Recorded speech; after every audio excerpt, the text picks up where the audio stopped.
That it is, Bud. What can I do for you? Well, are you Fibber McGee? Well, I sure hope so. I've been paying his taxes all my life. What's on your mind? Well, my name is Chuck Shaden, and I'm a student of... Student, huh? Well, I'm sorry, Sonny. We got all the magazine subscriptions we need. So why don't you just... No, I was going to say I'm a student of the good old days of radio. Well, I don't need any more radios, too, either.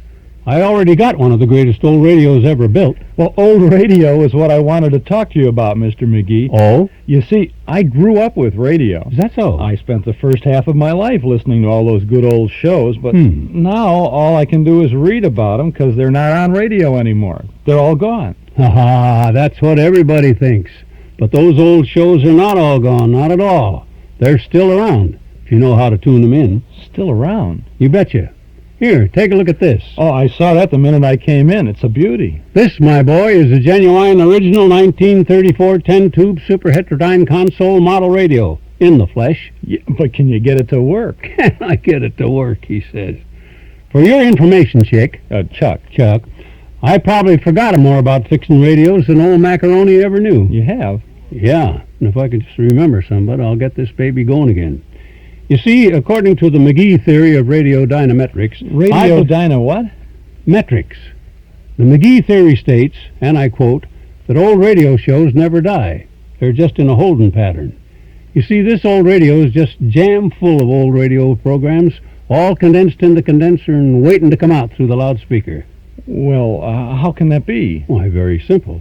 You see, when this old radio was new, there were maybe 20 different programs being beamed into it from 20 different stations all at once at the same time, right? Well, yes, but only one of the programs could get out through the loudspeaker at a time, you see. So, those other 19 programs, they're still in there. And if I can get this tuner tuned in right, we ought to be able to hear some of them right now. Well, that's an interesting theory, all right, but I thought you'd like it. You mean to say that you can get all the old radio shows on this super heterodyne here? Old radio shows never die, boy. They're just in a holding pattern. Well, if that's true, then I want to hear those great old shows from the 30s and 40s again, but... Well, stick around, boy.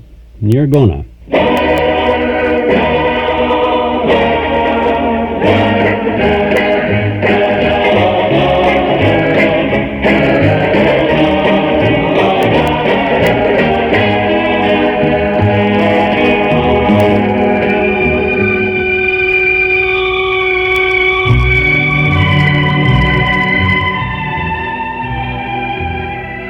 Hello out there in Radioland. We invite you to reminisce for a while as we present Those Were the Days, brought to you with fond memories by Northwest Federal Savings and Loan Association in Chicago, Des Plaines, Norridge, and Arlington Heights, and by Nelson Hirschberg Ford, 5133 West Irving Park Road at Laramie. And now, stepping out of his hall closet with a trunk full of memories, here's your host, Chuck Shaden. Thank you, Mark Nelson, and welcome to another in our series of programs designed to bridge the sound gap between yesterday and today. Today is Saturday, March 6, 1976, and today we begin a special series of 7 Those Were the Days programs, which will give us a good look at the golden days of prime-time network radio. With the help of Fibber McGee's 1934 super heterodyne radio here and the 1949 Radio Mirror magazine network program log, we're going to do our best to recreate a Sunday night from the week that was, and we'll tune into a variety of network radio shows representing radio's major networks in 1949. Between now and 5 o'clock this afternoon, we'll tune in to Jack Benny, the mayor of the town, Fred Allen, Lum and Abner, Walter Winchell, Luella Parsons, our Miss Brooks, and take it or leave it. It's all there, it's all here, and it all begins right after this word from our favorite friends, the folks over at Northwest Federal Savings.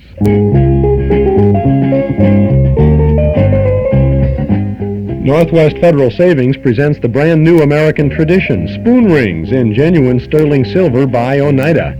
A gleaming example of this new folk art can be yours free when you save $1,000, or for only $3 with a $250 savings deposit.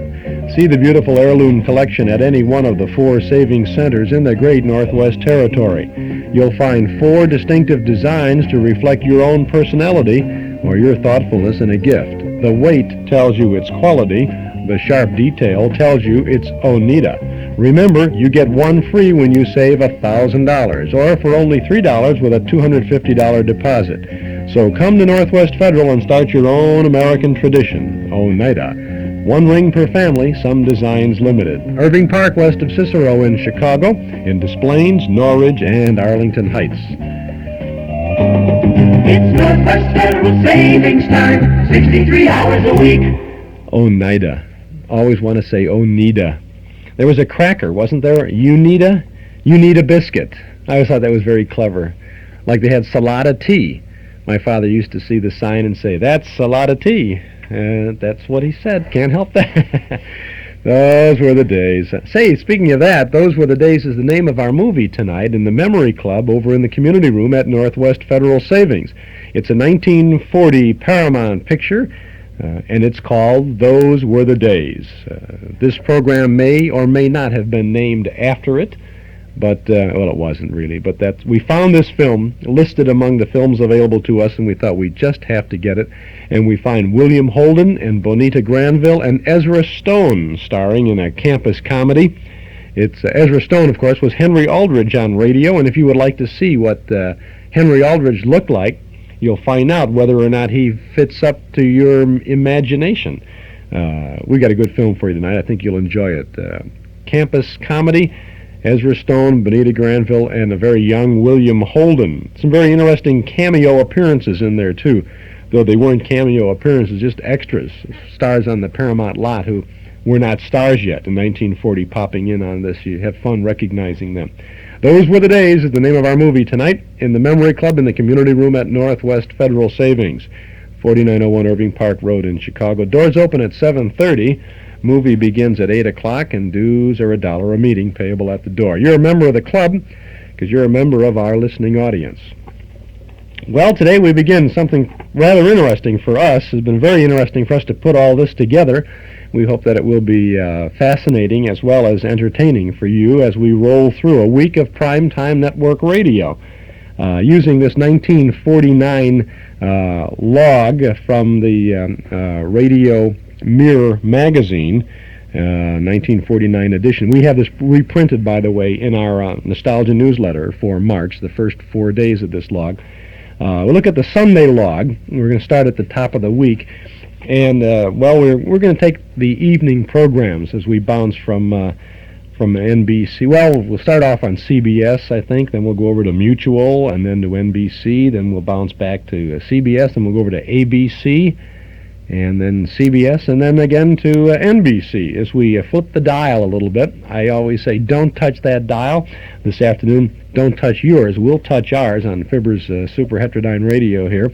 See if we can't pull in some good, entertaining radio programs. We'll also talk about some of the things that might have been on opposite, or that indeed were on opposite the favorite shows. Well, we started our Sunday evening entertainment with the Jack Benny program, and today we will start our Sunday listening with that program. 1949, it was 6 o'clock in Chicago, and Jack was on the WBBM Air Theater here on the CBS network. Opposite Jack, the National Broadcasting Company presented Horace Heidt and his Musical Nights, a program of music, and I think there was kind of almost an amateur hour contest with it. It was his youth opportunity program. On Mutual, the Adventures of the Falcon were being transmitted to the Mutual affiliates across the country. And the American Broadcasting Company had a program called Go for the House.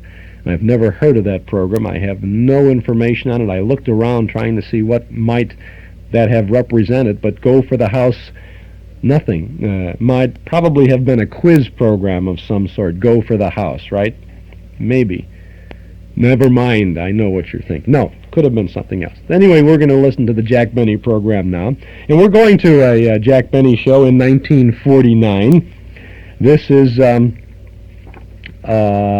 November of 1949, November 14th. Now, I must say at the beginning of all of this stuff, and I'll stop talking in a second, we have not been able to get specifically the actual show that was heard on these broadcast in May of 1949, a massive undertaking, almost an impossibility to do that.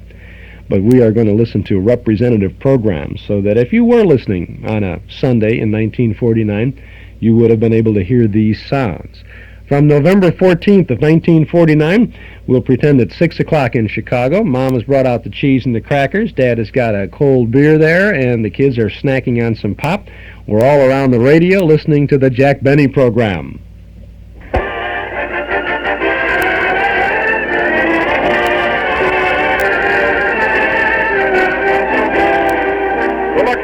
Program starring Jack Benny with Barry Livingstone, Phil Harris, Rochester, Dennis Day, and yours truly, Don Wilson.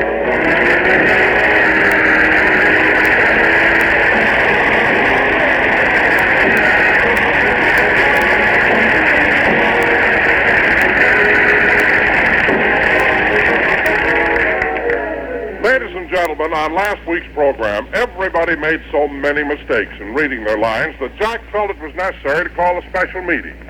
At the moment, we find the cast assembled in Jack's living room. Now look, kids, I want you to take what I'm going to say in the spirit in which it's given. I'm not angry. I'm not upset. But I did feel it was necessary to call this meeting. All right, Jack, what's the meeting about? Yeah, let's get it over with, huh? Well, Phil, as I said before, I'm not angry. But on last week's program, I never heard so... Dennis, you're not paying attention. Get away from that fish bowl. Well, last time I looked in this bowl, there were only 2 goldfish. I know. Now, kids... How come there are 3 of them now? Because the first 2 fell in love and got married, that's why. Now, kids... If they just got married, why'd they take in a boarder?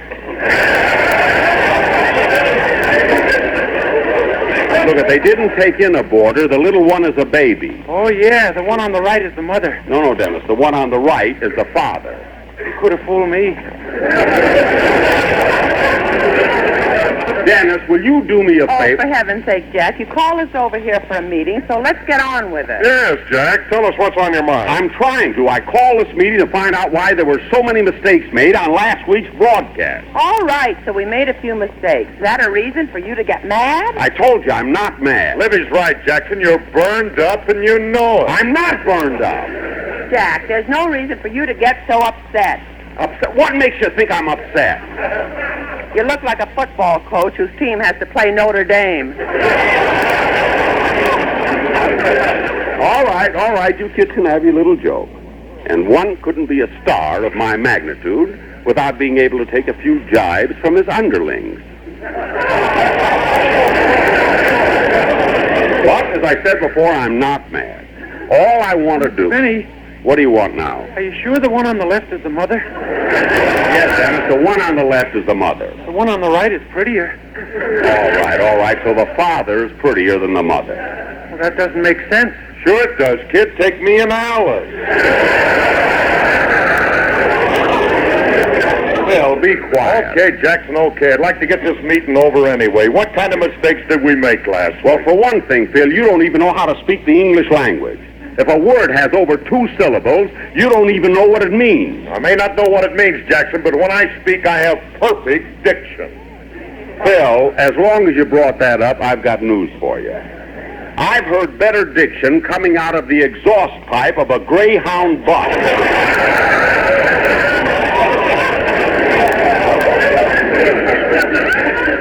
Believe me, Phil, the only thing that sounds worse than Harris the speaker is Harris the musician. Hold it, Jackson. Hold it.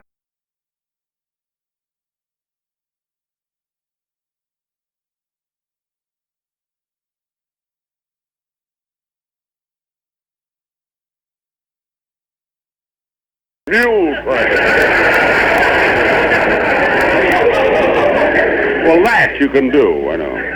Jack, if you're just going to ball out Phil, why did you call the rest of us? Because you all made mistakes last Wait a week. minute, Jackson. I didn't make no mistake. Oh, you didn't, eh? Rochester. Yes, boss. Open the phonograph and play that record of last week's program. Okay. Now put the needle where I told you to put... Coo, baby. Coochie-coochie-coo. Dennis, get your hand out of that fishbowl. Anyway, you're tickling the father.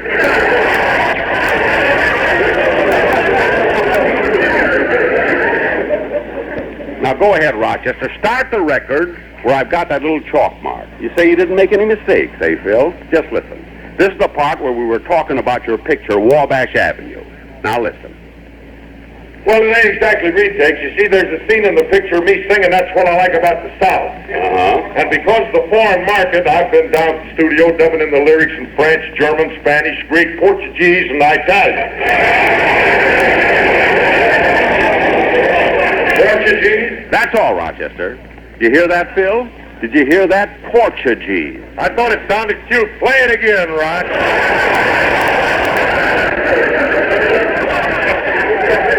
Never mind. Jack, I don't think it's fair of you to ball Phil out. I've been waiting for you to speak up.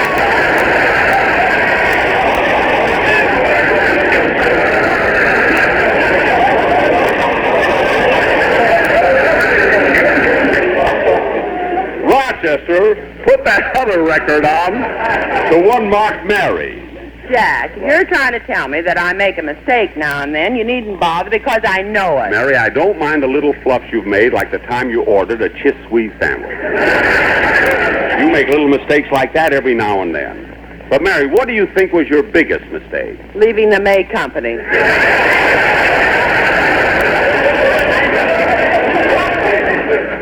Well, I won't argue that point. If you want to eat and get fat, that's your business. Now, I have a record here. Well, Mr. Benny, are you sure the one on the left is the mother? I'm sure. And Dennis, stop interrupting. I want to get this meeting over with because I have to go to see Ronald Coleman on some very important business. Now, look, Mary, you say you didn't make any mistake last year. Look, I want you to hear a recording of a program we did a few weeks ago. Rochester, put it on where I've got that little chalk mark. Yes, sir. Now, listen, Mary. Mary, all the networks are nice. And it's about time people realize that there's no animosity between them. There isn't? Of course not. Now take CBS. They even put Johnson's wax on the floor. Jack, CBS didn't put us there. So many stars come over, they tracked it in on their heads. And their shoes.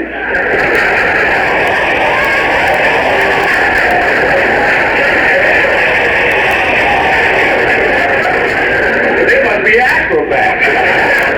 That's enough, Rochester. That's enough. You hear that, Mary? The word was supposed to be shoes.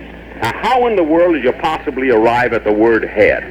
Jack, that happened 4 weeks ago. I didn't deny it. I said I was guilty. You sentenced me to 3 days at hard labor. I painted your house. Now let's forget it. You won't forget it until you finish the windowsill. I want them green. Jack, is the meeting over? No, Don, not yet. I want to show Mary a fluff that she made on last week's program. Rochester, play that first record again. Yes, sir. The place I'm looking for is somewhere around the middle. Go ahead, play it. It's wonderful out here on the ocean. Yes, Don, there's nothing I love better than a no-obligation cruise. Oh, that's not it, Rochester. Move the needle further down. Yes, sir. Okay. This is a little rough. Well, it can't get too rough for me. You know, during the First World War, I used to be on the Navy. A little further down. Wait a minute. Play that last part again. What's the matter? Jack, you said you were on the Navy instead of in the Navy. I did not. Oh, you didn't, eh? Rochester, play that part again. Okay. Jack, you better sit down. The ocean's a little rough. Well, it can't get too rough for me. You know, during the First World War, I used to be on the Navy.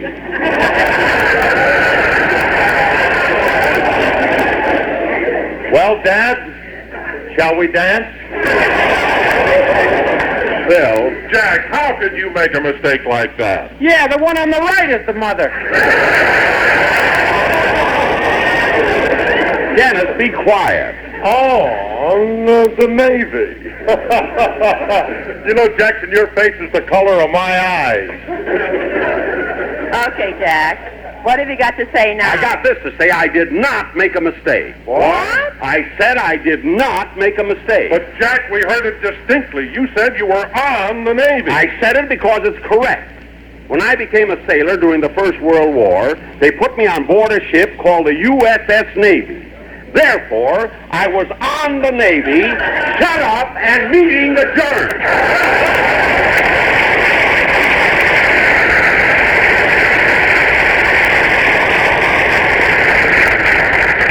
Now, Phil, you and Mary can leave, but Don, I want you to stay. And you too, Dennis. I want to hear your song. So long, Jackson. Bye, Jack.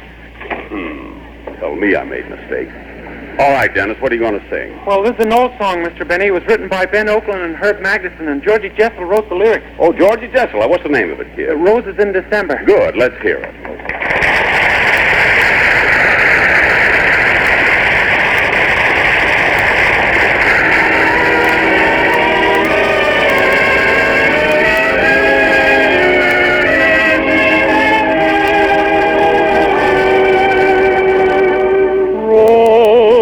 In December for you, shall I take the stars from the blue, or would you like the moon upon a platter? It doesn't matter. What can I do for you? If you'd like the spring in the fall,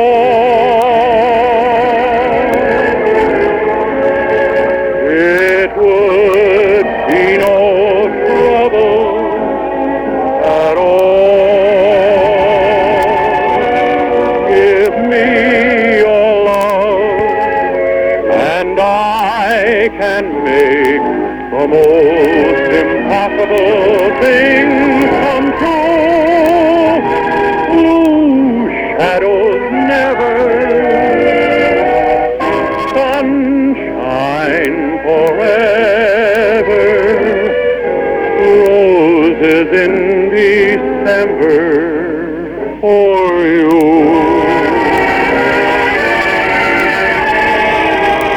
If you'd like a spring in the fall,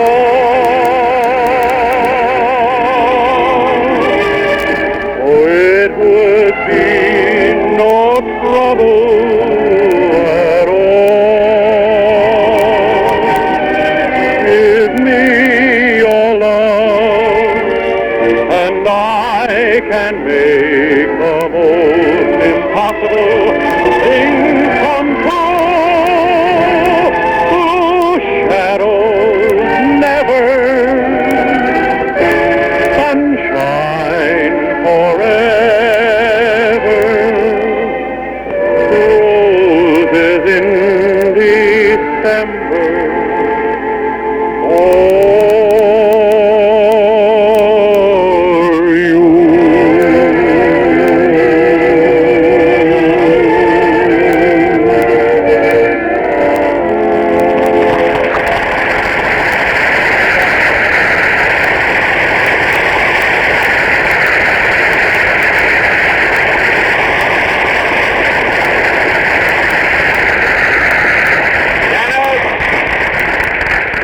Dennis, that was beautiful. I don't know, it seems that lately your voice is getting better and better. You didn't even say goodbye. Oh, Rochester. Jack, you said you wanted me to wait, too. Huh? Oh, yes. Now, Don, the reason I asked you to stay is because I didn't want to embarrass you in front of the others. Well, Jack, what did I do? Every week this season, we've been using the quartet to do the commercial except once. Mind you, only once were you required to do a straight commercial. And the mistakes you made, the fluffing of lines was simply awful. But, Jack, I remember that commercial, and I don't recall making any mistakes. Oh, you don't, eh? You don't recall any mistakes. Just sit down, Don. Rochester, play that fourth record over there and start it where I made that chalk mark. Now listen, Don. You don't remember any mistakes. Just listen carefully to this. Go ahead, Rochester. Ladies and gentlemen, Lucky's pay more. Millions of dollars more than official parity prices for fine tobacco. Millions of dollars. That's a lot of money. But the makers of Lucky Strike spend it for fine, light, naturally mild tobacco. So when you light up a Lucky, you're always sure of real smoking enjoyment. Yes, when you're smoking a cigarette of fine tobacco, you know you can expect enjoyment and plenty of it. LSMFT, Lucky Strike means fine tobacco. Yes, Lucky Strike means fine tobacco. That's the end of the commercial, boss. It is? Why, certainly, Jack. I didn't make one mistake.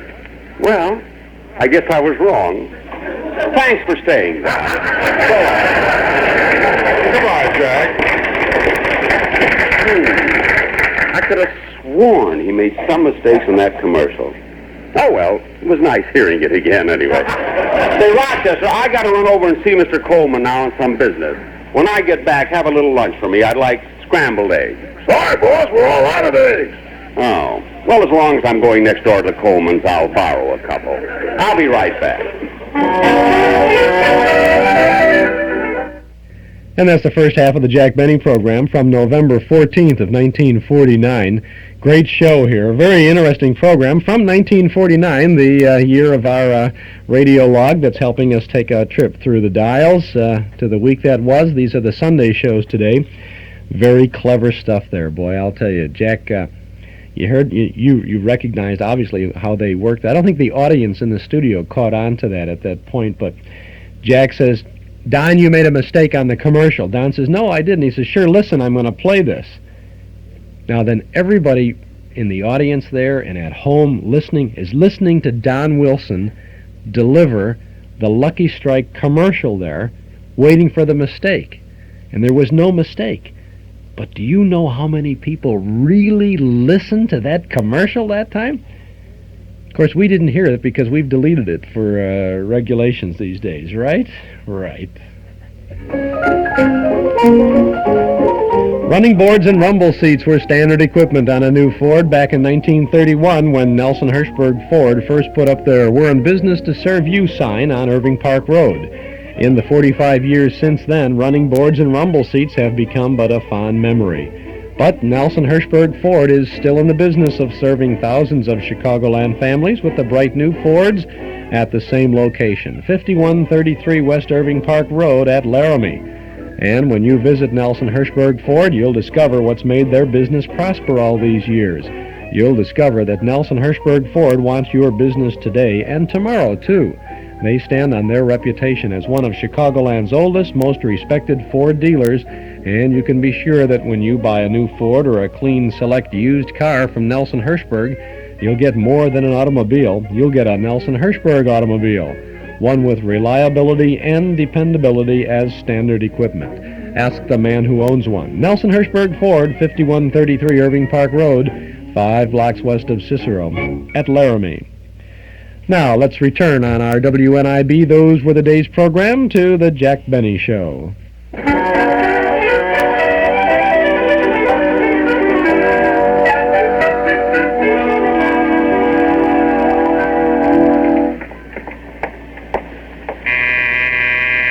I hope their butler doesn't answer the door.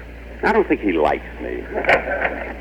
Well, hello, Benita. Oh, hello, Jack.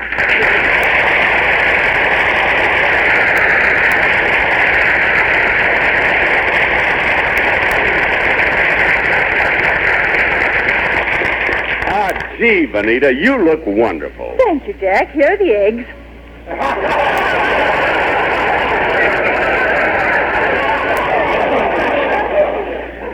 Benita, how did you know I wanted to borrow eggs? Well, I saw you coming up the walk, and since it was butter yesterday and sugar the day before, it had to be eggs today. Oh, yes. So we've completed the cycle, haven't we? Yes, we have.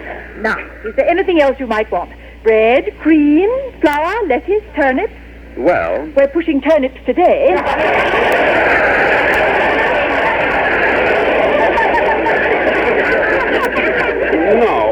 No, just the eggs will do. Well, now, maybe you could use some cookies, cinnamon, jam, jelly beans. Oh, no, I gave you plenty of jelly beans.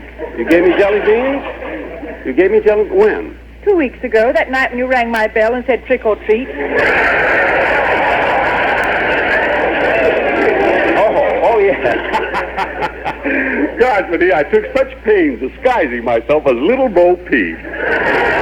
How'd you recognize me? Because little Bo Peep had lost her hair. Yes, I didn't know where to find it.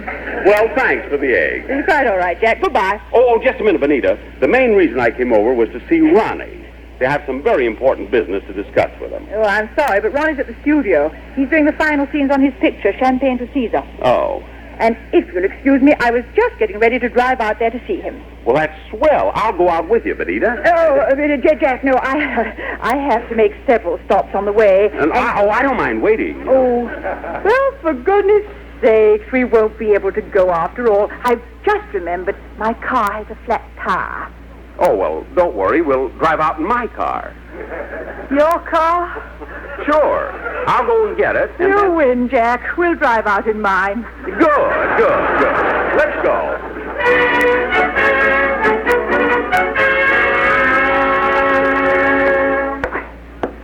Here we are, Jack. Stage 5. Now, you've got to be very quiet in there because... I know, Benita, I know. I've made a lot of pictures myself. Oh, yes, I forgot. Thank you. Come on, let's go in. The director says it'll be a few minutes before the next scene. They have to change the lights, Mr. Coleman. Thank you. Call me when he's ready, will you?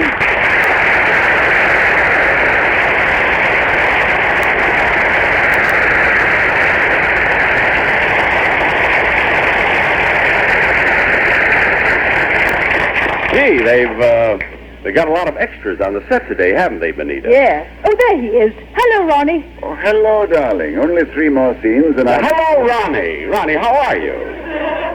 Oh.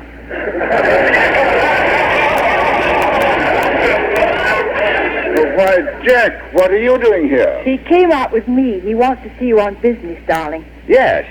Gee, it's good to see you again, Ronnie. Shake. I forgot to take the egg out of my hand.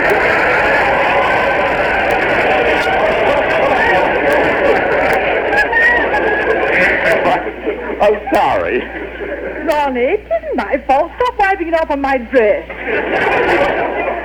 Jack, normally I am not a curious man, and I don't pry into other people's affairs. But how in the name of heaven did you happen to have an egg in your hand? Well, Benita loaned me a couple of them, yeah? Oh, I'm glad you didn't borrow any Vigoro. Yes. Now, Ronnie, I have some business I want to see you about. Now, Jack, please, I don't know what it is, but you'll have to wait. This is our last day of shooting. We're behind schedule, and we still have to do the most important scene in the picture. But, Ronnie, this business will Everybody on stage. All right, Ronnie. We're all ready to shoot the scene. I'm ready. Oh, hello, Dick. Benita, it's good to see you. By the way, this is Jack Benny. Jack, this is Ronnie's director, Richard Wolfe.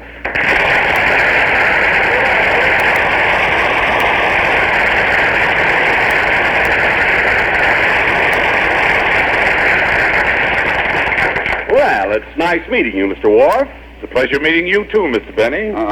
Just nod to him, Dick. Don't shake hands. Don't shake hands. I'll explain it to you later. All right. Now, Ronnie, this is the one we rehearsed this morning. Remember, the main feeling is that you're expressing contempt, not hatred. Merely contempt for your business associates. Very good. And, Dick, don't you think it would be better if instead of sitting, I stood behind the desk? Yeah, let's try it that way. Quiet, everybody. Quiet on the set. Action. Gentlemen, at last I find courage to speak. I can't let this go on without a word of warning. You men are the forerunners of intellectual destruction in America. And I, for one, refuse to see the educational system of this country ruined by silly, simpering... Whoops! Drop my other rage.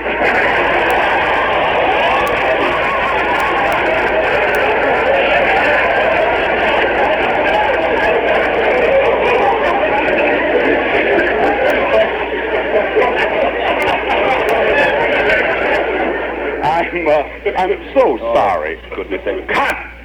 Mr. Benny, would you please... Let me handle this. Jack, how many eggs did you borrow? 2. Good. He's out of them, Dick. We can go ahead. Yes, go right ahead. Okay. Quiet on the set. Roll 'em. Take it, Ronnie.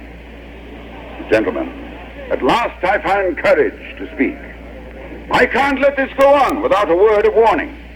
You men are the forerunners of in... Sorry, Ronnie, it isn't your fault, but I noticed too many shadows in the background. Hey, Joe, turn up the arcs on the right platform. That's better. Now, Ronnie, go through the speech once more with the new lighting. This will be just a rehearsal. Okay. Gentlemen, I have finally found courage to speak.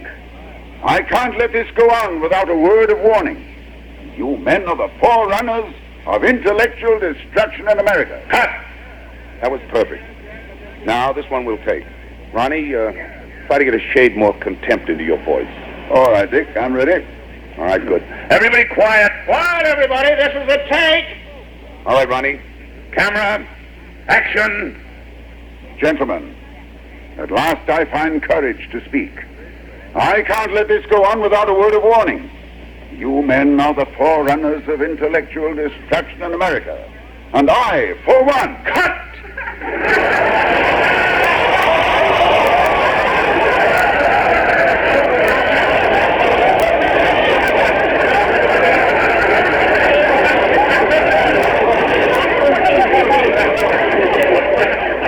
Ronnie, I thought you had a little too much contempt in your voice. You see, I think that you should have done... You think? Mr. Benny, I happen to be the director of this picture. I know, but I'm trying to give you the benefit of my experience, what was your name again? Worf, Richard Worf. Say, that sounds familiar. Worf. I've heard that name before. Very likely. I have a brother in San Francisco named Fisherman.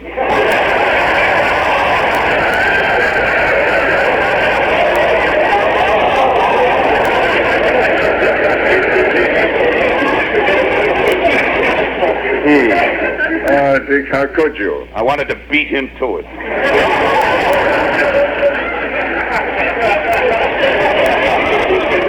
What? I've heard you on the radio. You pick on anything. Look, Mr. Worf, I'm only trying to help. I don't need your help. Mr. Worf, for your information, making moving pictures is not a cut and dried business. There's no sure way to produce a good picture. The only way we can learn is by mistakes. You better listen to him, Dick. He's made some buttes.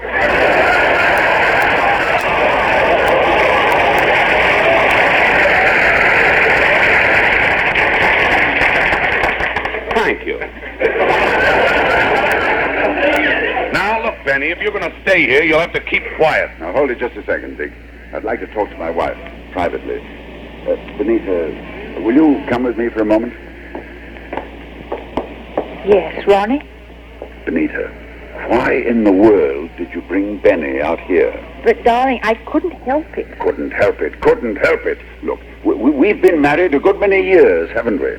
Yes, dear. And in all those years, we've never had any serious arguments, have we? No, dear. Well, Benita, I'm warning you. If a thing like this happens again, I'm going to pack my Oscar and move back to the YMCA.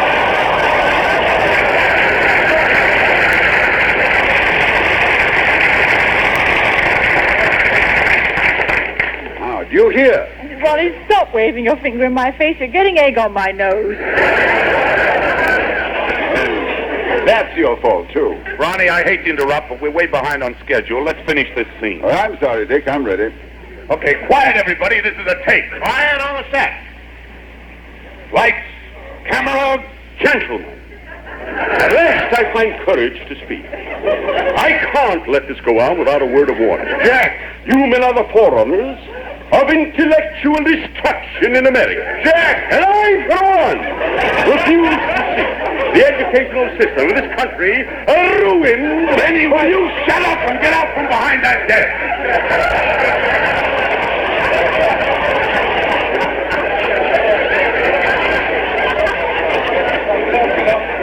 I was only trying to show Ronnie how that speech should be... We don't need your help. For heaven's sake, Ronnie, can't you get rid of this Schlemiel? Thank you. Look, Jack, I don't mind too much. I'm used to you. But you're new to Mr. Worf. Please leave the set. But Ronnie, I can't leave now. I came out here to see you on business that's important to you. All right, Jack, all right.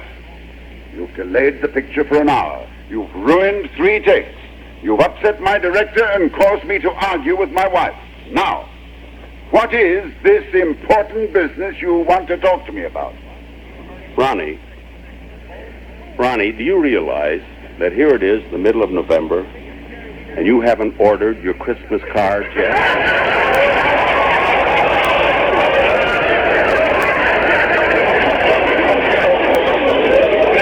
Now, Ronnie, I have some cards with beautiful winter scenes, and oh, my goodness, what happened? An arc light fell down and hit him on the head. Is he badly hurt? I don't know, but we better work fast. Lights, camera, action! At last I find courage to speak. I can't let this go down without a word of warning. You men are the forerunners.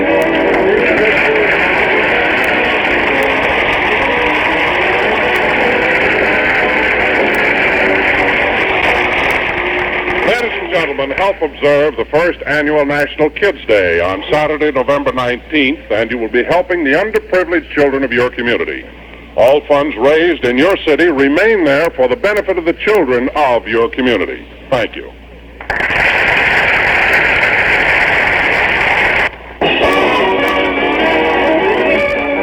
Ladies and gentlemen, I want to thank Mr. and Mrs. Ronald Coleman and Richard Wharf for being with us tonight. A little later this evening, I'm going to be on Red Skelton's program. And be sure to listen in next week when we will have, as our guest, Sammy the drummer. Good night. And a day in the life of Dennis Day. Stay tuned, Davis Landis Show, which follows immediately. This is CBS, the Columbia Broadcasting System.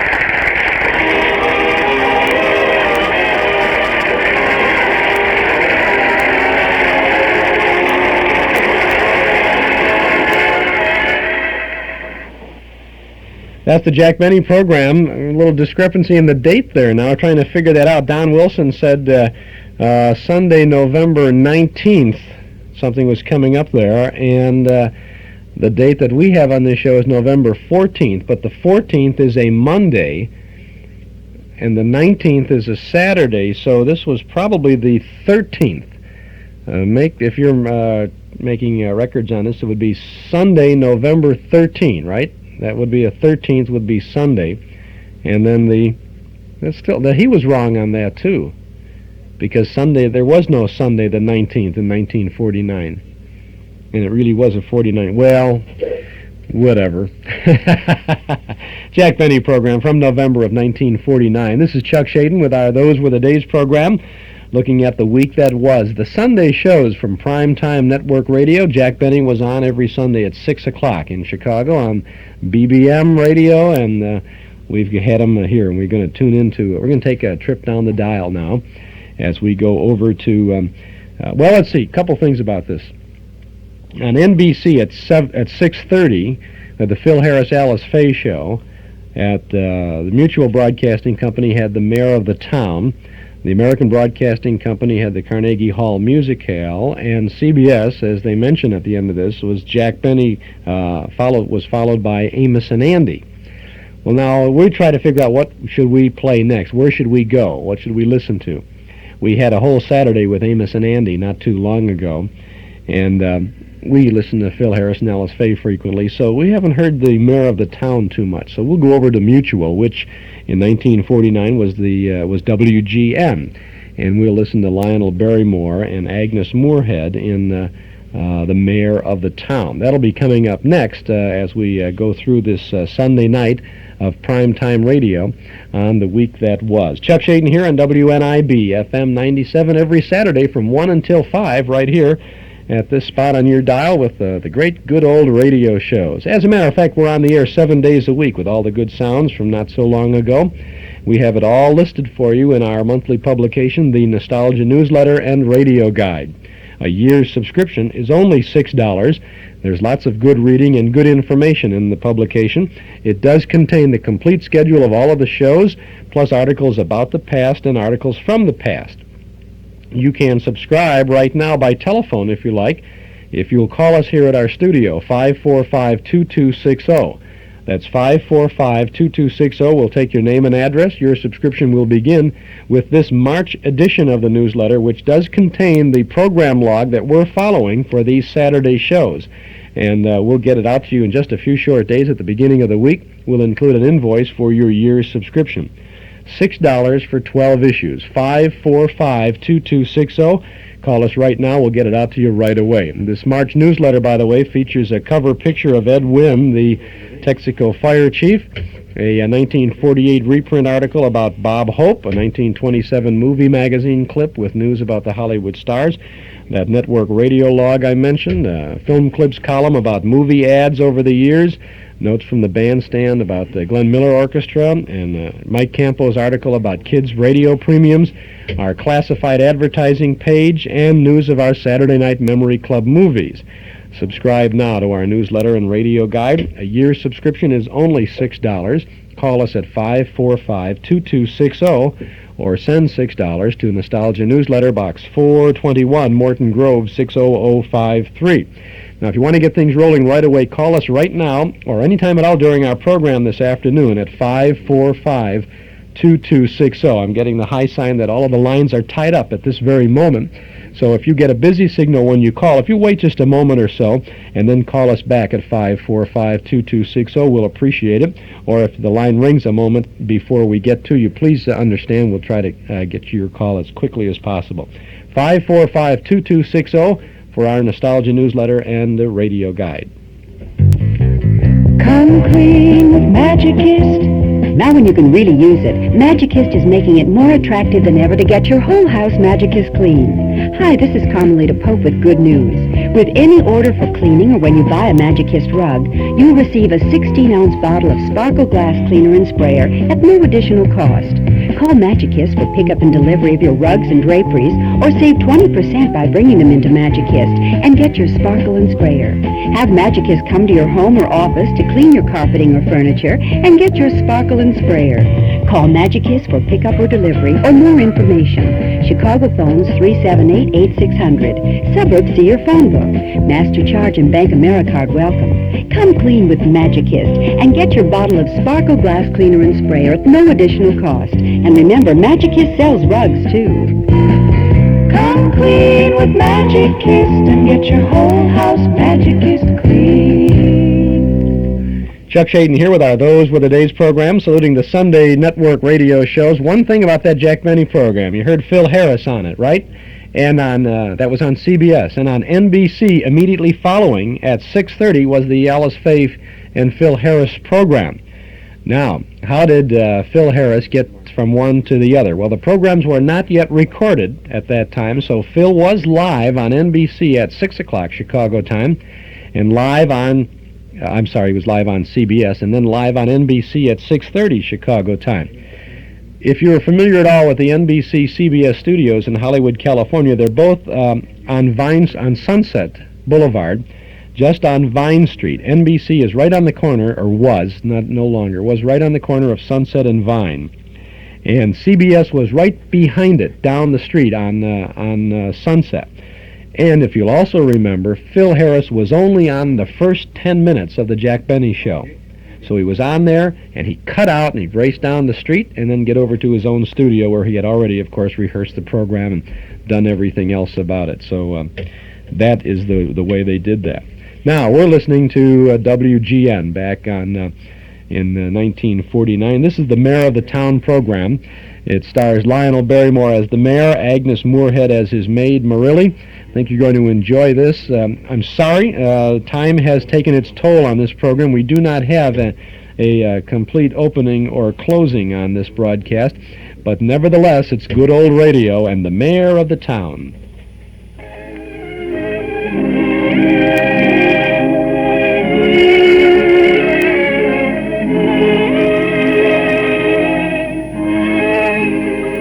Well, it's the breakfast hour at the old-fashioned White House on Elm Street. The mayor is studying the headlines in the morning paper. His ward butch is cleaning up the last bit of egg yolk from his plate with a piece of bread.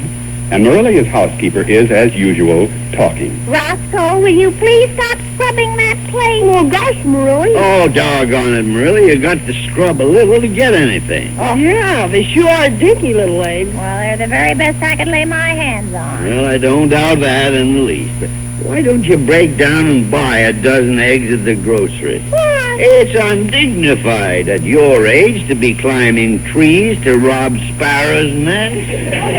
Oh, that's right. That's right. Have your fun. Snap your witticisms forth and back across the table. Go ahead. You go ahead, Roscoe. Now it's your turn. Go ahead. Be funny like the mayor. Oh, gosh, Marilla. Oh, that's very funny. That's very funny. Ha, ha, ha, ha. I'm practically in stitches. If you ask me, I'd say you were practically nuts. Well, I see no reason for you to start the day by complaining about the eggs. All right, just forget it. Well, there's nothing at all the matter with them. That's right. And furthermore, they're grade A pullet eggs. Oh, all right, fine. Well, I don't see why you have to be so sensitive about them, unless you're the pullet. You know, it's a terrible shame you have to waste your humor on me. Why don't you go on the radio? I'd give $1 to know where you got that chip on your shoulder. I thought there was a priority on lumber. Oh, there's nothing at all wrong with my disposition this morning, Mayor. Yeah. I'm in a perfectly lovely mood. Oh, boy. Does that mean we get maybe an apple pie for lunch, huh? For any information regarding your noonday bill of fare, Roscoe, you will have to consult Pee-wee's mother. Why? Because I've made full arrangements for you to have your lunch at Pee-wee's house. The mayor can satisfy his midday needs at the Agnes Cafe. Oh, well, now, I must say it's very handsome of you to fix us up like that, Marilla. Well? But if I'm not being too inquisitive, why are we being put out to browse in strange pastures? Well, because I and the sewing circle have a full and eventful day ahead of us. A little atomic bomb experiment? Today is the date of our annual springtime fiesta and joyous fate to the vernal season. Oh, look.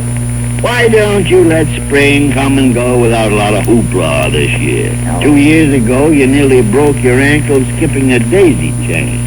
Yeah, and last year a bull chased you when you were gathering flowers for May baskets. Well, we talked about a maypole dance, only some of the girls have bunions, and hopping around a maypole, it had just about ruined their bare feet. Yeah, just about ruined the grass, too.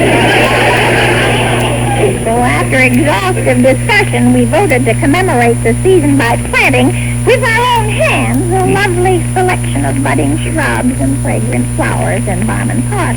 Well, no, I have to admit it, really. That seems like a very sensible and civic idea. The Sewing Circle's own donation to the beauty of Springdale. I take back everything I've ever said about it. And what's more, I'll get the city council to give the ladies a vote of thanks. We have poetry and dramatic readings while we put in each plant, you know. Good. Don't you worry a bit about us, Merle. You go right ahead and celebrate springtime by beautifying Barman Park. Now, have lots of fun. We'll see you at supper.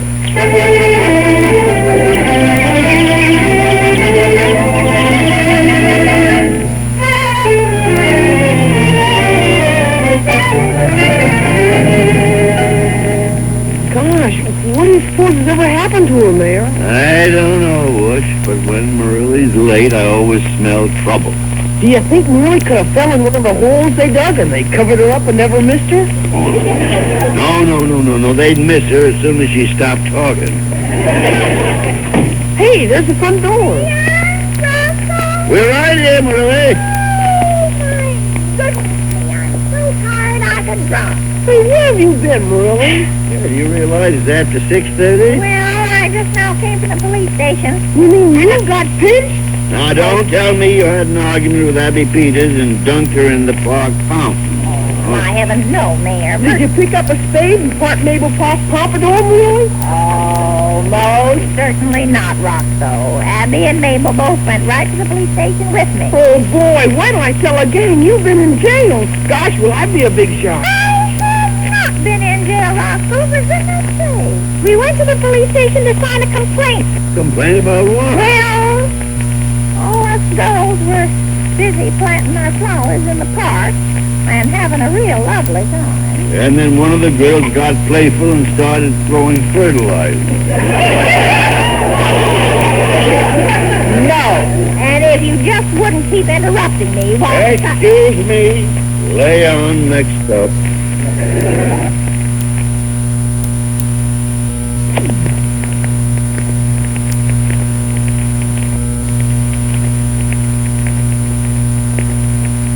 Well, we planted 6 whole beds when we heard kind of stealthy footsteps behind us. Gosh! So we looked up, and what do you think we saw? What? Well, there, not 10 steps away, was a naked horse. Gee, what kind of horse is that, really? Why, he didn't have a wagon or harness on. That is very immodest. And what was this nude horse doing in Boston? Well, he was following right along after us. Whistling at you? No, but as fast as we finished planting a bed of flowers, he was stepping right up and eating them. Oh, gosh, what did you do then, really? We called a policeman and had him arrested. That's honest. That's probably for me. Probably Chief of Police Chamberlain. Hello? Oh, yes, Archie. Yeah, now, don't get excited. Just give the prisoner a little hay and a bucket of water. I'll be right down to straighten things out as soon as I've had my supper.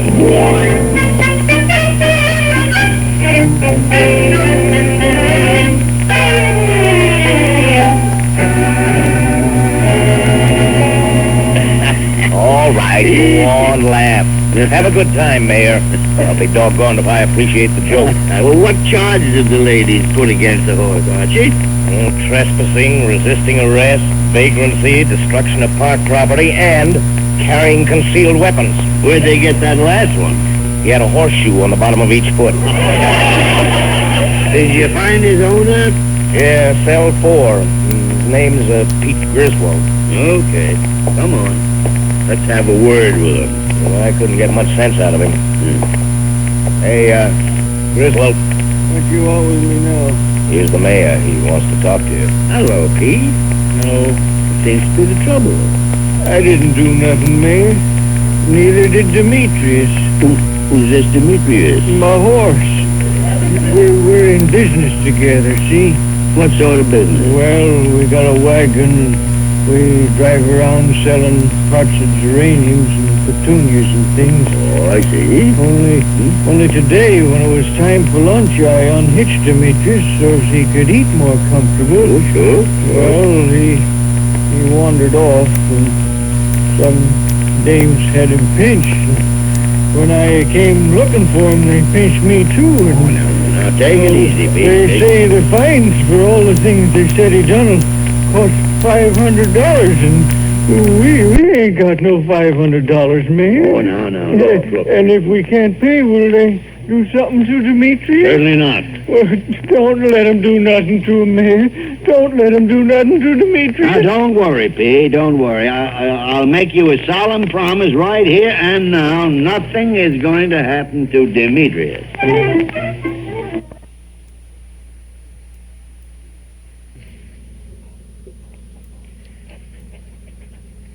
And there's the first half of the mayor of the town. Little horse trouble there with Lionel Barrymore and Agnes Moorehead. This is Chuck Shaden on WNIB, Chicago, FM 97, with our Those Were the Days program this Saturday afternoon, saluting the Sunday shows from the week that was. One of the things missing, as far as I could see, on this network radio log schedule for Sunday in May of 1949 was the Edgar Bergen and Charlie McCarthy program. Nowhere to be found on this schedule, and I think what happened there was that Bergen and McCarthy earlier this year had concluded their series for NBC, and they just were not on at this time. So we are not going to play a Bergen and McCarthy show for you today on our Those Were the Days program, because we're being very loyal to the network radio log that we have. However, we have our cassette tape of the month for the month of March, and we're going to take a moment to share with you a sound from that cassette tape. And the subject of that tape is Charlie McCarthy, because on our cassette tape of the month, for the month of March, Ralph Edwards presents This Is Your Life, Charlie McCarthy. Charlie, it's your life story that's going to be revealed. All the facts from your birth right up to the present time. My life? Yes? You mean little old Charlie McCarthy? Yes, Charlie. Not Bergen's life? No, Charlie. You mean it's really on the up and up? Yes, it is, Charlie. Tonight, we're going to reveal all the details of your life. Are you sure you can handle it, Mr. Edwards? Well, we'll... you know, they burned my diary in Boston, you know. It was a nasty mess. Now, Charlie, it's a great honor being paid you. Bergen, are you sure that we're not being taken? No. Charlie, really, this is for real. Now, will you please sit right here in our chair of surprises, huh? Right here. Darned if you isn't serious, Bergen. This is your life, Charlie McCarthy. And that's just the beginning of This Is Your Life, Charlie McCarthy, a two-part, a two-part Ralph Edwards presentation with Ralph opening the book on the interesting life of the world's most famous dummy. This hour-long tape features Edgar Bergen, Mortimer Snerd, Rudy Valley, Dorothy Lamour, Hopalong Cassidy, Cary Grant, Elsa Maxwell, and many others as they pay tribute to the lovable little woodenhead, Charlie McCarthy. It's our cassette tape of the month for March, and it's yours for only $5 from the Hall Closet, Box 421, Morton Grove, 60053. This Is Your Life, Charlie McCarthy, 2 consecutive half-hour shows from March of 1950. They're back-to-back on our March cassette. $5 from the Hall Closet, Box 421, Morton Grove, 60053, or you can get your March tape at any of the 4 offices of Northwest Federal Savings in Chicago, Des Plaines, Norridge, Arlington Heights. Charlie McCarthy getting the star treatment from Ralph Edwards. Our cassette tape for March, $5 from the Hall Closet, Box 421, Morton Grove, 60053. We'll also include a list of previous cassettes of the month that are still available, and if you'd like to have that list but don't want to order the March tape, simply send the self-addressed stamped envelope to the Hall Closet, Box 421, Morton Grove, 60053. Now, just before we get back to the mayor of the town, you may have seen Edgar Bergen and Charlie McCarthy and Mortimer Snerd earlier this week. Bergen was the guest of Tom Snyder on a Tomorrow Show on NBC.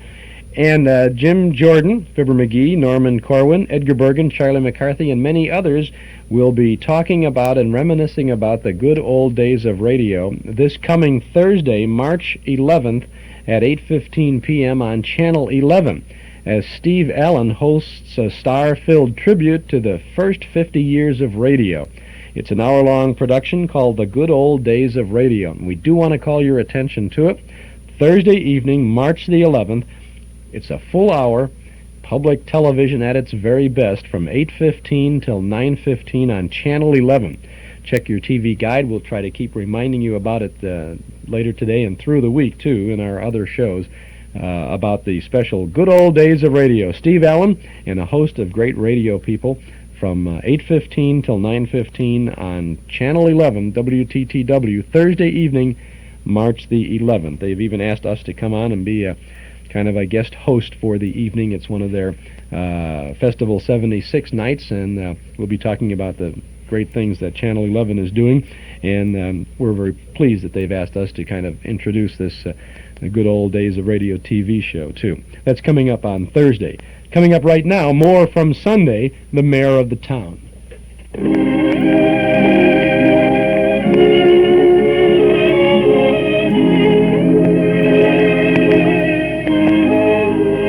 Well, it's much later that same night, and quiet has descended on Elm Street. Suddenly, we hear the squeak of the mayor's toolhouse door. All right, Butch, close the door. I'll turn on the flashlight. Okay, Mayor. It's all right, Demetrius. No, nothing at all to be afraid of. Gosh, he sure looks big here in the tool shed, don't he? Yeah, he's no Shetland pony. Demetrius, will you stop that? Marilla hears you, we're sunk. Yeah, her light's still on. Demetrius, cut out that noise. Hey, Mayor, maybe he's hungry. Well, where's that bale of alfalfa you got for your rabbits? Oh, Demetrius is sort of sitting on it. Let's turn him around. I don't think there's room to turn him without knocking out the side of the tool shed.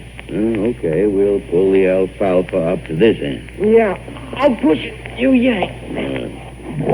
How long do you figure on keeping him here, Mayor? Well, until I can figure something out to release Pete from the hoosgow.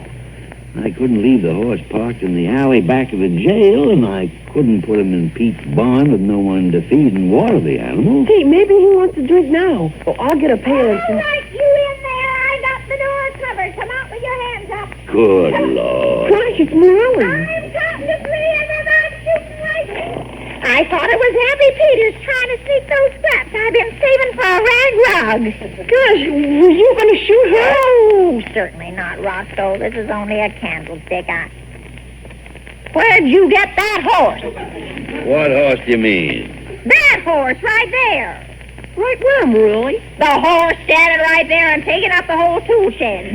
Oh, you mean this horse? Yeah.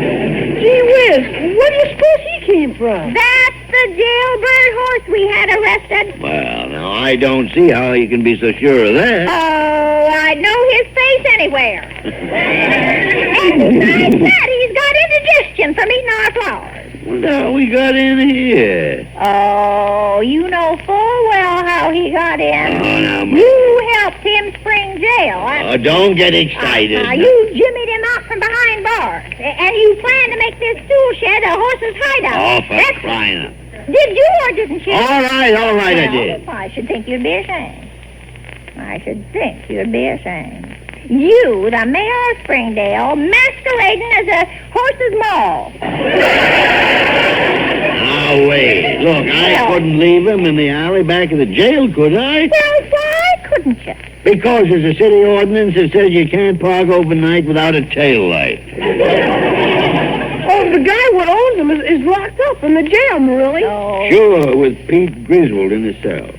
Who's going to feed Demetrius? Yeah, that's the horse's name, Morelli, Demetrius. Well, I don't care what's his name. I don't care who feeds him. You take him right back to jail. Oh, listen, Merle. Oh, now. those are my final words on the matter. But gosh, either you take this horse back where he belongs, or the ladies in the sewing circle will brand you as a consort of the criminal element. That's all. Are those your final words? Those are my final and last words, period. Okay, we'll take them back. Oh, gee whiz. It's really too bad you're so insistent, Merle. No. In fact, you might not have had him arrested at all if you'd known what his owner was about to do.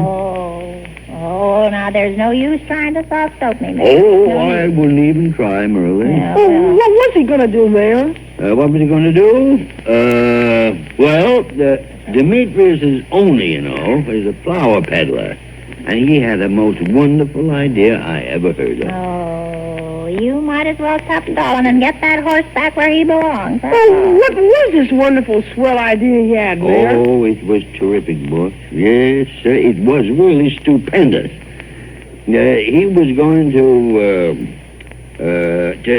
name some of his choicest plants after the ladies of the sewing circle. Gosh, did you hear that, Morelli? Yes, sir. And there was to be the Mabel Poth Petunia and the Abby Peters Verbena. And the prettiest one of all was going to be the Morelli Jones Geranium. You mean he was going to have the lady's name right on every pot in there? Yeah, in white letters. Right round each and every flower pot. Oh, it would have been quite a thing, you know. Wagon travels all over Springdale, and whenever anyone would pick out a nice plant for their window or the parlor table, there would be the name right on it. In white letters, Morelli Jones Geranium. Did you say something, Merle? No, I was just clearing my throat. Oh. Well, the whole plan's off now, of course. Pete Griswold and Demetrius will be in jail for a long, long time. Mayor. Those charges against them may mean a life sentence. Mayor. Come on, Butch. Let's take Demetrius back to jail. Mayor. Yes, Merle? Well, I was just thinking, you know. Yeah? The sewing circle girls are terrible flighty and hasty. Oh, is that really a fact? Maybe if I talked to them and explained that the horse is considered one of the Lord's noblest animals, you know. Well, sure. Well, so maybe they'd withdraw all charges. Well, now, you know, I never even thought of that, Burley. Oh? So why don't you go in and telephone them right out of their beds and find out?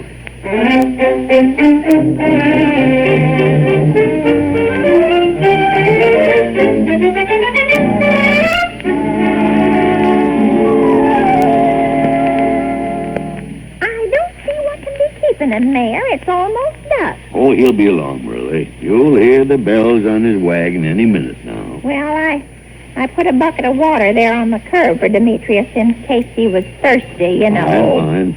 Oh, here they come, Burley. They're just turning the corner. Yeah, that's Pete and Demetrius, all right. Gosh, it looks like he's almost sold out of flowers. The wagon's most empty. Come on, let's walk down to the curb and meet him. Yeah. Hello, Pete. Good evening, Mayor. How do, Miss Morelli? Good evening, Mr. Griswold. Good evening. Hello, Butch. Whoa, Demetrius. Whoa there now. Oh, hiya, Mr. Griswold.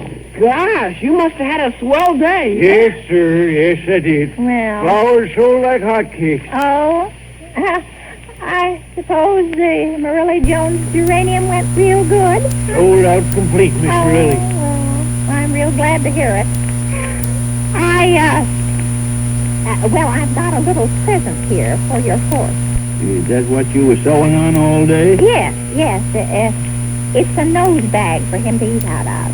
Oh, boy, ain't that something there? It's got his name right on it. Let me look. Then underneath his name, there's something else. Read Yes, it, huh? Demetrius floral decoration. His sewing circle. Well, say now, I really don't know how to thank you, Miss Morelli. Oh, it's nothing at all, Mr. Griswold. I just whipped it up in my spare moments. Well, I guess we better be mosing along to our supper. Good night, Miss Morelli. Good night. Up to Mrs. Hello, Mayor. Night, Butch. Oh, Good night. Bye.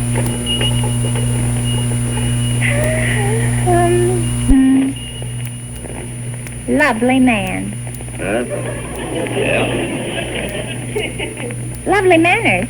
Oh, sure. A lovely horse. That's right. Yes. Well, I guess I better go in and start supper now. I'll call when it's ready. Okay, Merle.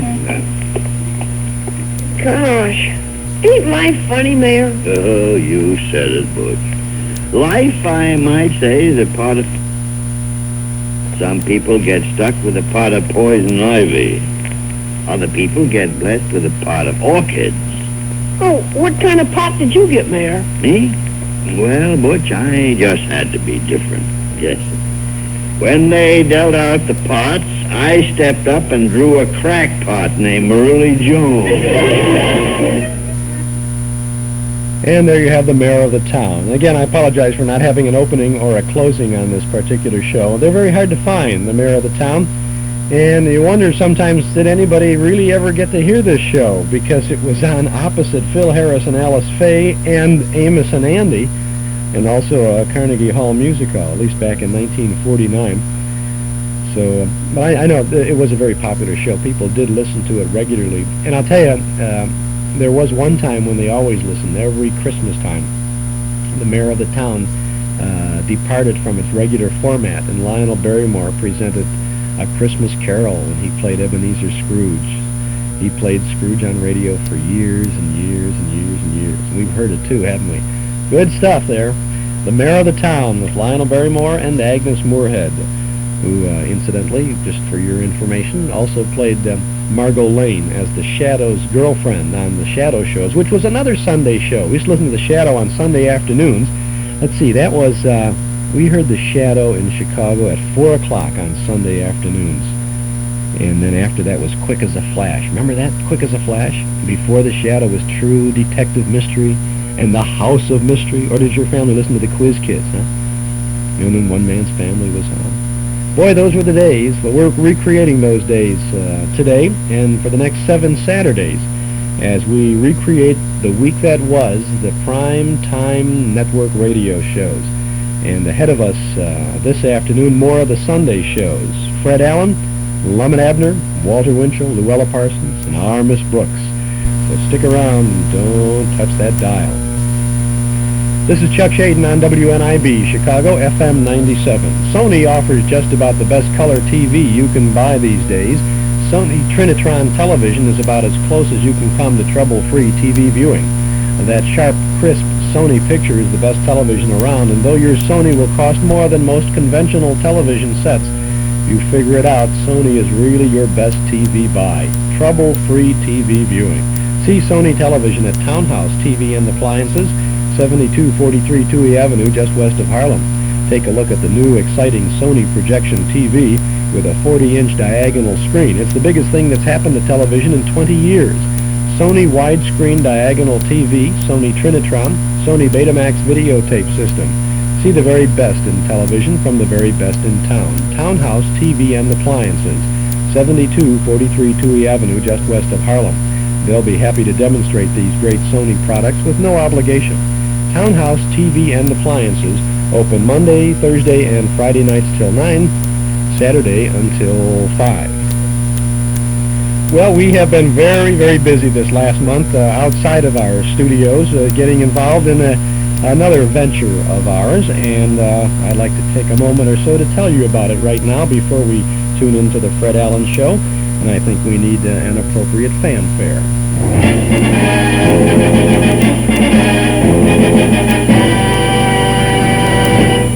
We're open.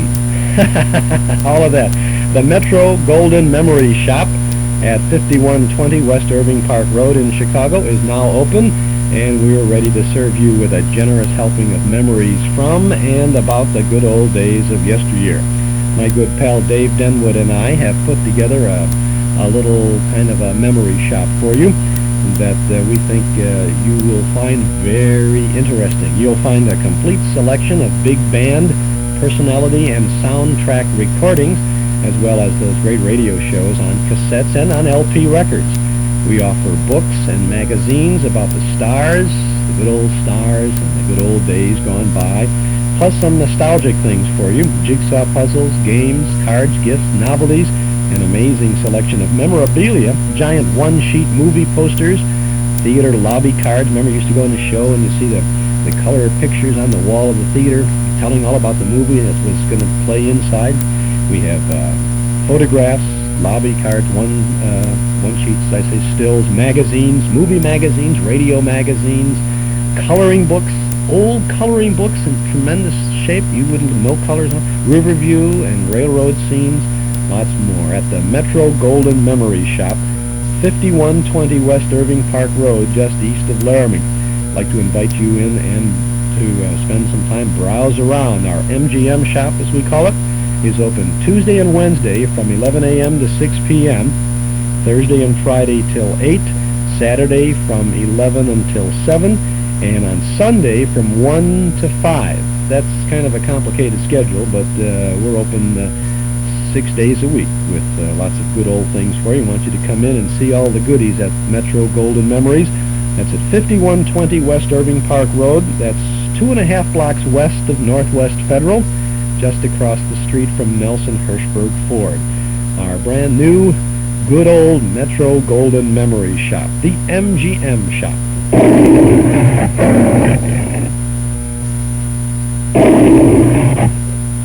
Coming on with a roar. We hope you can pop by and say hello and see what we've got for you over there. Good stuff. Boy, we have had so much fun putting that thing together. A lot of problems, a lot of work. It's hard to pull something like that together, but it's also fun. It's something we've wanted to do for a long time. So Dave and I are going to hit each other over there with a bottle of champagne one of these days and get it ready to roll. But it's been nice to pull it together, and we hope to see you over there soon. Chuck Shaden here on WNIB, Chicago, FM 97, Sunday. The great Sunday shows in Chicago at 7 o'clock. Well, if you were listening to WBBM, you tuned in to Sam Spade, Howard Duff, and Lorene Tuttle. We've heard a lot of Sam Spade the last several weeks, so we're not going to listen to that today.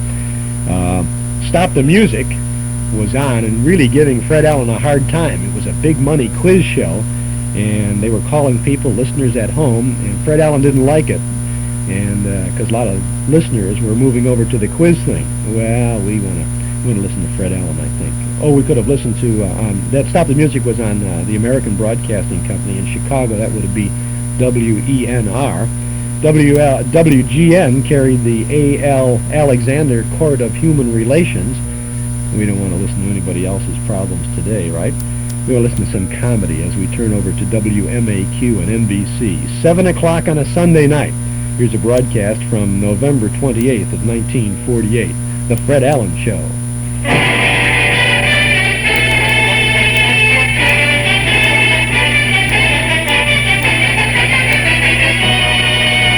The Ford Dealers of America present the Fred Allen Show.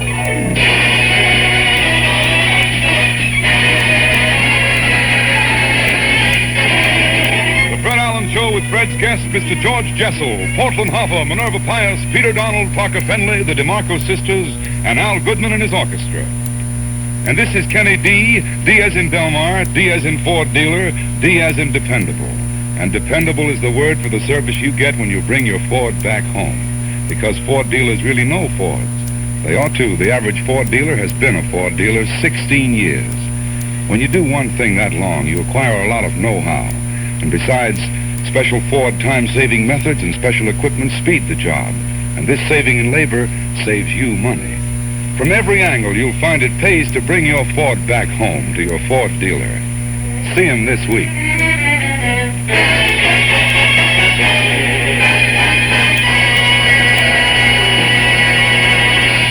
It's Sunday night again, and Fred Allen drives up to keep his weekly date at the corner of Main Street. As Fred locks his Ford, he hears a voice say, Mr. Allen! Portland.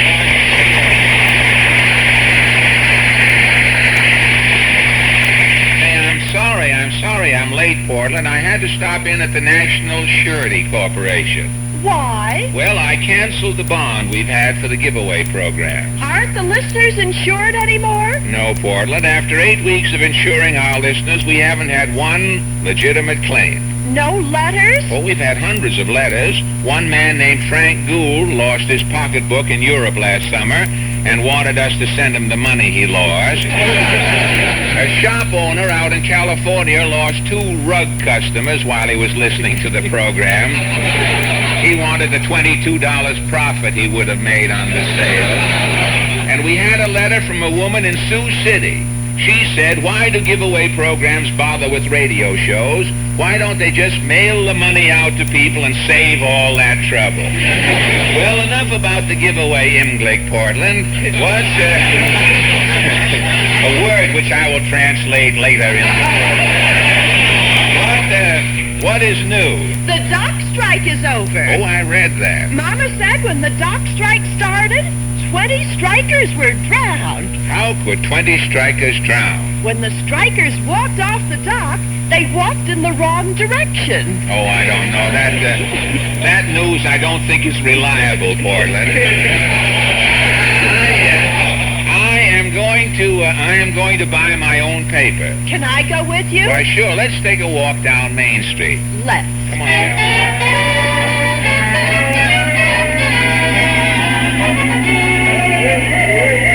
What does the paper say? Hey, look at this. Mr. and Mrs. James Mason had a baby girl born on Thanksgiving Day. That's funny. What's funny? Instead of a turkey on Thanksgiving, the Masons had a stork. Yes, it is. Not as funny as you thought, I don't.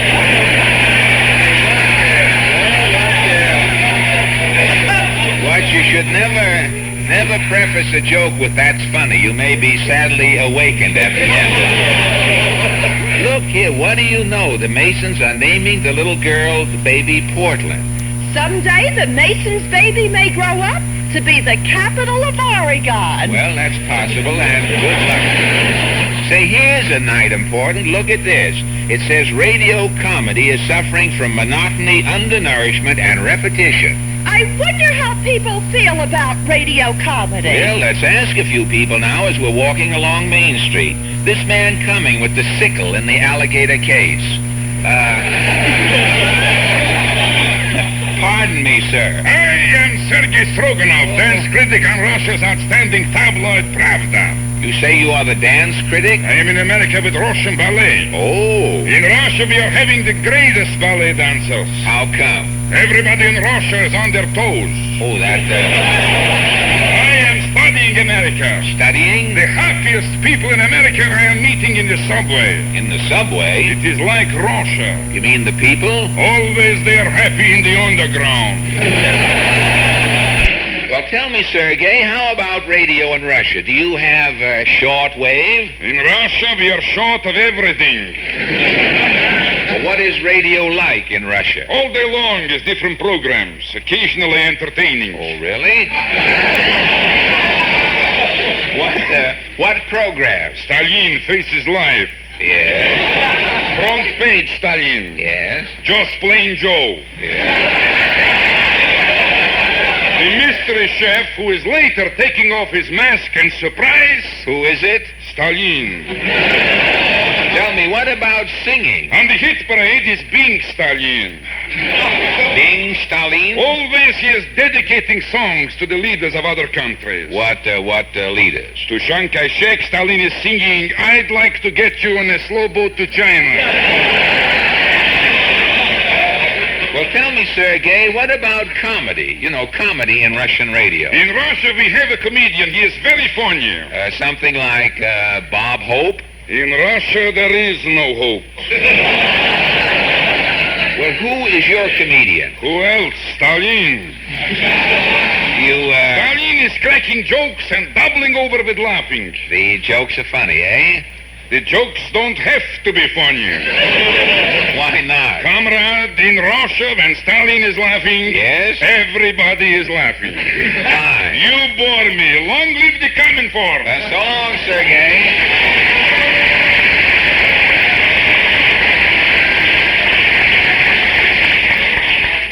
Say, it's a nice night to walk down Main Street, Portland. Stars. Look at the sign in that haberdashery. What sign? Our socks look better on your feet than they do on our hands. Say, you fixed that up, too. You left a Y out of there, which would have made a question out of it. Why are the socks on our feet better? Hey, look who's coming. Titus Moody. Hi, Mr. Moody. Howdy, Bob. Well, Mr. Moody, did you have a nice Thanksgiving? Why, the last thing I remember, my brother Huber come by for dinner. Oh, yes?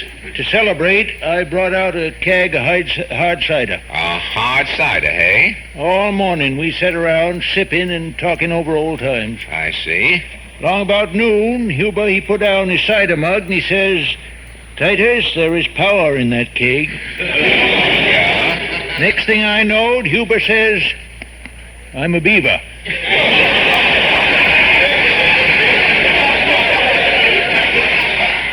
Beaver? Yeah. And then he started gnawing the treadle on the melodeon. Huber was loaded, eh? Huber was loaded and he had his tailboard up. What did he do? I took Huber's teeth out and locked him in the closet. Say, that was some Thanksgiving. Well, tell me, Mr. Moody, do you think comedy on the radio is suffering from monotony, undernourishment, and repetition? I only listen to one program on the radio. Oh, really? Which program? Lem and Clem. Lem and Clem, eh? One fella plays the Reuben and the other fella plays the booby.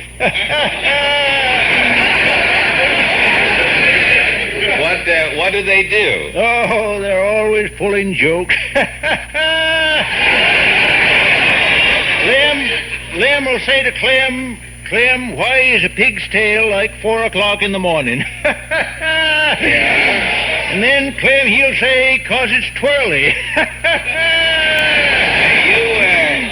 You like Lem and Clem, eh? The worst things I've ever heard. So...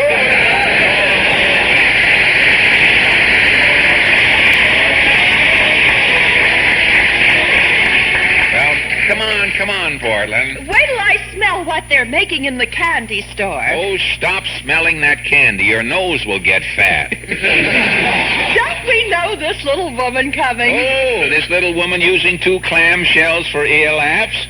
We certainly do. It's Mrs. Nussbaum. So who is paging me? Oh, always it's you. Yes, you look happy tonight, Mrs. Nussbaum. Why not? I'm just coming from my psychiatrist. Oh, you have to go to a psychiatrist? Well, every night I'm dreaming. Oh, you're dreaming? Always it is the same dream. What is your dream? Always it is a bake shop. A bake shop, eh? Curled up, lying in the window, I am a bagel. Bagel? And the window is filled with bread, long low. Uh-huh. And always the bread to me is trying to sing something. Yes? Always I am not understanding. Well, did the psychiatrist interpret your dream? In 2 visits. Oh, in 2 visits. What is the reason that you, the bagel, cannot understand the long loaves of bread? It is French bread. Oh,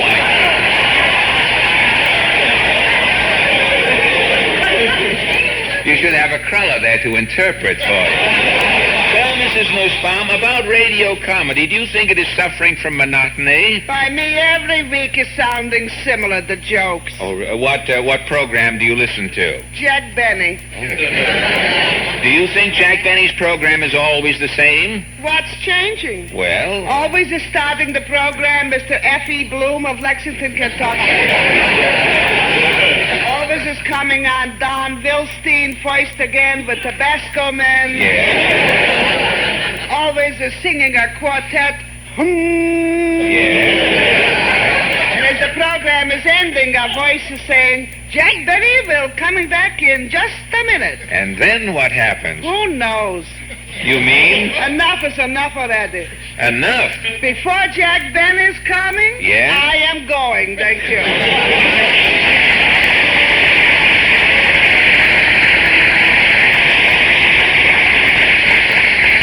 You sure run into some strange characters on Main Street, Portland. You haven't found out anything about radio comedy, have you? No, not up to now. Well, look, I'll try this man coming along wearing the rubber gloves and carrying the live wire for a cane.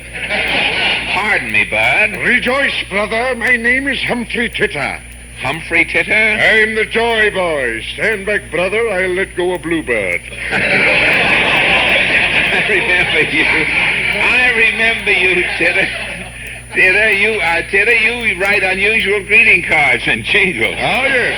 Everybody sends out cards to couples getting married. Yes, and you? I send out cards to people getting divorced. Divorced? Congratulations, Sam, old boy. Now you've dumped that Jane. Coming back from Reno, you'll ride the Freedom Train. Very good, Humphrey. Rejoice, brother. You can be happy as a cricket. Try rubbing your legs together. Look, Mr. Titter, what about the monotony of radio comedy? I have the solution. Good. I'll write a jingle. Take this down. What's the title? Farewell. Farewell. Farewell to you, old radio jokes. I can stand you no longer. California weather and Airwick, Azusa and Cucamonga. Who's on first? Jolson's age. How big is Durante's nose? Cantor with his 5 daughters. How sloppy are Crosby's clothes? Allen's Alley, the mean widow kid. Sinatra looking so bony. Fibber McGee in his closet. Tell me, which twin has the Tony? Coming, mother. Listen, Gracie. At long last, I've made my decision. So farewell to you old radio jokes. I'm turning to television. So long, Mr. Titter. Rejoice, brother.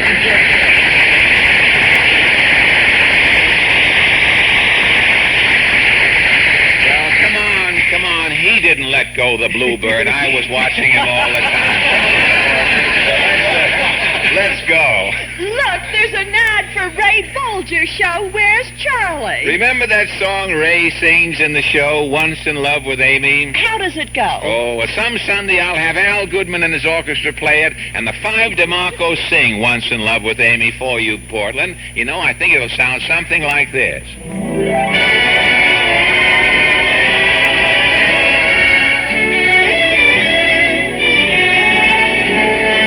Once in love with Amy, always in love with Amy, ever and ever fascinated by her, set your heart afire to stay. Oh, once you're kissed by Amy, tear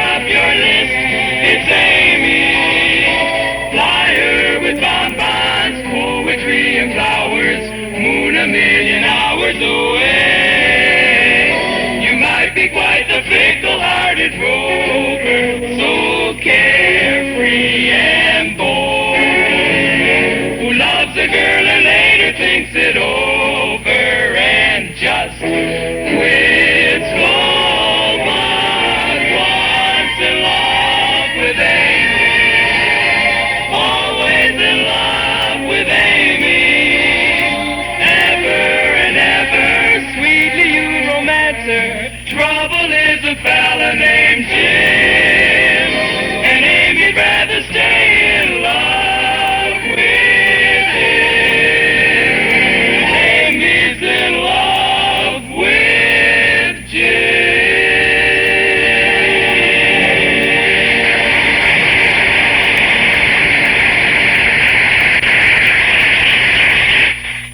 Entertainment on a Sunday from the week that was.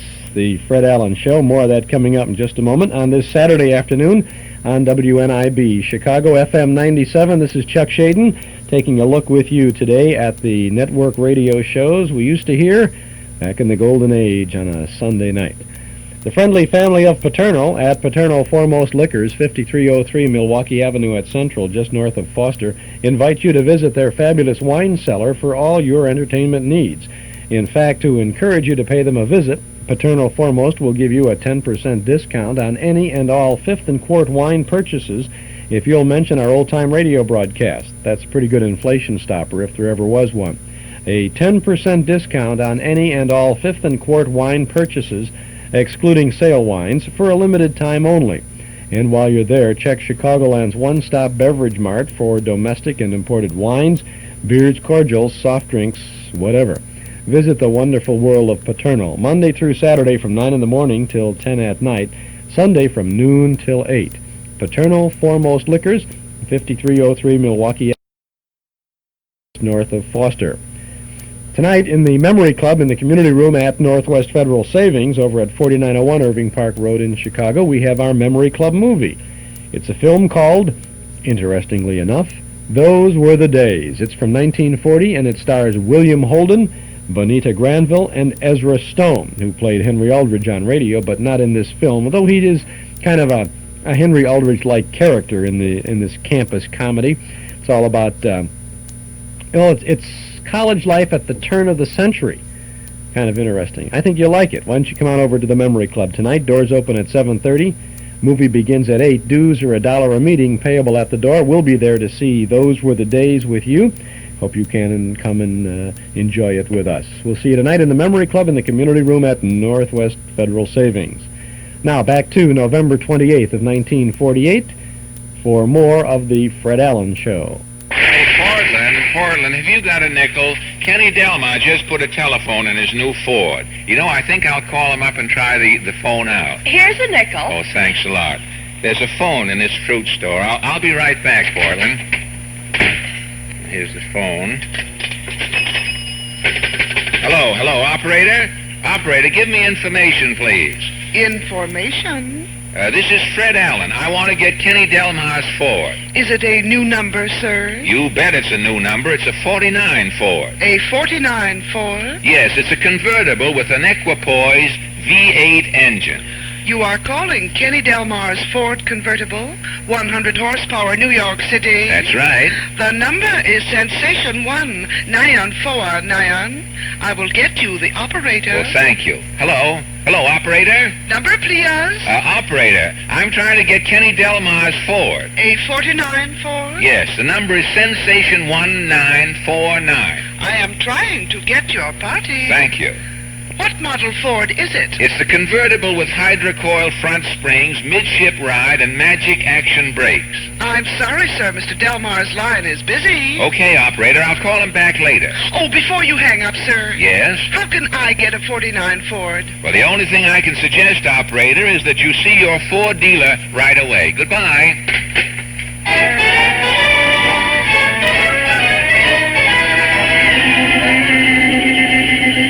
Here's your nickel back, Portland. I got some change inside. Come on now, I'm late. Late for what? Well, I have to meet Georgie Jessell at Lindy's. He sent me a note. Is George Jessell still a big movie producer at 20th Century Fox? Portland, Mr. Zanuck, the head of the studio, doesn't make a move without Jessell.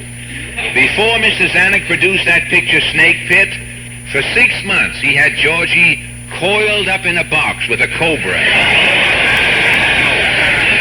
I wonder what George Jessell wants to see you about. Well, here's Lindy's. Let's go in and find out. Oh, I have to meet Mama at the automat. Oh, come on. You can have a sandwich at Lindy's. I can't. Mama has 2 slots reserved at the automat. Oh, well, that's that. Good night. Good night, Portland.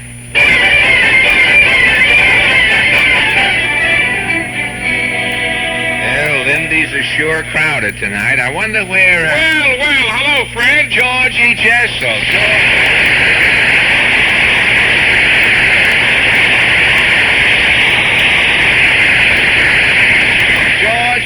Georgie, I got your note. Well, Fred, sit down. I was just going out to dinner. You can watch me. Oh. But, Georgie... Wait a minute, I'll call the waiter. Hey, waiter! Hey, Bluebird, come over here. Yes, sir. Waiter, I'd like a nice knish. Knish? What is a knish?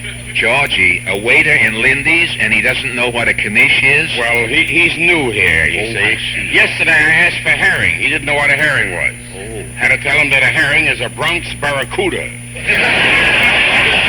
Well, perhaps you had better tell him what a knish is. Well, I will. Now, look, waiter, a knish is a little thing. It looks like a half a ladyfinger, and it weighs 200 pounds.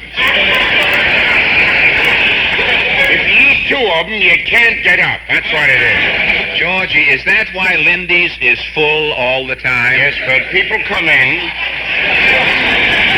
they eat 2 knishes and cannot get out of their chairs. Oh, I often wondered. Yes, sir. 20 years ago, Lindy himself ate 3 knishes, and to this day, he has never left a restaurant, believe me. Georgie, I don't think you'd better not eat a knish. All right, I think I'll have something light. Waiter, bring me a baked watermelon. Yes, sir.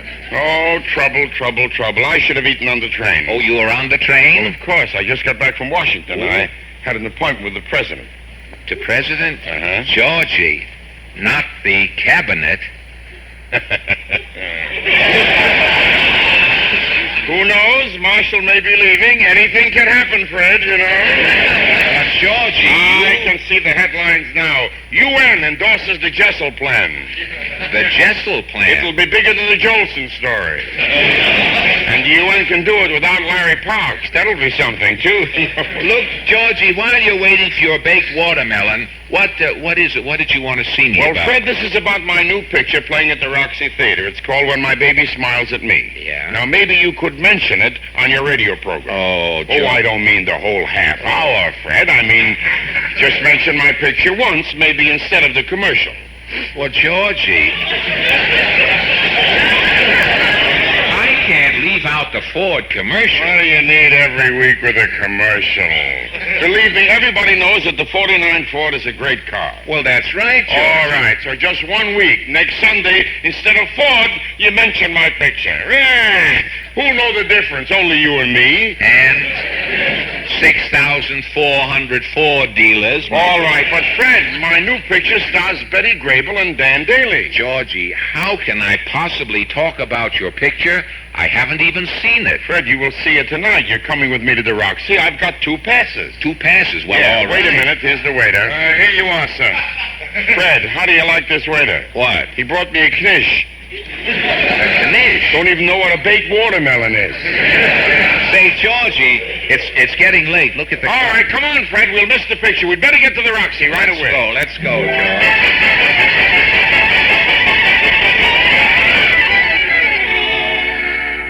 Well, here we are, Fred, right at the Roxy Theater. Gosh, look at that crowd, Just George. about to start, folks. On the screen, When My Baby Smiles at Me, starring Betty Grable and Dan Daly. The box office is over here, George. Yeah, wait a minute, Fred. I want to speak to that boy. Hey, Mr. Barker. Yes, sir. Listen, Okay, Fred, let's go. The show is just about to start, folks. On the screen, When My Baby Smiles at Me, produced by Georgie Jessell. Georgie, what What became of Dan Daly and Betty Grable? How do you like that? Well, you promise a guy a screen test, right away he starts yelling your name all over the street. Come on, I'll get the tickets. What tickets? I'm the producer. I've got passes. We'll exchange them here at the box office. Oh, good. Pardon me, miss. How many, please? I'd like to exchange these passes. Sorry, but I can't take no passes. But these are perfectly good, miss. Yeah, that's what some guy said last night. I wound up with 2 tickets to a Wallace rally. But, miss, these passes are signed by Darrell Zanuck. I don't care if they're signed by Thunderhead. I want to see the show, you're paying $1.40 like everybody else. Georgie, tell her who you are. Miss, it so happens that I am Georgie Jessell. So what? What so what? I produced the picture that they're showing inside. What picture? When my baby smiles at me. When did we change? You don't even know what picture you're showing? How should I know? My back is to the theater. I'll beat it with them passes. You're holding up the line. How many, please? All right, okay. How much is it? For 2 you'll be $3.20. Miss, you said $1.40. $2.40s is $2.80. While your friend was stalling, the price has changed. It's $3.20. All right, miss. Fred, give it a $3.20. Okay, Georgie, you've got your mittens on. Here's $5, miss. Here's your change. All right, I'll take the tickets, Fred. Let's go in. Tickets, please. Here you are. Main floor, straight ahead for all seats. Come on, Fred. Okay, Georgie. Get in line, please. Usher, 2 seats, please. This aisle is full. You'll have to get in line. Usher, I am Georgie Jessell. Mr. Jessell, Usher, produce the picture. Next aisle to your right, sir. Thank you. See, Fred? Just mention a name. It sure worked, Georgie. Oh, Usher. Next aisle to the right, sir. It's just one aisle over, Fred. I'm coming, George. Next aisle to the right. This is the last aisle, Fred. Right through this door, sir. Thank you. Georgie, we're out on 50th. Well, how do you like that? Hey, let us Back in here. Open that door. Here, stop banging this door, you bums. There's a picture going on in here. We know that. We came here to see the picture. Well, this is an exit. The box office is on 7th Avenue. You'll have to get a ticket. We've got tickets. Yes, he has the stuff. Well, you can't come through this door. We came out this door. You sent us out, remember? It's so dark in here, I can't see faces. Every head to me is just a lump. Georgie, tell him who you are. Look, Usher, I am Georgie Jessell. Yeah. Georgie Jessell? I just saw your name on the screen. How do you like that, Fred? The picture started. You've already missed the best part. Georgie, if the rest is a letdown, I tell you, I'll see it some other time. Oh, no. Fred, you're seeing my picture tonight. Usher, be a good fella. Let us black in. Well, it means breaking my usher's oath, but all right. Come on. Thank you. Anything else I can do for you, Mr. Jessell? We just want 2 seats. Yeah. Next aisle to your left. Oh, no, you don't. We've been all through that. But this aisle is full, Mr. Jessell. Georgie, why don't we just stand? Now, look, Fred, have you forgotten who you're with? You're not only going to see the picture, you're going to see it sitting down. Sitting where? Have you tried upstairs, Mr. Jessell? That's a good idea. Now, how do we get upstairs? That stairway back of the Dixie Cups leads to the mezzanine. All right, Dixie Schmixie, thanks. Come on, let's go, Fred. All right, Georgie. Well, here we are in the mezzanine, Georgie. Well, we'll get some action now. Shh, here's the usher. Yes, sir. Can I help you? 2 seats, Usher, please. May I see your stubs? Here they are. Oh, shame on you, sir. Shame on you. Who's smoking? What's wrong, Usher? This is the mezzanine, the loge seat. So what? Your tickets are for the lower floor. Well, how do we get tickets to sit up here? You'll have to go back to the box office. All right, you stay here, Fred. You rest yourself. I'll go down to the box office. I wouldn't advise it, sir. Why not? There aren't any loge seats right now. No seats? Georgie, as long as there aren't any seats. Fred, you're going to see my picture if I have to get 2 Morris chairs. Sorry, no Morris chairs allowed in the mezzanine. Usher, do you know who I am? You're Georgie Jessell. Well, how did you know? Oh, word's gotten around. Well, look, Usher, I produced this picture. I was on my feet day and night. 7 days a week for 12 months. I'm a tired man, and I'd like to sit down. Well, you can't sit here. Why don't you try the balcony? How do we get to the balcony? You're left behind the candy counter, 4 flights up. Fires on Brent. All right, come on. Let's go, Fred. To the balcony? They know I'm here. They're probably holding something open. Well, let's go and find out.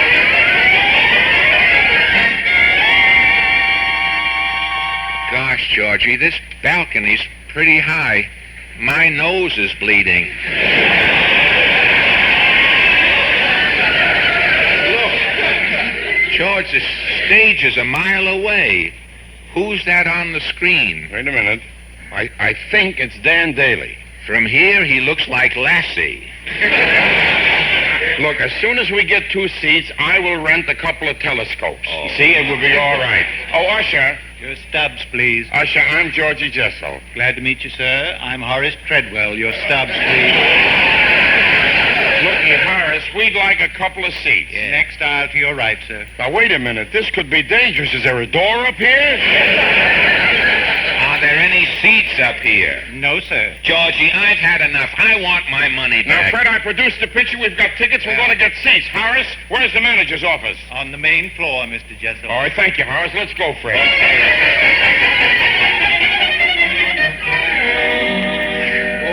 The main floor. Now, when do I get my money? Stop with the money, Fred. We're going to get seats. Now, here's the sign, manager's office. Yes? Pardon me, I'm looking for the manager. Georgie Jessell. Well, Joe Hawkins, you old son of a gun. You're the manager? Georgie, I heard you were making a tour of the theater. Well, how'd you like it? Oh. How did I like it? The theater is great. Only one thing. Say, did you ever think of putting in 2 more seats? 2 more seats? I'll make a note of that. Never mind the seats. What about my money? George, who is this? Well, this is Fred Allen, a friend of mine. Oh. Georgie, I expect 2 seats to open up in the orchestra any minute. Oh, nice work, Joe. Thank you. A couple of Bobby Soxers dropped their lunch on the way in this morning. They've been sitting inside for 10 hours with no food. They can't last much longer. They can still last longer than I can. I want my money back. You want your money back? Yes, I want my money back. You'll get your money back. But it's going to look mighty bad on the report. What report? The report to the front office. 1 refund on when my baby smiles at me. Mr. Zanuck's going to think somebody didn't like the picture. Who produced the picture? Georgie Jessell. But I didn't see the picture. Alan, you call yourself Georgie's friend. You're sticking a knife right in his back. Georgie? He's right, Fred. I'm sticking a knife in your back? The handle is showing. Georgie, I paid $3.20 to see your picture. I didn't see your picture. I would like to have my money back. Gad, he's stubborn. Yes, I'm stubborn. Now, wait a minute, fella. Wait a minute. I'll fix this. I'll tell you what we'll do. Joe, you get Fred a bag of popcorn? Sure. Here's a bag right here. I just finished popping it. Fine. Here you are, Fred. There's plenty of butter in it, too. Now, go ahead. Georgie, nobody eats popcorn just to eat popcorn. People only eat popcorn when they're watching a picture. Now, sit down, Fred. Eat your popcorn. I'll tell you the story of my picture. Are you ready? Now, wait till I get my popcorn open. Okay, Georgie, I'm ready. Well, When My Baby Smiles at Me is the story of a great love. Dan Daly is in love with Betty Grable. Give me some. As the picture starts, Dan Daly is on the stage singing, "For when my baby smiles at me, my heart goes roaming to paradise." Yes, sir. And when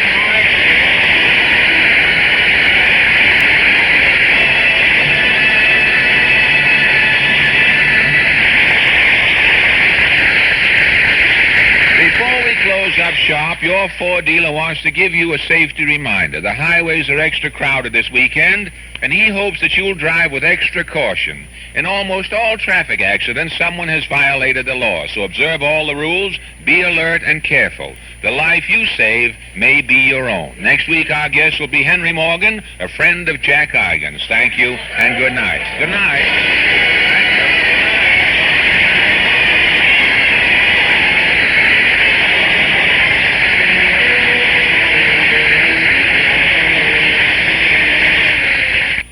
This is NBC, the National Broadcasting Company.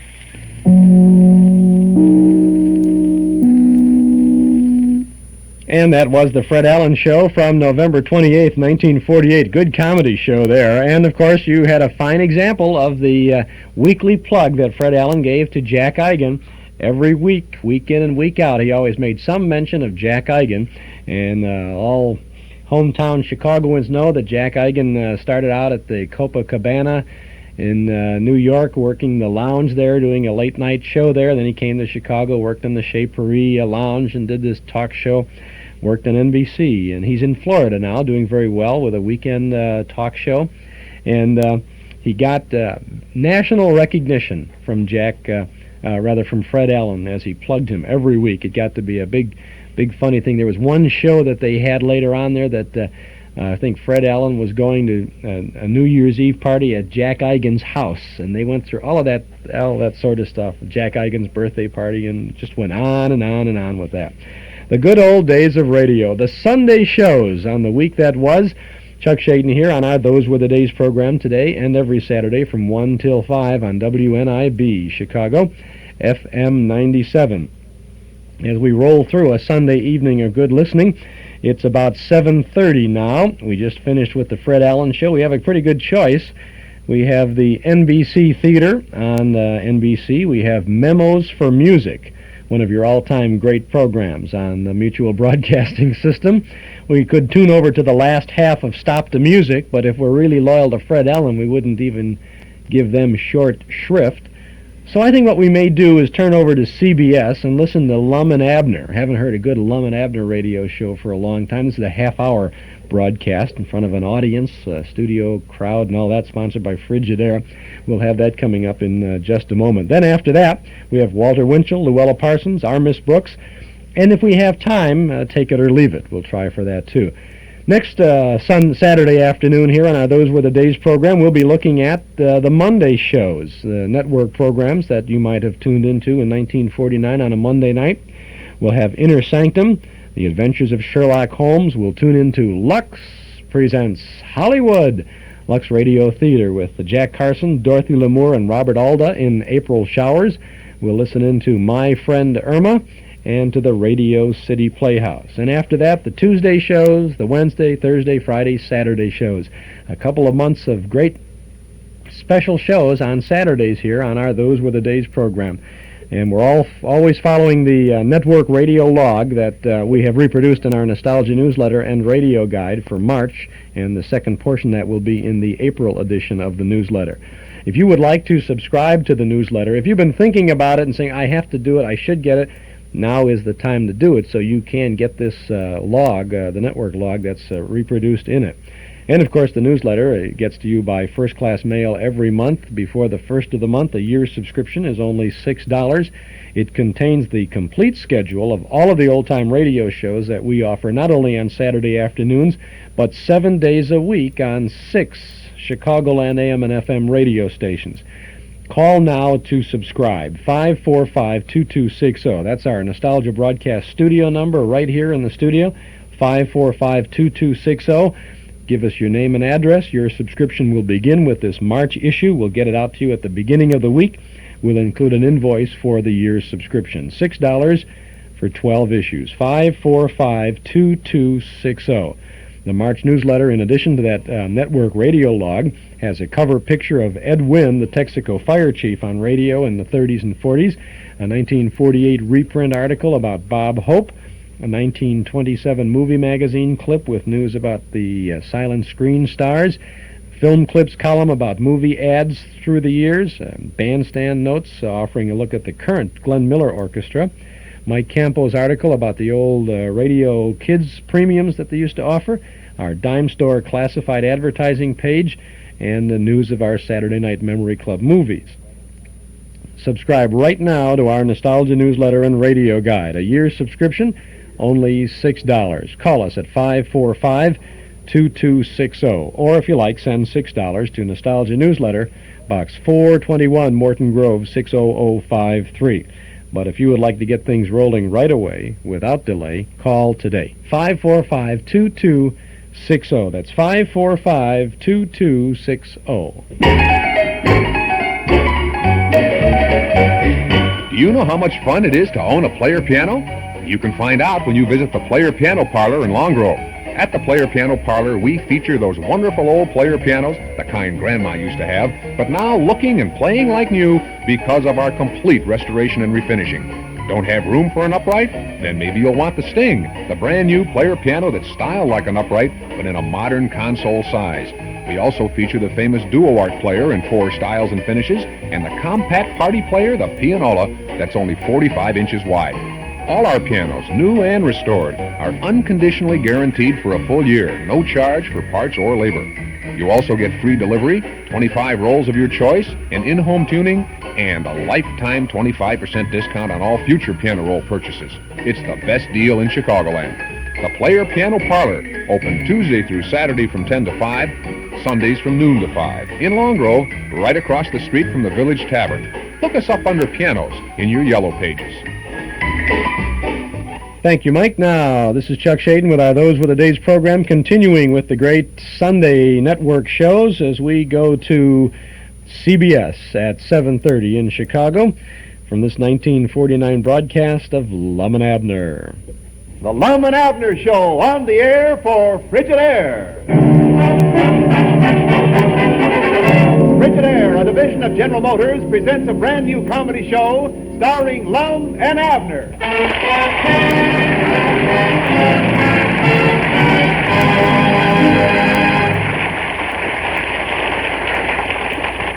Hey, Abner, listen to this. Dear Mr. Edwards, it is a pleasure to inform you that your lodge brothers have voted to send you to Leavenworth, Kansas. Huh?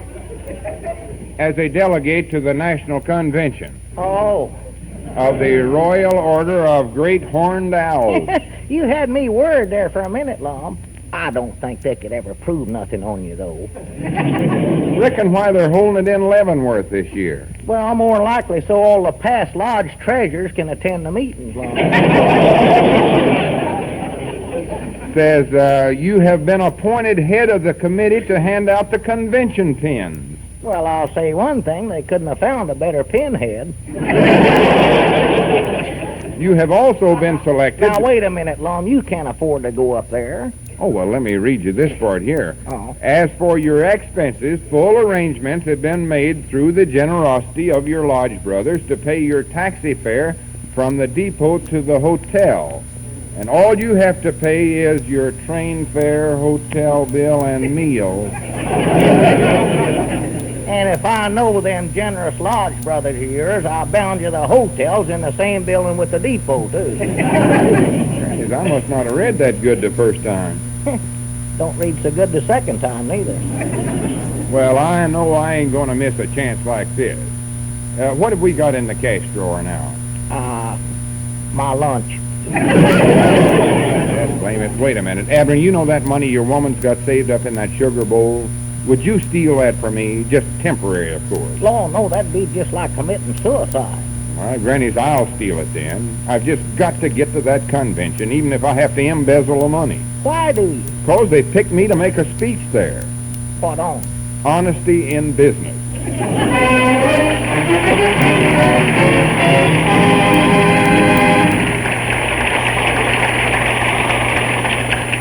America's #1 refrigerator is Frigidaire.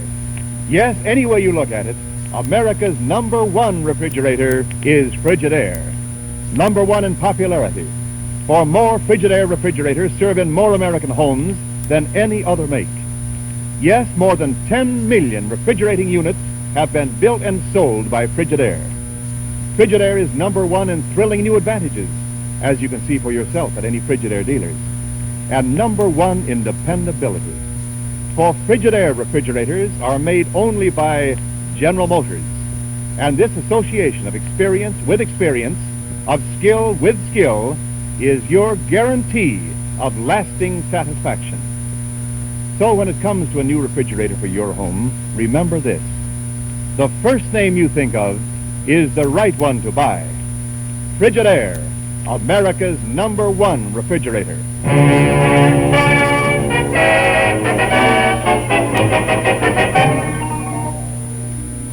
Grannies, I don't know how I can ever raise enough money to get to that convention. I'll need at least $200, and the thing starts tomorrow. Yeah, well, let's name over all the friends that you've got that might lend you the money. All right. Well, that didn't take long. Well, what other great ideas have you got? Well, we could sell my cornet. That is, if we could find enough money to get it out of the hop shop. That ain't no use. My only hope is to find some man that's smart enough to have made a lot of money and dumb enough to lend me some of it. Hey, wait a minute. There comes Sister Simpson, Lum. She might be able to help you locate somebody. Men is one of her favorite subjects. Well, howdy, Sister Simpson. Howdy, Lum. Howdy, Abner. How's your woman? Oh, just tolerably. Say, Sister Simpson, I'm looking for a man with money. Well, brother, who ain't? Well, I just want one that's got close to $200. I just want one close. Say, maybe you could lend the money to Lum. Well, I'd love to, but I've just had so much expenses over at the boarding house lately. Oh? Do you know I've had to have that termite exterminator over there a half a dozen times this week? Well, what'd you have to get him over there so many times for? Have you seen how good looking he is? Yeah, but I never thought them exterminators come so high. Oh, it ain't that. What's breaking me is buying them termites to keep throwing under the house. Well, listen, Sister Simpson, if you could just lend me a little money, it'd help me get to the convention.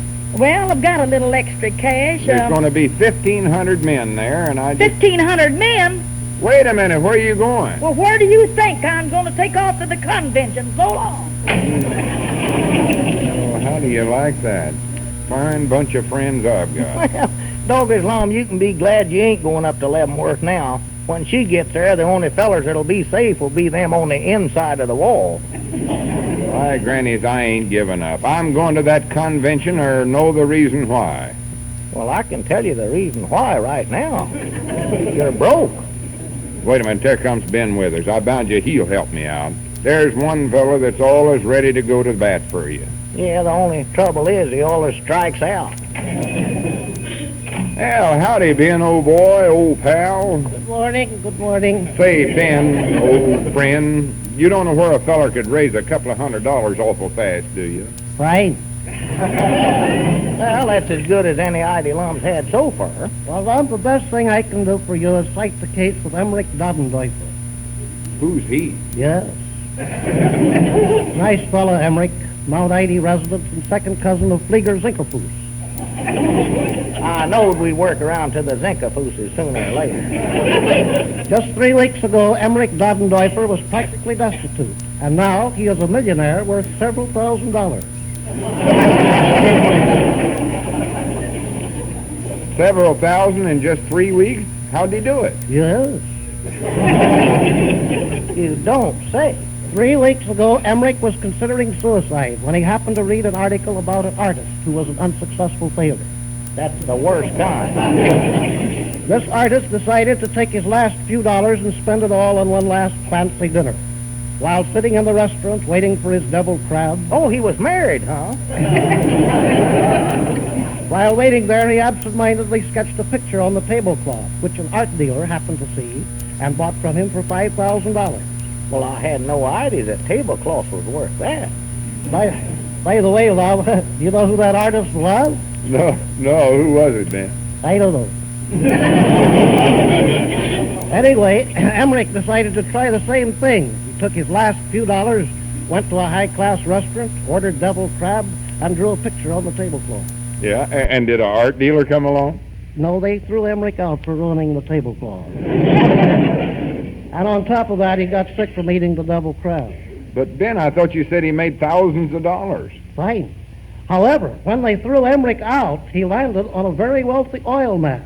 Oh, I'm beginning to see now. The wealthy oil man quickly interviewed Emmerich, took his name and address, and the very next day, Emmerich received a letter from the oil man saying that he was suing him for damages.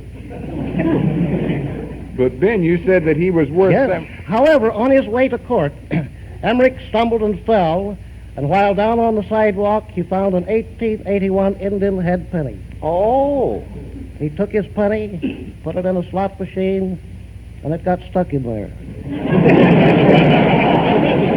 Now, wait, Ben. Just how did he make all those thousands of dollars? Oh, Emmerich never made a nickel in his life. Well, how'd he get the money then? 2 days ago, he inherited $50,000 from his uncle. See you later, Lum. And if you think of any way of raising a lot of money fast, let me know. I'd like to get in on it.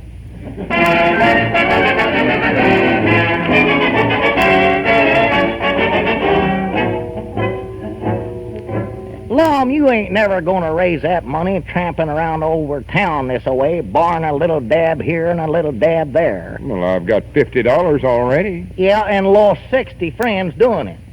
Lum, I'm going back to the store where I can be poor and popular. No, wait. We're going in the lunchroom here and hit up Luke Spears. Yeah, he'll hit you right back, too. Now, come on. No, sir, that ornery little critter will throw us right out of there, Lum. Oh, he ain't as bad as all that. He just puts that on. Hiding under that rough exterior is a heart of gold. Well, I know he's hiding his gold summers. He ain't putting none of it out, I know that. I'll see you back at the store, Lum. All right, traitor. Well, howdy, Luke, old boy, old pal. Huh? Oh, howdy, Lum. How's business, old kid, old friend, old buddy? How much do you want to borrow? Now, wait a minute, Luke. Don't go flying off the handlebars. I'm doing this for a good cause. It's for the good of Pine Ridge. I'm raising money to send me to Leavenworth, Kansas. You're right. That's the best thing that could happen to Pine Ridge. I'm for that. How much is my share? Now, wait a minute. The National Horned Owl Convention is going to be there this week, and I thought as long as you're a lodge brother, and, well, it seems to me that we all want Pine Ridge to be well represented there, and... Oh, great jumping Jehoshaphat. Here comes that Birdie Finn. Birdie? He looks more like a vulture. Howdy do, Miss Finch. What do you have? Well, I really don't know. It's so hard for a young girl to make up her mind. Yes, it is. But let's talk about you. What do you want? Well, I have to be careful what I eat. I have to watch my figure, you know. Why? Well, I have to. Nobody else watches it anymore. Well, what do you want? Well, I'll take some macaroni with spaghetti, a few baked potatoes with a side order of hash browns, and a mashed potato sandwich. Won't all that starchy stuff make you bulge out? Well, it'll help.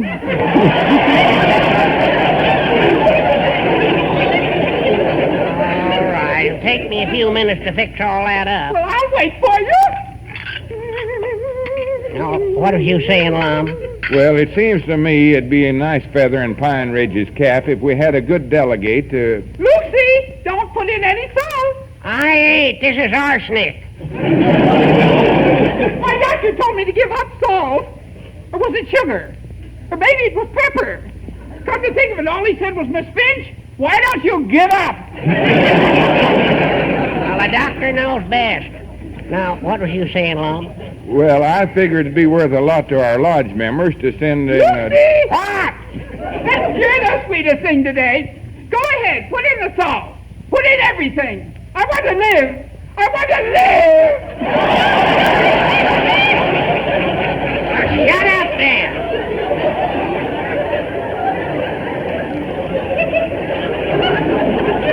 Go ahead, Lum. Go right ahead. Well, it'll cost us all a little something, but think of the publicity we'll get. Well, how much do you reckon you'll need? Oh, hour and a half. Lucy, I've changed my mind. I don't want the macaroni. Have you any suggestions? Yes, and if you ain't careful, I'll suggest them. Lucy, you're sweet. What I was saying, Luke, I've got $50 so far, but I ought to have another $150, and I'm going to have to raise it awful fast.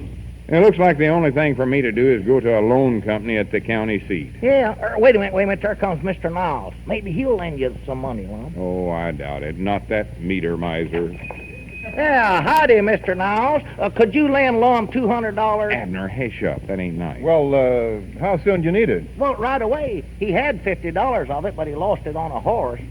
Well, did the horse come in pretty far behind? Far behind? He come in so late he had to tiptoe into the barn. Well, I'll tell you, Lum, when you're dealing with horses, you should think of them as refrigerators. Now, just what do you mean by that? Well, when you set out to pick a new refrigerator for your home, you're going to be mighty particular, and you should be. Maybe it hasn't struck you just this way, but there are more than 10 million good, sound reasons for my suggesting that your first choice be Frigidaire, America's #1 refrigerator. Over 10 million refrigerating units have been built and sold by Frigidaire. That's experience that just can't be matched anywhere else. It's experience that's built right into the refrigerators you see at your Frigidaire dealers. It's experience that means dependable service. That's as important to you through the years as any other special feature of these great refrigerators. And there are plenty of special features, many of them exclusive with Frigidaire in all 9 different models. This wide choice of models gives you plenty of leeway in picking the one that will best suit your family and your kitchen in size, in price. And remember this, in any Frigidaire refrigerator, and only in Frigidaire, you'll get the simplest cold-making mechanism ever built, the famous carefree Metermizer. That's one more reason for choosing America's #1 refrigerator. Yes, do as others have done more than 10 million times. Choose Frigidaire. Yeah, but how about that loan that you was going to give loan? Abner, don't give him another opening or we never will get out of here. Come on, we got to go to the county seat. So long, Mr. Niles. And there you have the first half of Lum and Abner with Chester Lauck and Norris Goff as Lum and Abner from 1949. Familiar voice there, right? Ben. Who is that Ben, you're saying? Huh? Is that the guy who played Judge Hooker on the Gildersleeve program? Sounds a little like him. No, it wasn't. That was Earl Ross. This is Clarence Hartzell, and he played Uncle Fletcher on Vic and Sade. And, I just saw the light bulb. See, right over the head? That's who it was. That's right. Clarence Hartzell. This is Chuck Shaden here on our Those Were the Days program this Saturday and every Saturday from 1 to 5 on WNIB, Chicago, FM 97. Today, tuning into the old Sunday Night Network radio shows. Lum and Abner here. Walter Winchell, LOUELLA Parsons, our Miss Brooks ahead of us. So stick around and don't touch that dial.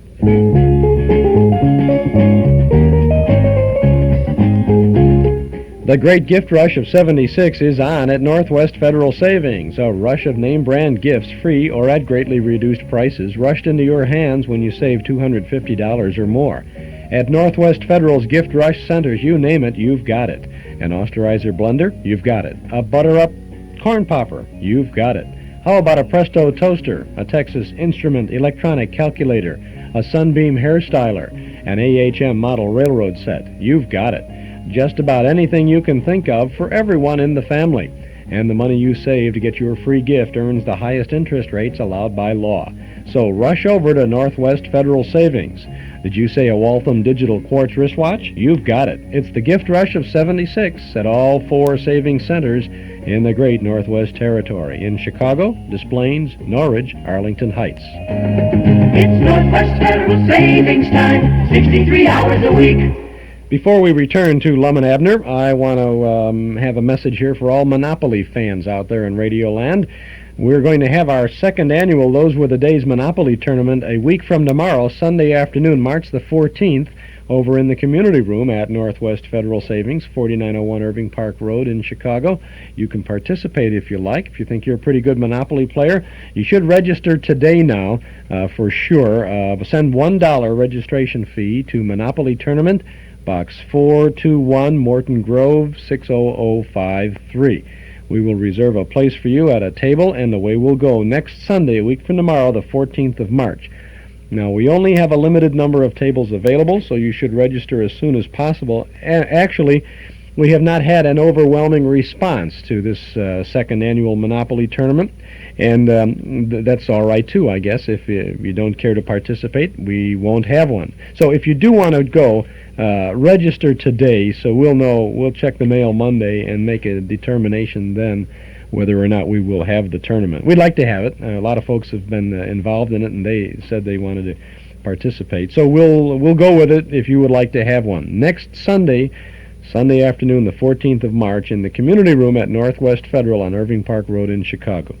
Registration fee, $1. If we don't have the tournament, by the way, your dollar will be returned to you. Everyone who enters, and if we have the tournament, you receive a table number, a set of ground rules before the big date, before a week from tomorrow.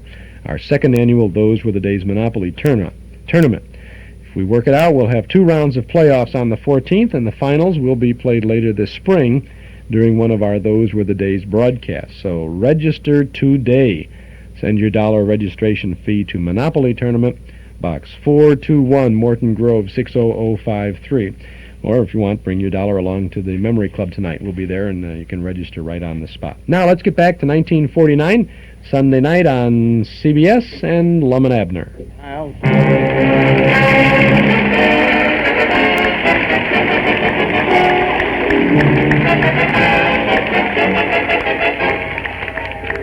Hi, Doggies Lum. This is the silliest one thing you did so far.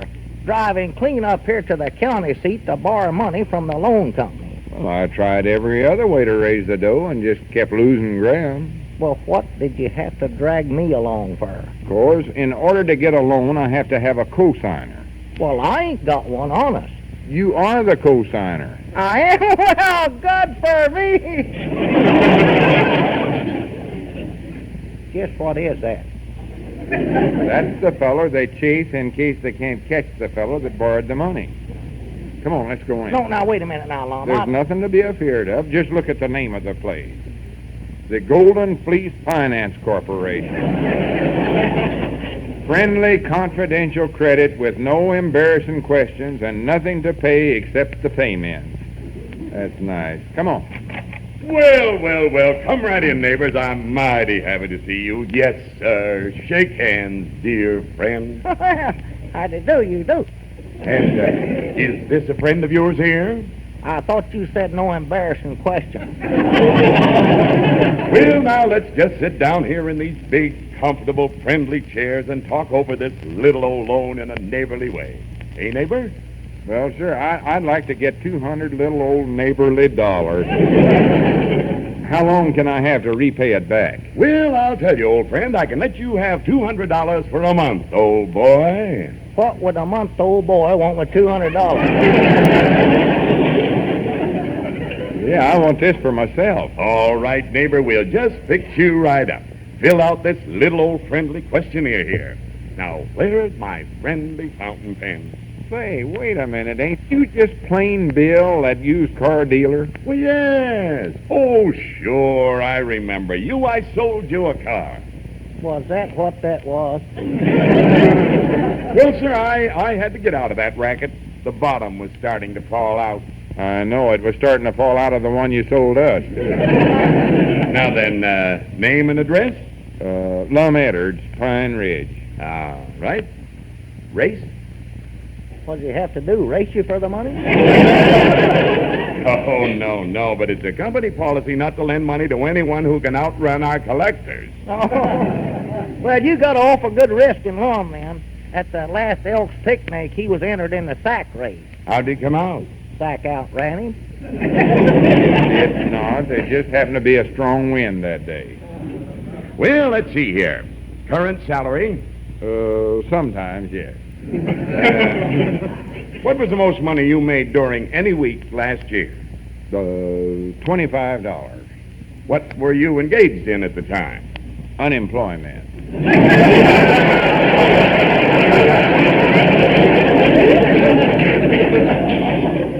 Yeah, when he works, he don't make half that much. All right, now we come to the little old homey subject of collateral. Collateral? What's that? Well, you've got to put up something that's worth more than the amount we lend you. Then if you don't pay the loan, you don't get back what you put up. You don't? Hey, Lum, reckon we could put up Elizabeth? You can't use your woman for collateral. Oh, I didn't think so. About the only thing we've got is the Jot 'em Down store. All right, fine. Hey, now, wait a minute. I don't want to take a chance on losing the store. How do we know this company's reliable? Oh, you don't need to worry about that. We have branches in every city in the country where the laws aren't too strict. Yeah, but when Lum can't pay, which he won't be able to do, you'll take the store away from him. Oh, you don't need to worry about that either. I know. We're always very kind, courteous, and considerate. Well. We never take advantage of... Oh, excuse me while I answer the phone. Yeah, nice. Golden Fleece Finance Corporation. Love that name. Well, how much overdue is their payment, Max? 30 minutes? Oh, well, have a heart, Max. Give him another old 5 or 10 minutes. Why, certainly. You can't take the bed right out from under an old man while he's sleeping. Well, that's not kind and courteous. Wake him up first. All right, goodbye. Well, Mr. Edwards, I guess we're all set. Good. Do I get my $200 now? Oh, no. You won't get that until after our investigators looked over your store. He'll be there late this afternoon. He will? Yes, that is, if he can find some place to borrow enough money to make the trip. Good day.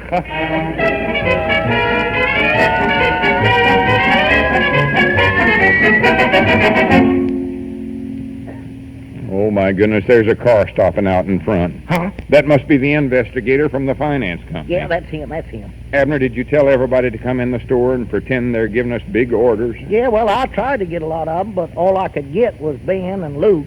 Well, in that case, you'd better be a customer, too. Me? Why, Lum, I wouldn't trade in a dump like this. Well, just swallow your pride long enough to help me out, please. Oh, If we don't make this store look rich and prosperous, I won't get that loan. And if I don't get the loan, I won't get to go to Leavenworth to the convention. well, ain't that a shame? Now, here comes the investigator. You sneak out the back way and then come in the front and make off like you're a rich customer. Go on. All right, but don't you go raising the prices on me. Well, what do you care? You get half the profit. Oh, yeah, well, raise them up then. Well, how do you do, sir? I reckon you're the investigator. Why, yes, you're right. How did you know? Well, I've been inspecting you. Natural. Oh. Well, in that case, we might as well get right down to business. I guess the first thing to do is start going over your books. Yeah, all right. I doubt if you can understand them, though. No, I never can. Oh, excuse me. There comes one of my rich customers, of which I have numerous numbers of. Howdy do you do, Mr. Edwards, wealthy storekeeper?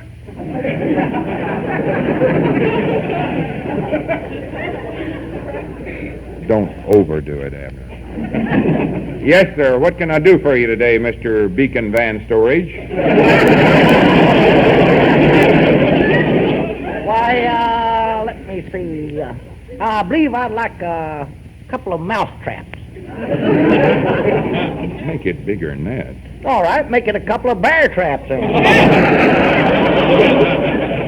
I'm sorry, Mr. Beacon Van Storage. I ain't got a one left. Oh, dear, oh, dear. I just do such a rushing business here, I just can't keep nothing in stock. Yes. Well, let's see then. I'd like a nice, expensive yacht.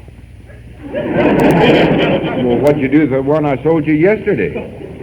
I've used it.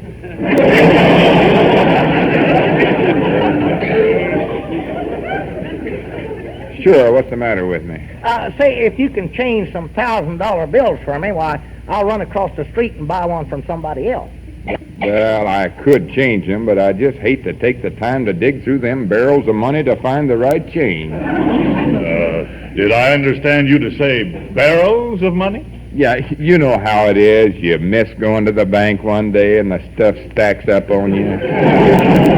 Well, your books don't seem to show that much business. Oh, well, I do so much business here, I don't have time to put half of it down in the book. Oh, how do you do, Mr. Withers? Fine. What can I do for you today? I want 200 cans of beans, 900 pounds of sugar, 30 sacks of flour, 800 packages of Fig Newtons. My, your order's a little light today, Mr. Withers. 500 sacks of cornstarch, 2,000 crooked neck squashes, one yacht. I used the yacht, Ben. Excuse me. Mr. Edwards, do you actually do this kind of business every day? Oh, this is a slack day around here. 300 pairs of men's slacks. Howdy, Lum. I want 3,000 yards of green olives and... Luke, I wonder if you could come back tomorrow. What's the matter? Didn't the investigator show up?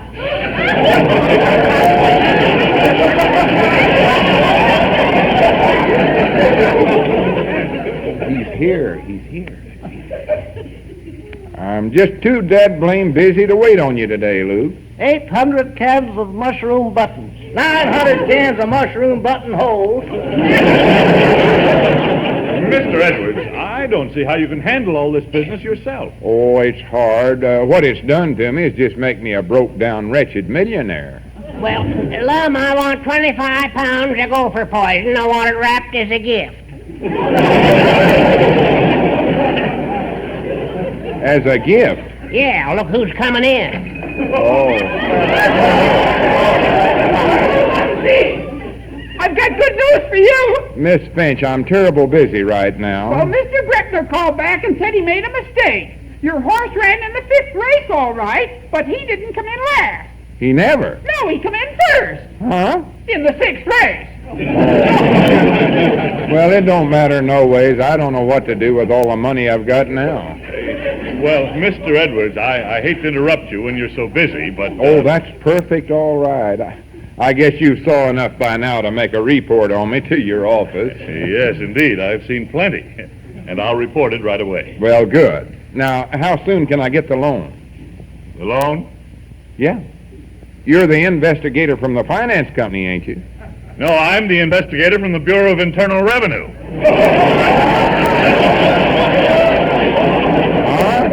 And your failure to report all this income will undoubtedly win you a free trip to Leavenworth.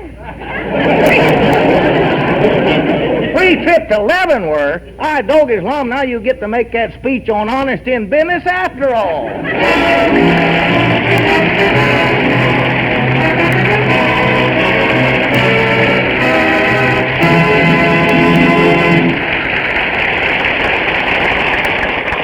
Lum and Abner will be back in just a minute, but first here is an important question. Want to know 2 or 3 dozen different ways a home freezer can simplify meal making for you? Ask your Frigidaire dealer to prove to you how much time and work you can save yourself with the great new Frigidaire home freezer, built by the makers of America's #1 refrigerator.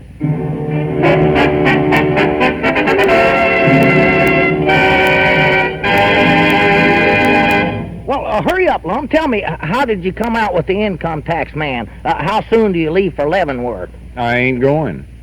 Oh, that's a shame. Yeah, when he found out what bad shape our store was actually in, he gave me a $200 refund.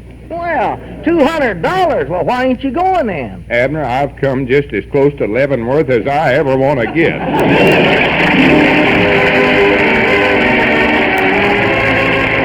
The new Lum and Abner Show is brought to you each week with the best wishes of your Frigidaire dealer and Frigidaire division of General Motors, manufacturers of a complete line of home appliances, air conditioners, and commercial refrigeration equipment. Ben Withers is played by Clarence Hartzell. The script is written by Roz Rogers and Betty Boyle, with music by Felix Mills. Listen next Sunday and every Sunday to the 3 great comedy shows, Jack Benny, Amos and Andy, and Lum and Abner. So until then, this is Wendell Niles saying good night for Frigidaire, America's #1 refrigerator.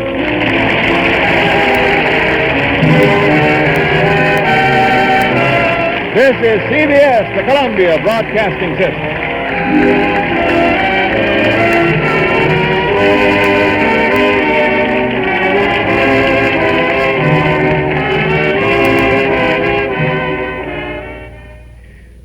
Lum and Abner, broadcast from about 1949. I don't have a specific date on that for you. Certainly fits right into our Sunday evening network lineup, doesn't it? And Jack Benny, Amos and Andy, Lum and Abner, they said the 3 great radio comedians, comedy shows on CBS. Well, we didn't hear Amos and Andy. We heard Mayor of the Town, Fred Allen. And they had Sam Spade squeezed in there, too, on their CBS lineup. Chuck Shaden here on our Those Were the Days program today on WNIB Chicago, FM 97. The great Sunday shows will continue with Walter Winchell, Louella Parsons, and our Miss Brooks as we roll along here. May have recognized another voice on this show, the investigator for the Bureau of Internal Revenue. Thought that was the great Gildersleeve, huh? Well, it was, but not yet.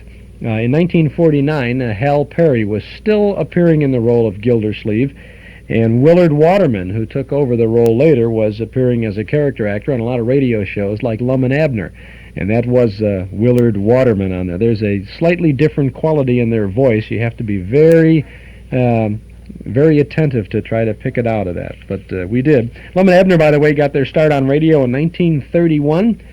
They never went off the air until 1955. For 24 consecutive years, they were on radio on all the different networks at various different times.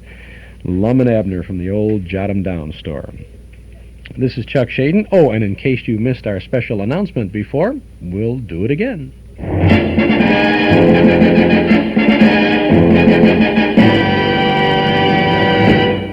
The Metro Golden Memory Shop at 5120 West Irving Park Road is now open, and we're ready to serve you with lots of memory minders of the good old Dave. Our pal Dave Denwood and I have put together a kind of a little retail store there to take you back to not so long ago, to give you some things to think about, to play with, and have fun with. We have hundreds of recordings of old-time radio shows on cassette tape and on LP records, plus big band, soundtrack, and personality recordings. Lots of new things, too, to bring back the old times. Lots of old things to provide more good times. Movie posters, magazines, books, cards, gifts, games, great jigsaw puzzles, games, gifts, novelties. It's all there. They're all waiting for you at our Metro Golden Memory Shop, 5120 West Irving Park Road, just east of Laramie. Why don't you pop in and browse around. The MGM shop, as we call it, is open Tuesday and Wednesday from 11 to 6, Thursday and Friday till 8, Saturday till 7, and on Sunday from 1 to 5. Come on in, see all the goodies at Metro Golden Memories, 5120 West Irving Park Road. We have a grand opening special for you for a limited time. You can get a record album of hits from the 1940s for only $2 with any other purchase. It's a $3.95 value, but only $2 at the Metro Golden Memory Shop. Bob Everly and Helen O'Connell singing Amapola, Bing Crosby singing Swinging on a Star, the Andrews Sisters, I Can Dream, Can I, Judy Garland, Freddie Martin, the Mills Brothers, the Ink Spots, Sammy Kaye. Actually, 13 big hits from the 40s on a single LP, a $3.98 value, only $2 with any purchase at the MGM shop. It's a kind of a grand opening special. I hope you can come in sometime very soon and see what we've got for you. Metro Golden Memories, 5120 West Irving Park Road. That's 2.5 blocks west of Northwest Federal, just across the street from Nelson Hirschberg Ford. Metro Golden Memories, the MGM shop.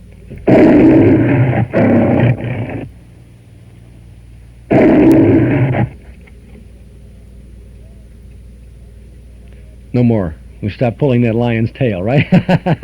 Okay. Sunday night on radio. Well, let's see. After Lum and Abner were all over, it was 8 o'clock in Chicago. Now, what did you listen to at your house? The Manhattan Merry-Go-Round, where they sang the tunes so clearly that you could understand every word? That was on WMAQ on NBC. The Mutual Broadcasting System offered a little cops and robbers kind of a show called Under Arrest. The CBS radio network, not yet called the CBS radio network, and just called the Columbia Broadcasting System, offered the Electric Theater, sponsored by General Electric, starring Helen Hayes, First Lady of the theater. But in our house, my dad had to listen to Walter Winchell, and so we listened to the Juergens Journal. I didn't care much about Walter Winchell stuff. I always liked the Hollywood news that LOUELLA Parsons offered after that, so I kind of sat through Winchell, not understanding all that ships at sea stuff, just so I could listen to LOUELLA Parsons give all the exclusive reports and all the Hollywood stars. So that's what I think we'll do. We'll set our dial of the Super Heterodyne here to WENR, and we'll listen first to Walter Winchell and then to LOUELLA Parsons. As close as we could come to a 1949 broadcast was this September 5th, 1948 edition of the Juergens Journal. The Juergens Journal, featuring Walter Winchell. Mr. Winchell, whose famous column appears in the New York Daily Mirror, the Paris edition of the London Daily Mail, and other newspapers with more than 25 million readers, is brought to you by Juergens, the lotion for soft, smooth, romantic hands. If you could learn the beauty secrets of a famous Hollywood star, you'd jump at the chance, wouldn't you? Well, later on, we're going to let you in on a secret of lovely June Allison, one of the stars of MGM's The Three Musketeers. Of course, it's no secret that many of the stars use Juergens lotion. It's their favorite hand care, 7 to 1. If you're not using Juergens now, do try it. You'll find Juergens is so exceptionally pleasant to use. Never oily, never sticky. Your hands never feel embarrassingly greasy after using Juergens. And because of recent discoveries, Today's Jergens lotion makes hands even softer, smoother than ever, gives even longer protection. So care for your hands the Hollywood way with famous Jergens lotion. And now to the editorial room of the Jurgens Journal and Walter Winchell. Good evening, Mr. and Mrs. North and South American. All the ships at sea, let's go to press. London. Radio Moscow reports that Russia has formally requested the United States, Britain, and France to convene a foreign ministers' conference before September the 15th. Chicago. The number of persons already killed on the highways coast to coast during the Labor Day weekend is 99. Washington. Secretary of the Treasury Snyder is reported at Walter Reed Hospital. Hollywood. Roberta Light, the queen of the Ringling Brothers Circus, will be married to William Ballantyne, artist and news photographer, in Hollywood, September the 8th. Greenwich, Connecticut. Cornelius Vanderbilt Jr. and Patricia Wallace will be married at midnight tonight. His fifth, her second. The bride is the niece of Jeanette MacDonald. New York.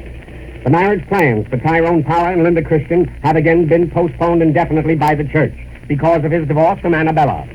Boston. The services for Russell Maloney of the New Yorker magazine, who died suddenly, will be held in Boston on Tuesday next. He was only 38. New York City.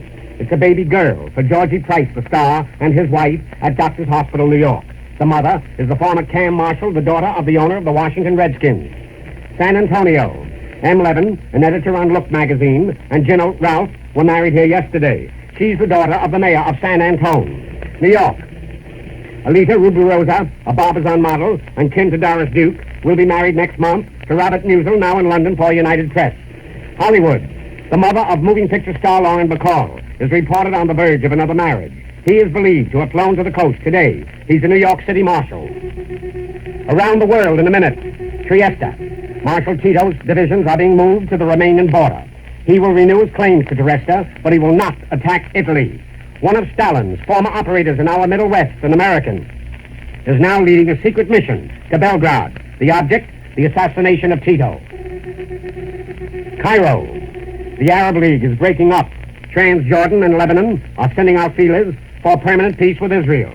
In spite of all previous misunderstandings, the Israeli government will stand with the West against Russia. London. Mr. Ernest Bevan is not expected to survive the full meeting of the British Empire Conference.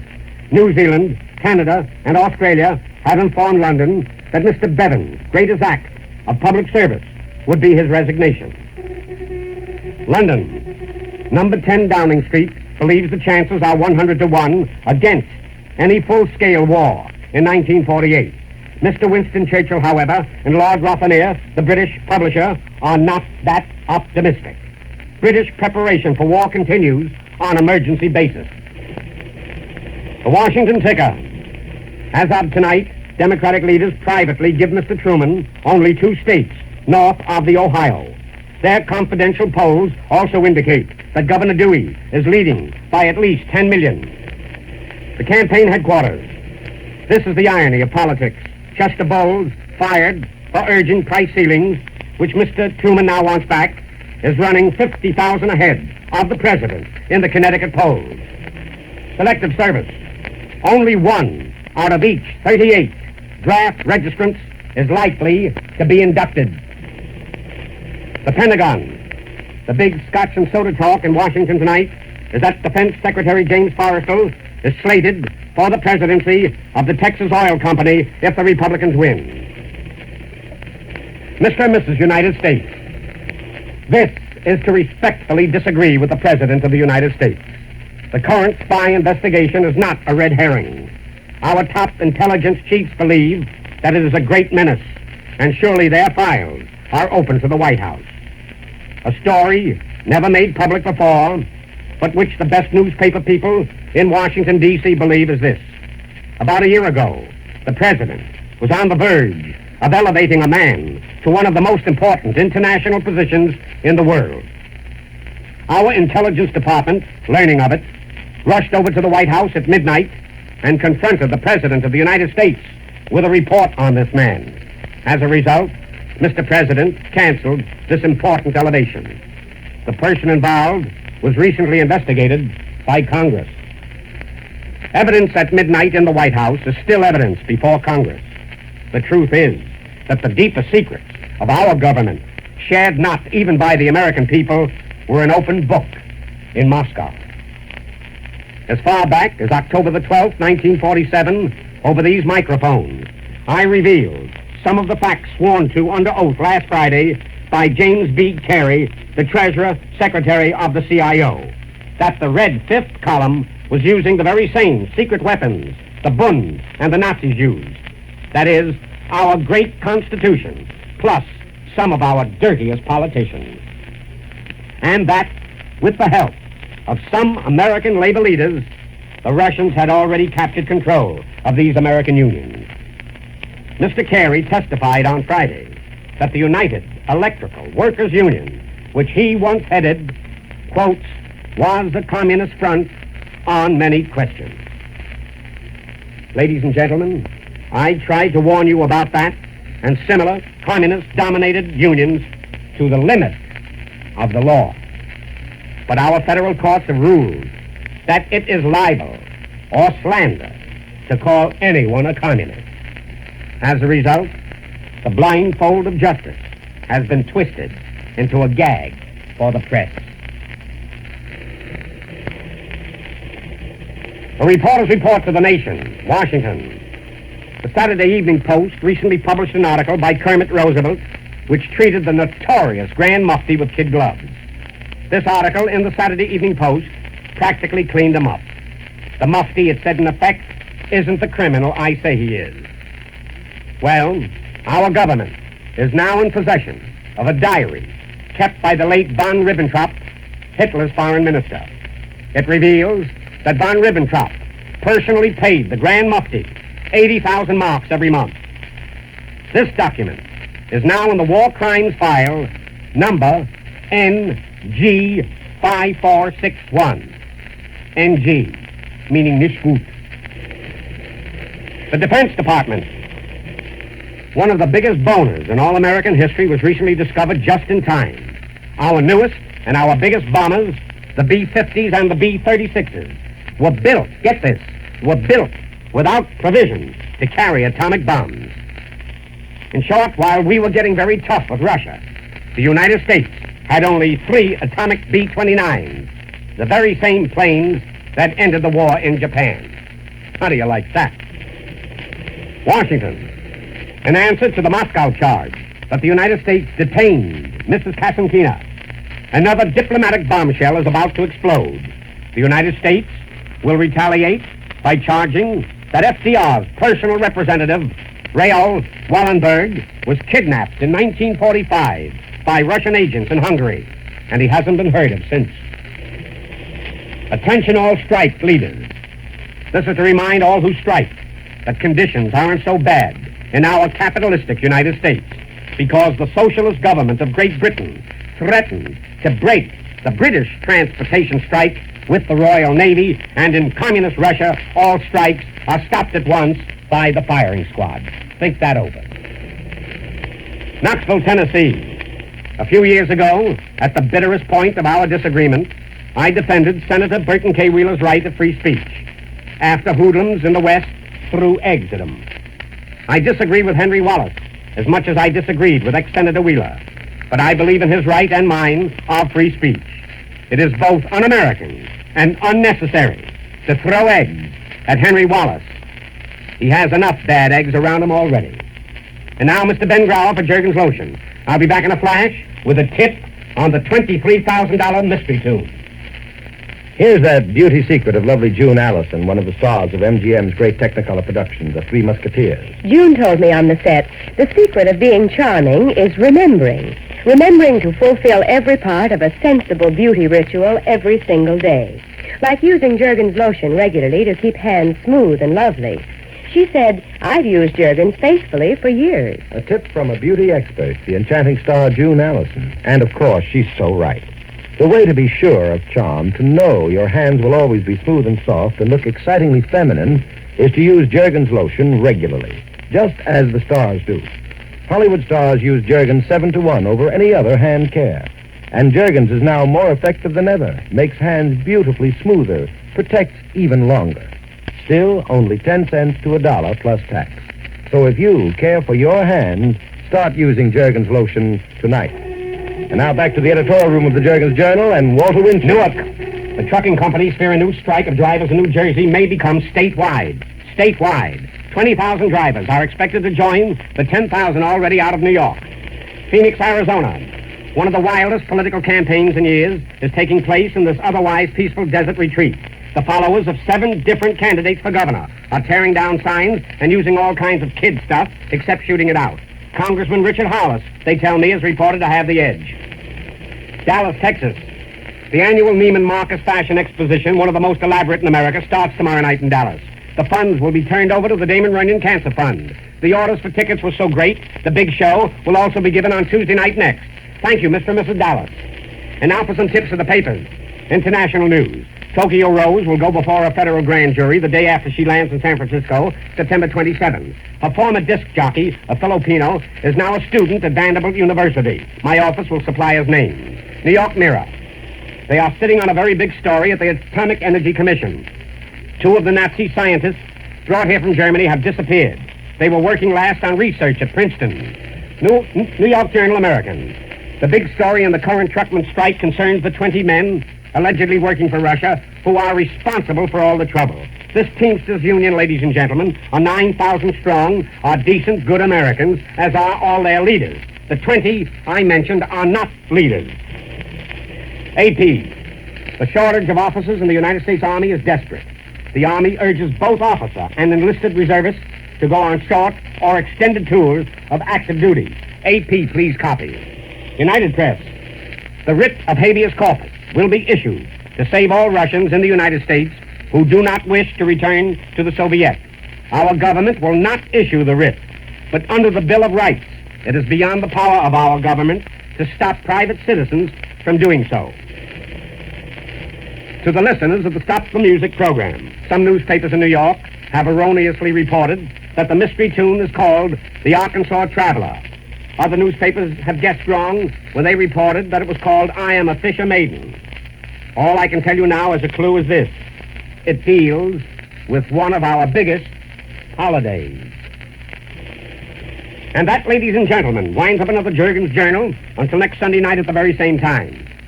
Until then, and with lotions of love, I remain your New York correspondent, Walter Winchell, who can't feel sorry for Hitler's girlfriend, Axis Sally. She wails now. She wails in her cell that she's fighting for her life. Well, now she knows how the GIs felt when they were fighting for theirs. Good night. Wishing won't make your skin softer, and dreaming won't make it smoother. But Vitone-enriched Jergens face cream will. Doctors' tests show that 8 out of 10 complexions are softer, smoother, fresher when cared for with Jergens face cream, now enriched with Vitone. A skin smoother called finer than lanolin itself. What's more, you get a complete facial in one jar of Jergens face cream. All-purpose Jergens face cream is a cleanser, a softener, a dry skin cream, and a powder base. Yet Jergens face cream enriched with precious Vitone costs no more than ordinary cream. 15 cents to $1.25 a jar plus tax. So get your jar of Jergens face cream today and start having the kind of skin women envy and men love. Next week, another edition of the Jurgen's Journal with Walter Winchell.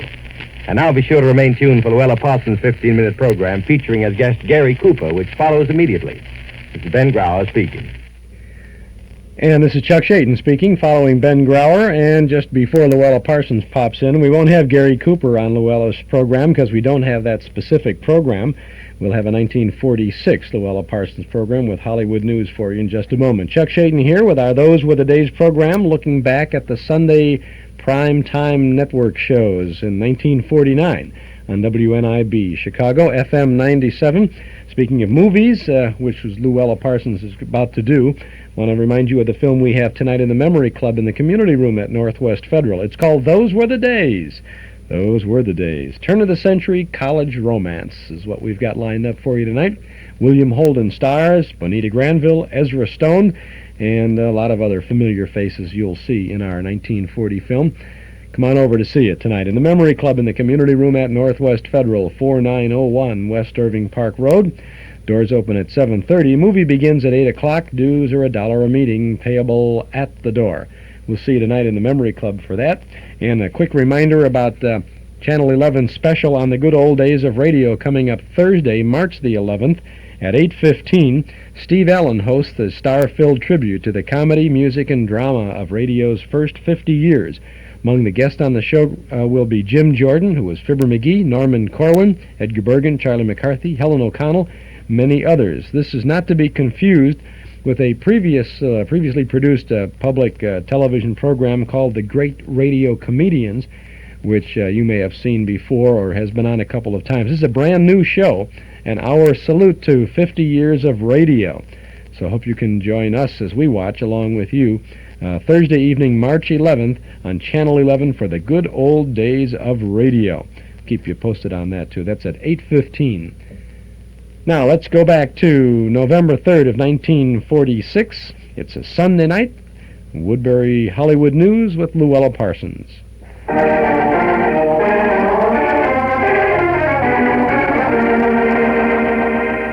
Woodbury Hollywood News featuring Luella Parsons, Hollywood's best-known, best-loved, most distinguished reporter with up-to-the-second movie news. Plus tonight's special guests, that famous couple, B.B. Daniels and Ben Lyons, brought to you direct from the film capital by Woodbury Complete Beauty Cream, the cream that beautifies skin as it cleanses. For that always fresh look, Woodbury Complete Beauty Cream.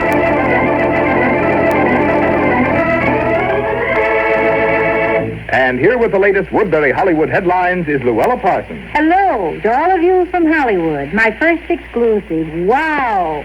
20th Century Fox will soon own 40% of all the movie houses in Mexico. Joseph Skink is closing a deal to buy the extensive Jenkins Theater chain, which covers all of Mexico. My second exclusive. The pretty blonde movie actress June Haver is marrying her dentist boyfriend, Dr. John Ducey. On Wednesday, the doctor and June's father leave for the East to join her. And he has the engagement ring right with him. Here's another exclusive. Yesterday, Katherine Grayson's ex-husband, John Shelton, married Molly Stanley in Maryland. She's a New York actress. Katherine herself will march to the altar with crooner Johnny Johnson in Las Vegas in 6 weeks. After 6 months of bitter wrangling, Clark Gable has settled his troubles with MGM and will remain on that lot. He's just signed a new 7-year deal. His leading lady in The Hucksters will be Deborah Carr, the English actress who was such a hit in Vacation from Marriage. The very sad death today of Mrs. Roy Rogers, wife of the famous cowboy actor, was very sudden. As you probably heard, she died of an embolism following the birth of her baby last Tuesday. Just an hour before her death, she had her hair dressed in preparation for Roy's visit and seemed unusually happy. The son had been so welcome because he was their first boy. I just talked to Ilka Chase in Las Vegas. She tells me her third husband will be Dr. Norman Sager Brown, retired Navy commander. They'll marry during the holidays. There'll be a very bitter legal fight when the Martha Ray-Nick Condis divorce comes up. Martha will ask for the complete custody of their little girl. Condis, former nightclub entertainer, is expected to contest the suit. Here's good news. Little Mary Brown, daughter of popular Joe E. Brown, walked today for the first time without the aid of a brace. 2 years ago, Mary was in an automobile accident and hasn't been able to walk since. Another piece of good news is the word that Marine hero Barney Ross is completely cured of the drug habit. Now it seems likely that with this happy ending, the story of his life will go back into screen production. Those spectacular honeymooners, Kathleen forever Amber Windsor and Artie forever marrying Shaw, may be in for some spectacular legal trouble. First, California authorities would like to see their final divorce papers. Second, Kathleen's ex is asking about community property division. So just to be on the safe side, the Shaws will live under separate roofs until the investigation is over. You sure scooped the country on that surprise marriage, Luella. Thank you, sir. You took the words right out of my mouth. I was going to say the same thing myself. No one can say that Cornell Wilde's beautiful wife, Patricia Knight, is the cause of his trouble with his studio. Mrs. Wilde has taken matters in her own hands and has asked for her release from 20th Century Fox. Eve Arden, the very glamorous comedian, admitted today that she and her husband, Ned Bergen, have separated. We haven't reached the divorce date yet, said Eve, and it's possible that this separation may clear the air. But that ain't the way I heard it. Our Hollywood stars in London raised 40,000 pounds, approximately 160,000 in American money, for the English motion picture release. Reginald Gardner cabled that it was a real thrill when the King and Queen personally received them. Bill Malden, the favorite GI cartoonist, is getting married again. His bride-to-be is Natalie Jones, wealthy New Yorker. We all hope Bill will get the happiness he so well deserves. And another marriage on the calendar is that of songbird Connie Haynes and Dick Gray, USC engineering student. Thieves broke into Director Gregory Radoff's house last night and stole mementos given him by the late Tsar, as well as fur coats belonging to his wife, Eugenie Leonovich. This is very embarrassing to Gregory. Embarrassing? Why should it be? Well, you see, Gregory and Eugenie were just arranging a divorce settlement, and she left her coats in his care. By the way, Luella, you go to more parties than anyone I know in Hollywood. Tell me, is there any truth in the rumor that's going around? What rumor, Marvin? Why, that the girls are getting prettier all the time. Say, I'll bet you have some special girl in mind. Well, if you must know, it's Marilyn Maxwell. I caught her new picture, Metro-Goldwyn-Mayer's The Show-Off. Marilyn plays opposite Red Skelton, you know, and honestly, she is gorgeous. One look at her complexion alone is worth the price of admission. It's so velvety smooth, so fresh-looking. Oh, girls, it just goes to show you Marilyn Maxwell uses Woodbury Complete Beauty Cream around the clock. Yes, Woodbury, the cream that beautifies skin as it cleanses. It contains 4 rich oils to smooth and soften dryness. Why don't you begin with Marilyn Maxwell's beauty care tonight? At bedtime, cleanse skin baby fresh with Woodbury Complete Beauty Cream. Next, swirl on more Woodbury to smooth and soften overnight. In the morning, Woodbury again as your glamour-making powder base. For the Woodbury wonderful skin of Hollywood stars, start now with Woodbury Complete Beauty Cream. Your complete beauty care around the clock. Marvin Miller there with Luella Parsons on the Woodbury Hollywood News broadcast from 1946. A little bit more of that coming up. They're so spontaneous, aren't they? Just, they're just sitting there chatting, thinking of these things right off the tops of their heads. Well, no, I wouldn't say that. But I would remind you about Henry Ford's Model T. Do you remember cranking up the motor to start the car and the Model A with the self-starter? Do you recall World War II gas rationing and the little A and B stickers you had to display on your windshield? Those are great memories, aren't they? Well, Ralph Hirschberg of Nelson Hirschberg Ford has fond memories, too. Memories that roll back to 1931 when he and Norm Nelson first started selling Fords on Irving Park Road. Today, all the folks at Nelson Hirschberg remember that during all these years, the Ford owner who comes again to get his new Ford from Nelson Hirschberg is the Ford owner who's been treated with old-fashioned respect and courtesy. Not only when he buys that new Ford, but while he owns it, too. Thousands of Ford owners come back again and again to do business with Nelson Hirschberg, one of Chicagoland's oldest, most respected Ford dealers. Find out for yourself. Get your new Ford from an old-fashioned dealer. Visit Nelson Hirschberg Ford, 5133 Irving Park Road, 5 blocks west of Cicero at Laramie, just across from the MGM shop.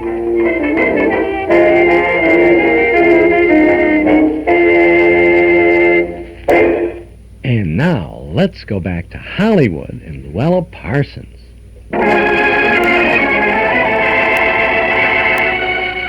And here is the editorial feature. Luella Parsons speaks her mind. What are you speaking your mind about tonight, Luella? Well, Marvin, I think it's high time that our movie folks stop being so naive. They are entirely too careless in picking up new pals and associates. Only last week, all Hollywood was shocked to discover that some of our top film personalities had fallen hook, line, and sucker for another alleged Hollywood phony who passed himself off as an attorney. Hollywood wined and dined him royally. But the police say he is just another slicker with a long record as a forger. The same thing has happened in our town time after time. When it does, the entire industry is held up to ridicule. Show people are not suspicious by nature, but they should really be more cautious.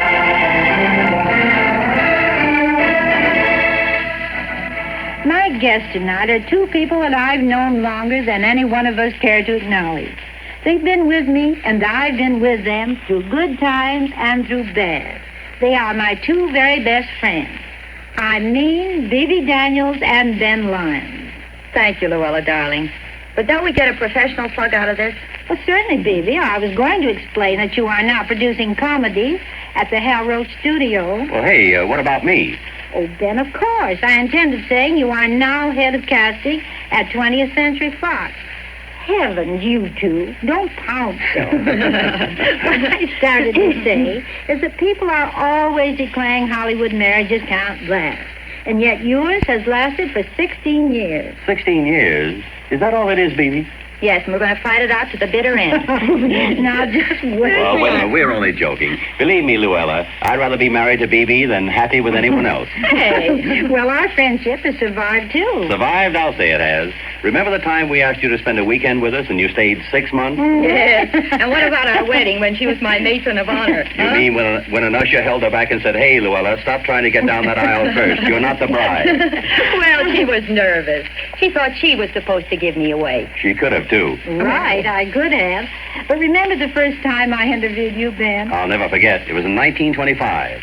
I've been in pictures quite some time then, but still the idea of being interviewed by the top of her profession floored me. And look at you now. What's the matter with me now? You're still the top of your profession. Doesn't that get monotonous? Quiet. We're on the air, and we must be a little serious. Let's talk some sense. Let's talk about your war work. Why? We didn't do any more than millions of other Americans. Yes, you did. Ben was a colonel in the Air Corps and received a decoration. And, Bibi, you recorded the voices of the wounded on the battlefield and broadcast them for the parents to hear. And I know how happy that made many, many mothers, because they wrote and told me so. Well, it was a great privilege. Well, now this is over and we're home again, we've returned to our profession. Only this time in the business end. You know, Luella, Bibi has always wanted to produce pictures. Yes, but no one ever took me seriously until Hal Roach gave me my first chance. I've been working for Hal and Hal Jr. for a year now, and I've never been happier. Well, Ben, now that you're in charge of casting, how do you like the new job? It's wonderful. Searching for new talent, watching young players develop, some of them into big stars. It really gives me a great thrill. Probably because I was an actor myself, I realize what that success means to each one of them. I'm sure you do.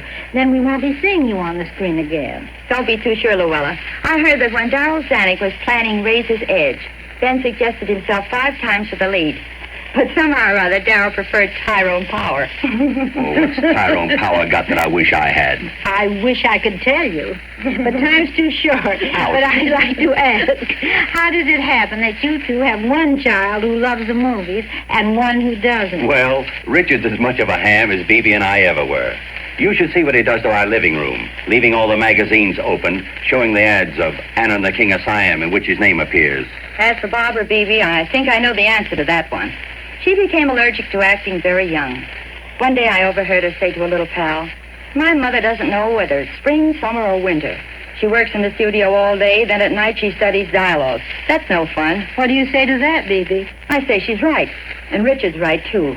That is, if you love acting, it's more fun than anything in the world. And if you don't, it's drudgery. Still, I think Barbara Beebe is a little happier than Richard, at least right now.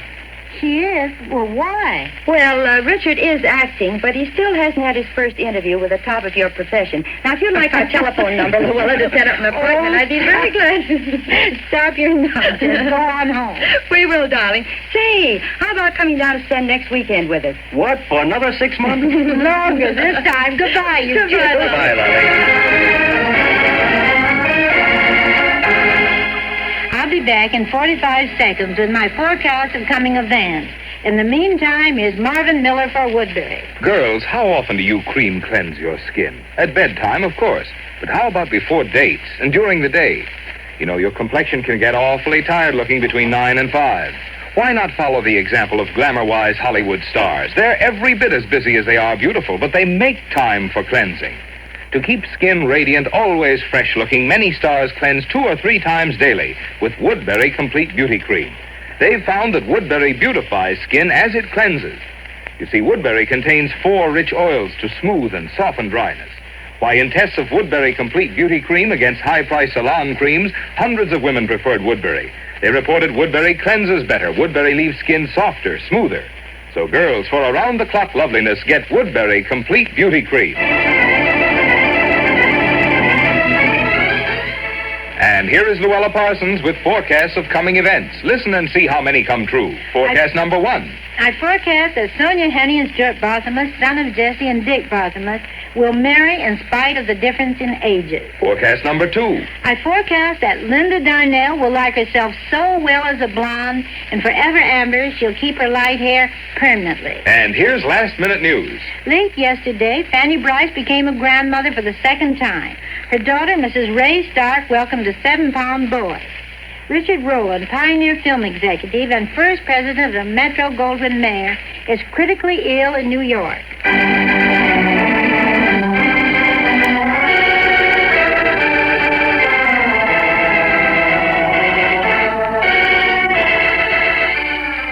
Next Sunday, same time, same station, another edition of Woodbury Hollywood News, featuring Luella Parsons, reporting up to the second movie headlines direct from the film capital.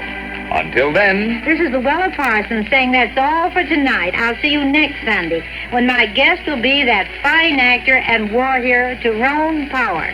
This is Marvin Miller saying good night for Woodbury Complete Beauty Cream, the cream that beautifies skin as it cleanses.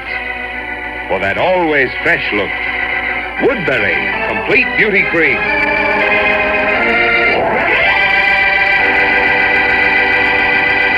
This is ABC, the American Broadcasting Company.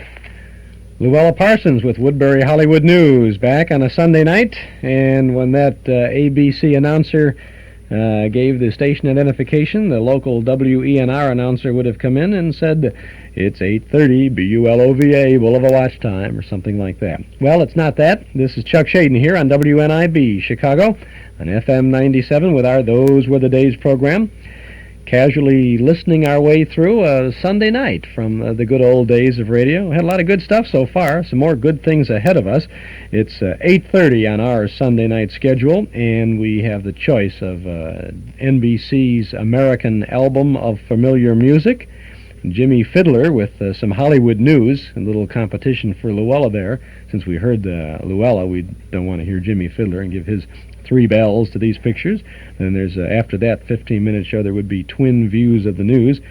An hour-long program comes up on ABC next, following Luella Parsons, the Theater Guild on the Air, and on CBS, Our Miss Brooks. Well, we were listening back in 1949. We probably would have wanted to listen to the comedy show, The School Teacher, Our Miss Brooks, because Monday was a school day and had to go back to school, right? After a nice weekend of good radio listening and other stuff like that. So we'll tune into Our Miss Brooks in just a moment. I'd like to remind you and invite you to subscribe to our Nostalgia newsletter and radio guide. A year's subscription is only $6, and you will find lots of good reading and good information in our monthly publication.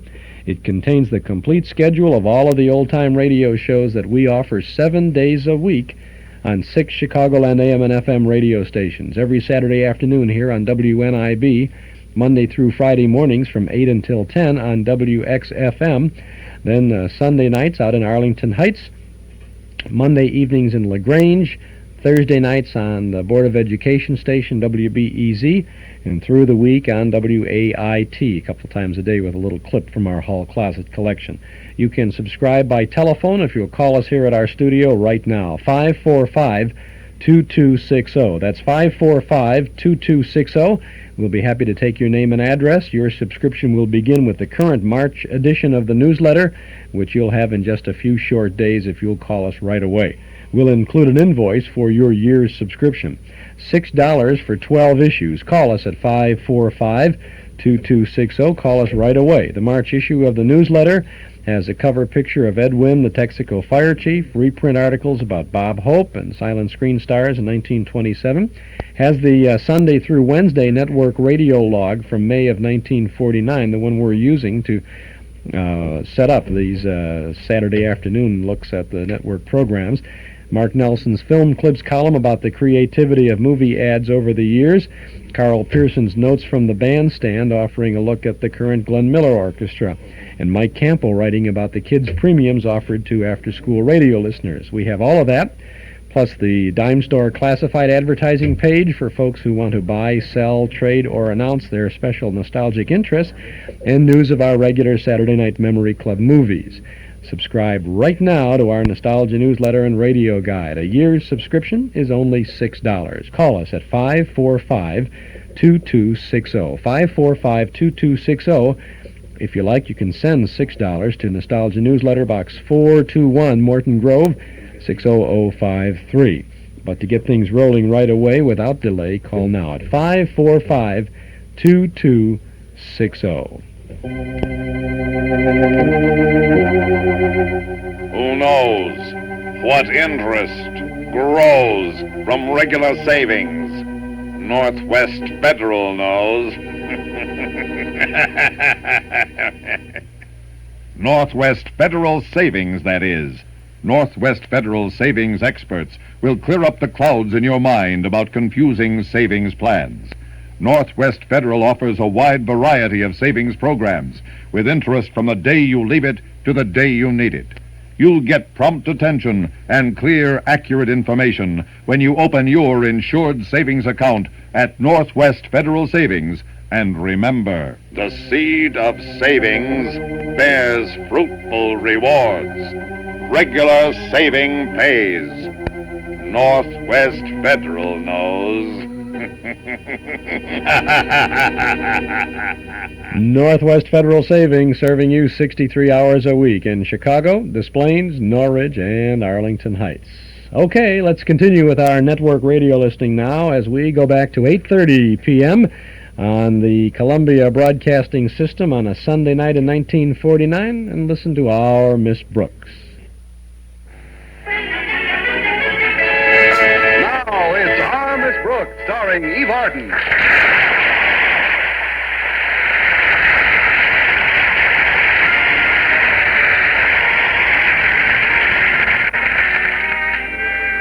Well, over the years, our Miss Brooks, who teaches English at Madison High, has had more than her share of difficulties with her principal, Mr. Conklin. Recently, however, their relations have improved. Yes, my uncle and aunt feel a lot better. Actually, things have been a bit smoother between Mr. Conklin and me. In fact, when I suggested the plan I had heard about to supplement our teaching with movies, Mr. Conklin gave me the money to try it out. So until last week, when the great experiment was to take place in one of my classes, everything was going splendidly. And in more ways than one. Because Thursday morning, Mr. Boynton was over at my house for breakfast. My landlady was attending an early club meeting, so there were just the two of us. I could sense that Mr. Boynton felt the warm, romantic implications of this domestic scene, because his voice seemed choked with emotion when he said, I wonder how long Joe Palooka will be champ. I haven't the slightest idea. Why don't you ask little Abner? Little Abner? He's been staring at me from the other side of that newspaper for the past 10 minutes. Oh, pardon me, Miss Brooks. Reading the paper was rather rude, I guess. It's just that I feel so at home here, I didn't think you'd mind. Oh, I really don't, Mr. Boynton. That's just the way I want you to feel. Good. Oh, I haven't had this sort of breakfast since I was home with Mother. Well, have you ever thought that you might enjoy a breakfast like this every day, Mr. Boynton? Of course I have, Miss Brooks, many times. But Dad needs her too much for Mom to come down here. That isn't quite what I had in mind. How's your latest project at school working out, Miss Brooks? I don't know yet, Mr. Boynton. The first film, The Lady of the Lake, was shown to my English class yesterday. And you don't know how it worked out? No, I had to do something for Mr. Conklin during that hour, so I let the kids run the picture themselves. We'll know how it was received when Walter Denton picks us up in a few minutes. Well, films can be a big help to all teachers. While other schools have been showing movies in their classrooms for years. I wonder why Mr. Conklin would never allow it at Madison before. He hates popcorn. Mrs. Davis is very fond of the idea, though. In fact, she's showing a film at her club's breakfast this morning. She rented it from the same place I did. What picture did she rent? A little number called Shearing Sheep at Big Billabong, Australia. Oh? What's it about? It's about shearing sheep at Big Billabong, Australia. It's perfect for the ladies in Mrs. Davis's club. Shearing sheep in Australia. Why should that be perfect for the ladies in Mrs. Davis' club? There are some pretty woolly ladies in Mrs. Davis's class. Oh, that must be Walter. Come on in. The door's open. Well, I'm anxious to hear how your audio-visual experiment was received by the English class. If past performances mean anything, I know exactly what happened 5 minutes after I left the room. What? They left the room. Well, what a pleasant surprise. Greetings to my two favorite faculty members, the fairest of the fair and the brawniest of the brawny. Oh, it's just the padding in these shoulders that makes me look... Oh, you mean him. Hey, where's the effervescent Mrs. Davis this morning? She's fizzing at a ladies' club breakfast. Oh, that must be the same one Mom and Mrs. Conklin are attending. Walter, we're both anxious to hear how that audio-visual experiment worked out yesterday. Yes, how was the Lady of the Lake received, Walter? Oh, great, Miss Brooks. Yeah, unfortunately, the sound part of the projector didn't work, but the class made up for that. Oh, you never heard such whistling in your life. Whistling? At the Lady of the Lake? What did she do, come out? Not exactly, Miss Brooks. You see, the title on the can the picture came in said The Lady of the Lake, all right, but the picture turned out to be something called Sirens of the Screen, Past and Present. Yeah, and we put it on at 2 o'clock in the afternoon, and every fella in the class was late for dinner last night. But it's only a 15-minute short. I know, but we ran it 23 times. Well, you don't mean that. Yeah, and we stopped the projector for 10 minutes every time we got to Marilyn Monroe. Woo, hell afternoon. Hey, what have you got planned for next week, Miss Brooks? A little epic called The Teacher Dies at Dawn. Has Conklin heard about this yet, Walter? Oh, I don't know, Miss Brooks. I hope he hasn't. I know what this project means to you, Miss Brooks. Well, cheer up, Mr. Boynton. Even if he has heard about it, we can still get a picture of the Lady of the Lake. What do you mean? I may drown myself.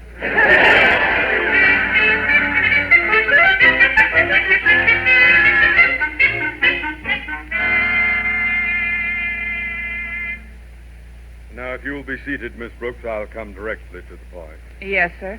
As an experiment in audio-visual education, I gave you not only permission, but also $15 to rent a projector and film of the poem The Lady of the Lake.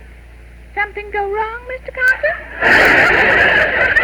Miss Brooks, when I did so, I had no idea that the Lady of the Lake would turn out to be Marilyn Monroe. Either. Esther Williams would have been much more appropriate. I can explain this, Mr. Explain? Explain this, then. When you wanted this film, you told me it was Sir Walter Scott's poem, presented against a background of Scottish sea. But, sir... The only Scotch in that entire picture was in a glass in Theda Barrer's hand. Oh, then you've run the picture, Mr. Conklin. 5 times, Miss Brooks. I ran it through a few times to convince myself that what I was seeing was true. Sirens of the screen, indeed. I've already heard from Mr. Stone this morning, and he was furious. It seems that 5 parents have already complained to him about it. He blames the whole thing on me. But why you, sir? It was my idea. I know, but I took credit for it. Mr. Conklin, this is a mistake on the part of the company. Institutional Pictures. It probably won't happen again in another 10 years. We're all entitled to one mistake, aren't we? Sometimes when I think of you, Miss Brooks, that is the only thing that keeps me going. But I told Mr. Stone it was all a mistake, and I also told him we had another film in case he wanted to reassure himself on the subject matter of the pictures we're showing. But, sir, we haven't another picture. And including the projector, they cost $15 to rent. That is your problem, Miss Brooks. You got us into this thing, and you are going to get us out of it. In any event, Mr. Stone said he wouldn't bother to come over unless there are further complaints. However, if there are, he said, heads would roll. Osgood Conklin, principal speaking. Who? Yes, she's right here now. For you, Miss Brooks. For me, sir? Hello? Hello, Connie. This is Mrs. Davis. Oh, hello, Mrs. Davis. I just called to tell you how the picture I showed at the Ladies' Club breakfast turned out. I gave full credit for the idea to you, of course. And I told the ladies that this was the identical sort of picture being shown at Madison High. I see. Well, how did Shearing Sheep at Big Billabong turn out? All those scenes in the nightclub were terrific, dear. In the nightclub? Yes, and the ones in the showgirls' dressing room were even more sensational. What? Well, where were the sheep? You know, that's what we were wondering, too.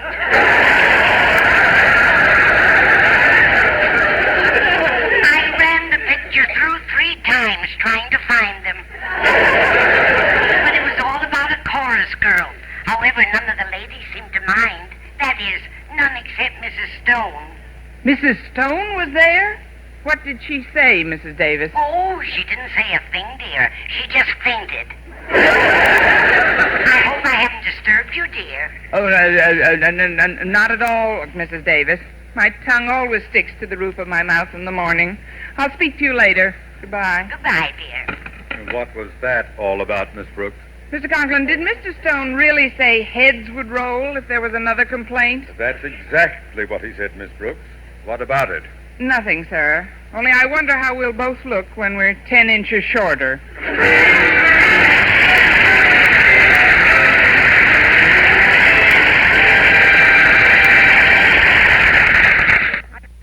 And that's the first portion of Our Miss Brooks with Eve Arden and Gail Gordon, Richard Crenna. Isn't that murder? Her big problem is finding $15 to rent a film.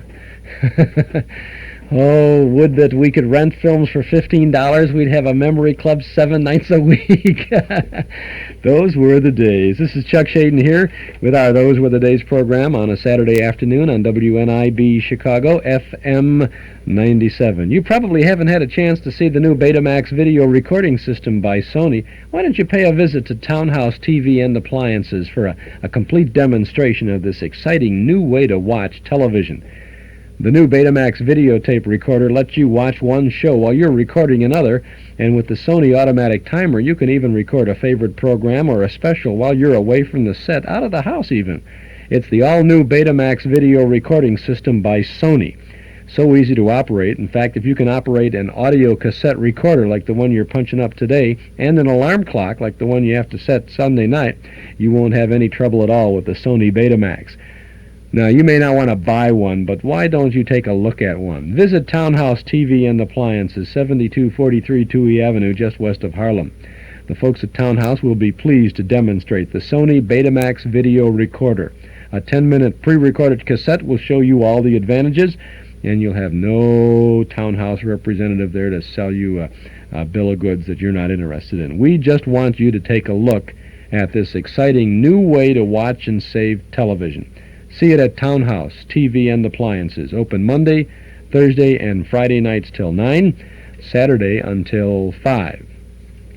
Now, here's a message for the boys and girls in the audience. May we suggest that you stop into the Paul Meyer Shoe Store in Evanston and then step out with a pair of Stepmaster shoes. Stepmaster shoes are reasonably priced, yet are made of quality ingredients by skilled shoemakers right here in Illinois. Not only do they come in basic infants' white high shoes and saddle Oxford, but in shiny patent Mary Janes for little girls and high-fashion styles for bigger boys and girls. Your headquarters for Stepmaster Shoes is the Paul Meyer Shoe Store, 2924 Central Street in Evanston. Step in and you'll have a fit at Paul Meyer Shoe Store in Evanston. Now let's step back to school with our Miss Brooks. I told Mr. Boynton about my predicament in the school cafeteria at lunchtime. Let's see if I've got it straight, Miss Brooks. You must have another film here to show Mr. Stone when he arrives this afternoon, or the entire project goes right out the window. Followed swiftly by me. And the cost of renting a new film and projector is $15, which I've got to get somewhere. Isn't Mr. Conklin giving you anything? Yes, 2 hours in which to dig it up. Well, you can count on me for part of the $15. Oh, really, Mr. Boynton? What part? $2.35. Here's the 35 cents now. Well, thanks, Mr. Boynton, but where's the $2? Just a second till I take off my shoe. You mean you've got $2 in your shoe? Oh, no, I've only got $1 in my shoe. Where's the other $1? In my hat band. You'd make a nervous wreck out of a hold-up man. But I do appreciate you. Miss Brooks. Hello, Mr. Boynton. Oh, hello, Harriet. I hope I'm not interrupting anything, but Mr. Boynton, what are you doing with your shoe off? He's just airing out his money. What is it, Harriet? Well, first, Daddy asked me to tell you to be sure to be in his office with the new film by 3:30, because that's when Mr. Stone's due to arrive. And secondly, knowing the position you're in, I went around to all the girls and took up a collection for you. I'm beginning to feel like a charity case. Remember the old proverb, Miss Brooks. Pride goeth before a fall. That I knoweth. And at this point, I'm not going to turn down anything. I knew you needed $15, so I canvassed about 30 girls, Miss Brooks. I told them to cough up as much as they could. How much did you collect? 80 cents. That's not much of a cost. I've also got $1 of my own I want to lend you. Oh, no, really, Harriet. I wouldn't dream of taking but Miss Brooks... Well, all right, dear, if you insist. Where is the $1? I'll give it to you as soon as I go down to my locker after lunch. The $1's in your locker? Not exactly, Miss Brooks, but that's the only place I can remove the stocking I'm wearing over it. If the wallet industry depended on this school, it would go broke. Well, thanks a lot, Harriet. Well, here's the money, Miss Brooks. I did the very best I could. I knew all the precincts hadn't been heard from. Oh, did you take up a collection too, Walter? Oh, yes, sir. I went around to all the fellas in your English Lit class, Miss Brooks, and I told them you needed 15 iron men for a new film, and since they'd all seen Sirens of the Screen, this was one little way of expressing their gratitude. Oh, and how much did you collect? 65 cents. Done a bigger business with Lady of the Lake. Oh, but that's not all. I want to lend you $1 of my own, which I've kept for just such an emergency. Thanks, Walter. Where is it? Well, you know that good luck charm I wear around my neck with my mother's picture in it? Yes. Oh, that's not my mother. It's George Washington. They always said there was more to you people than meets the eye. Now, let's see. Mr. Boynton has $2.35 for me, Harriet $1.80, and Walter $1.65. That comes to approximately $6. Then I've got another couple of dollars of my own. Well, I didn't think you had any money, Miss Brooks. Where did you get $2? Remember when I went to the dentist last week? Yes. Well, I stashed $2 away in a temporary filling.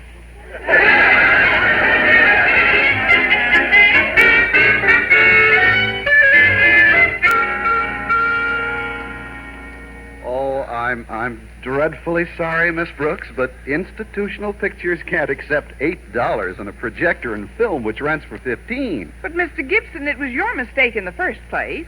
You sent us Sirens of the Screen, past and present, when I'd ordered The Lady of the Lake from your salesman. I think his name was Blake. Oh, yeah, we've had nothing but trouble with that man. Our manager wouldn't raise his salary, so out of sheer spite, he switched any number of films on us before he quit.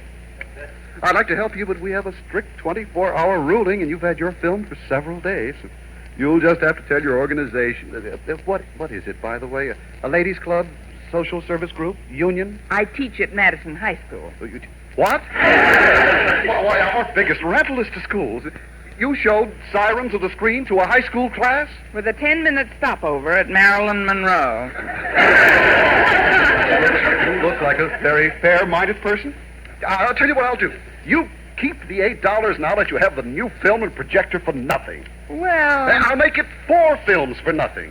Well... Forget about the rentals entirely. I'll give you a year's supply of films free if you'll get your school to forget this incident. Well... And I'll throw in $10 for yourself. Well... Well, Miss Brooks, aren't you going to answer me? I'm doing good enough with well. Mr. Gibson, just give me a good film to show the head of our school board when he comes to Madison this afternoon, and we'll call it square. Oh, you're the salt of the earth. I have just the thing for the occasion. The Board of Education at work. Don't you think it's perfect? I suppose so, if you like fantasy.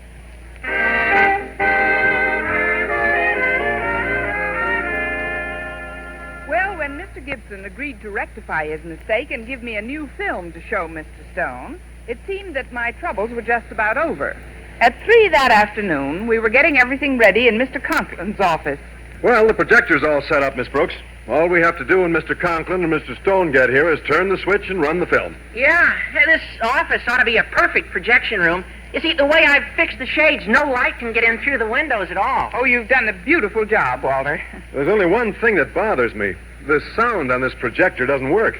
With Mr. Conklin in the room, nobody will notice the difference. We've still got a few minutes before Daddy gets here. Why don't we run the film through once for the four of us? Good idea, Harriet. Let's sit down. Yeah, but there are only 2 chairs in this room. Where are the 4 of us going to sit? We can worry about that when the lights are out. What are you talking about? What Walter means is that he and Harriet can share the big, comfortable chair that Mr. Conklin keeps for visitors. Yeah, but what about the 2 of us? We can divide this narrow one. And don't look so panicky. We can either show the film or just turn out the lights and wait until Mr. Conklin and Mr. Stone get here. Just turn out the lights? What good will that do? Does that answer your question? Maybe we'd better run the film. I was afraid you'd see it that way. All right, Walter, turn off the desk light and let's get started. Yes, ma'am. There we are. Gosh, I can't see a thing. Where are you, Miss Brooks? Are you seated yet? After you, Mr. Barton. That is, I'll sit on the edge of the chair nearest the projector switch. Now, are we all set, Walter? Walter? They're all set. Well, here goes. Oh, what a magnificent view of the Rock of Gibraltar. I feel as if I could reach out and touch it. You're staring at my chin, Miss Brooks. You're leaning rather close to me. How nice of you to notice. Well, we've missed the title, but we know it's about the Board of Education at work. Oh, look at that sign by the side of the road. It says you are now entering Las Vegas, Nevada. Oh, it's probably all about the Las Vegas Board of Education. I hope you're right. Of course I am. There they are now, all working around a table. They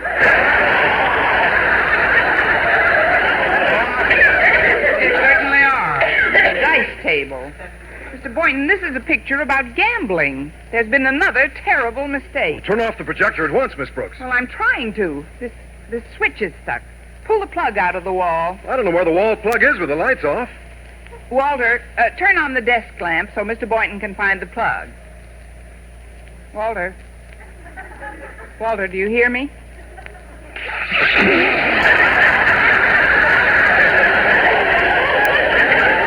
You're a big help. You have to find it in the dark, Mr. Boynton. Well, I'll try.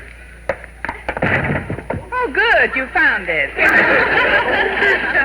What on earth is going on in here? Mr. Conklin. Oh, just a moment, sir. I'll turn on the light. No, never mind the lights, Miss Brooks. Since you've apparently started your new film, The Board of Education at Work, I'd like to have a look at it before Mr. Stone gets here. Here. Sit in my chair, sir. Oh, where will you sit? I'll stand in front of the screen. It isn't a very good picture, Mr. Conklin. Stop babbling, please. I'll just settle myself in this comfortable chair on the other side of the projector. Here we are. Look at! Something speared me. You just sat on my knees, Daddy, and you're a little heavy. Harriet, what are you talking about? I doubt if I can hold the both of you.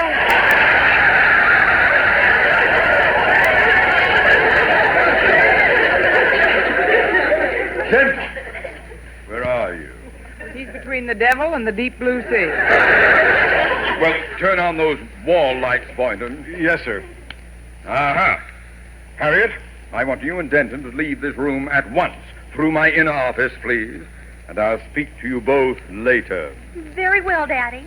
Mr. Conklin, appearances are very often deceiving. And I want you to know that Harriet was in no way responsible for what happened. I'll take the full blame, sir. It was all my fault. And I insist that you let me accept the entire responsibility for this whole... Oh,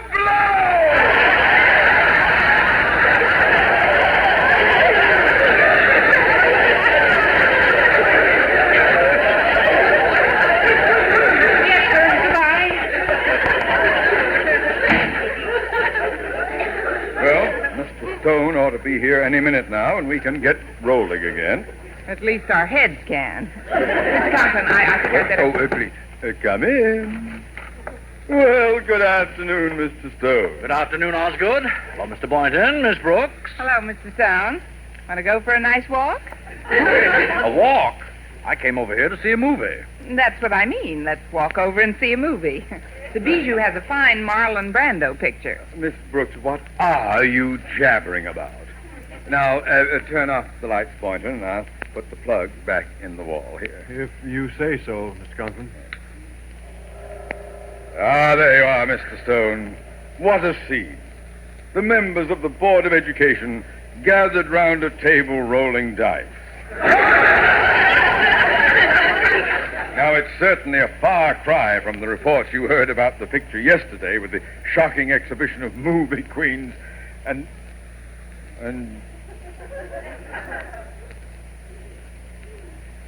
Miss Brooks?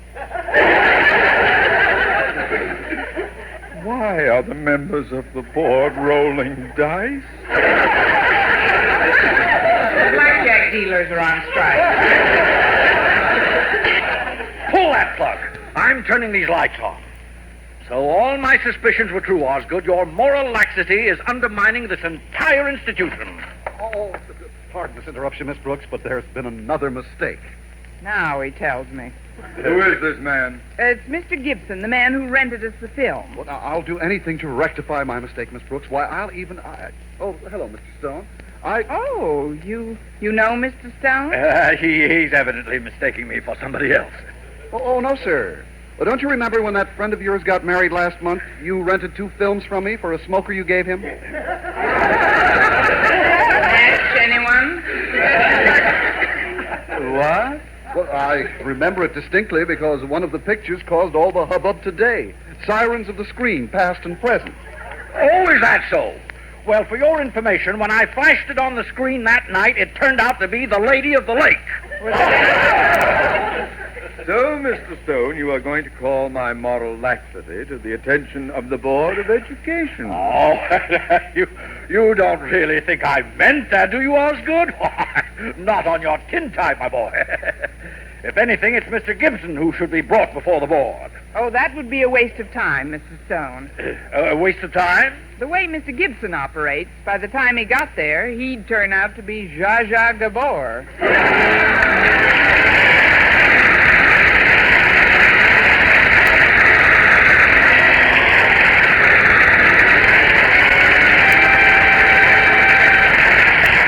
And now, here's our star, Eve Arden.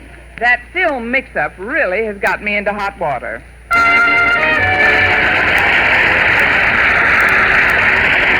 Miss Brooks, starring Eve Arden, was produced and directed by Larry Burns, written by Arthur Olsberg and Al Lewis, with the music of Lud Gluskin.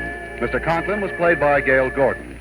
Others in tonight's cast were Jane Morgan, Dick Crenna, Bob Rockwell, Gloria McMillan, Joseph Kearns, and Joel Samuel. And that's our Miss Brooks, and that means about 9 o'clock on a Sunday night. If we were listening into the network shows back in the good old days from 1949, this is Chuck Shaden on our Those Were the Days program here, a few years after the fact, on WNIB, Chicago, FM 97. We had a pretty full evening of radio entertainment all together this afternoon from 6 to 9 on the old scale of 6 to 9. We had Jack Benny on CBS, the mayor of the town on Mutual, Fred Allen on NBC, Lum and Abner back over on CBS, Walter Winchell and Luella Parsons on the American Broadcasting Company, and now our Miss Brooks wrapping it up on the CBS. But wait a minute, don't touch that dial. We're not out of time yet this afternoon, are we? So we ought to figure out something that we could listen to from the network days that might have followed our Miss Brooks. Life with Luigi was on CBS. Theater Guild was continuing on ABC. Secret Missions was on Mutual Broadcasting System. Don't know what that is. Hey, NBC has Take It or Leave It, the old $64 quiz show. You know, we can't listen to a whole show because that would be a half an hour and that would take us past our time.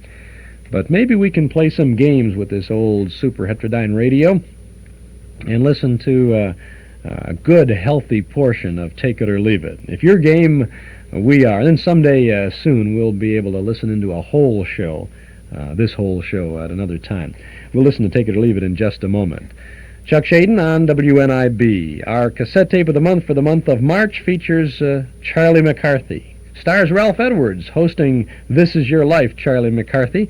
A good two-part Ralph Edwards production with Ralph opening the book on the interesting life of the world's most famous little fella, Charlie McCarthy. The hour-long program features Edgar Bergen, Mortimer Snerd, Rudy Valley, Dorothy Lamour, Hopalong Cassidy, many others as they pay tribute to Charlie McCarthy. It's our cassette of the month for March, and it's yours for only $5 from the Hall Closet, Box 421, Morton Grove, 60053. This Is Your Life, Charlie McCarthy. 2 consecutive half-hour programs from March of 1950. They're yours back-to-back on our March cassette tape. $5 from the Hall Closet, Box 421, Morton Grove, 60053. Or you can pick up your tape at any of the 4 offices of Northwest Federal Savings: Des Plaines, Norridge, Arlington Heights, and Chicago. By mail, Charlie McCarthy getting the star treatment from Ralph Edwards. Our cassette for March, $5 from the Hall Closet, Box 421, Morton Grove, 60053. Now let's set that dial, and let's tune in to July 4th of 1948. It's Take It or Leave It. Eversharp presents Take It or Leave It, starring Gary Moore. Time to sharpen your wits with Eversharp.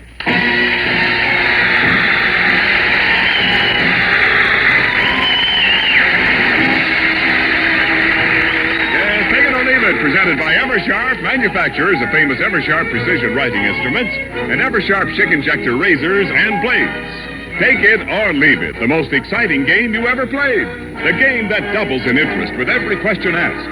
The game with the giant jackpot race.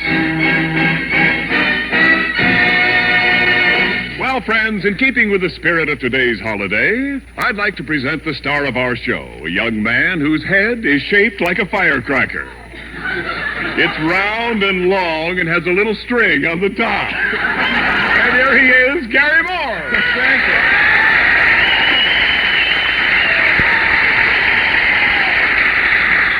Thank you very much, Ken Niles, and good evening, ladies and gentlemen. I do want to say that I hope you're all enjoying a safe and sane 4th.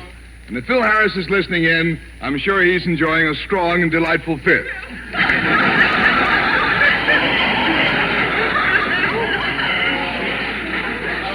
He's been on his vacation a week, you know. The kid's probably lit up like a Roman candle. My gosh, I guess the 4th is a great day for all of us, Gary. That's right, Ken. This is the day we celebrate our heritage. Thomas Jefferson, Alexander Hamilton, and George Washington, the father of our country. Father! George Washington is not the father of our country. I'm the father of our country, do you hear? I'm the father of our country.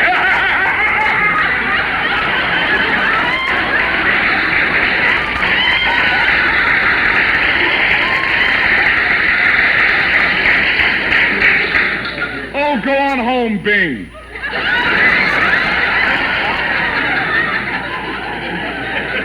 That's your fella. But, friends, in Los Angeles, as in many towns, the sale or setting off of fireworks has been tabooed by the city. But just so that all of you here tonight will not pass the 4th without some sort of celebration, we have arranged for our own gigantic fireworks display right here on the stage. 10 miles. Are the fireworks set? Check. Is the powder dry? Check. Are the fuses open? Check. Then Cookie Fairchild, give us a fanfare and we'll set off our gigantic display.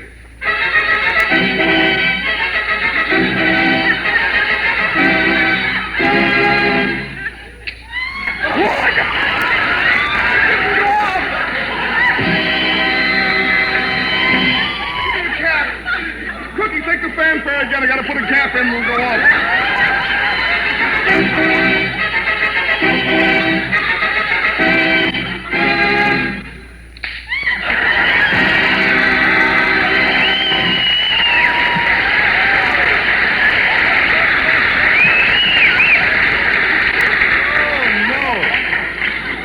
Happened to me.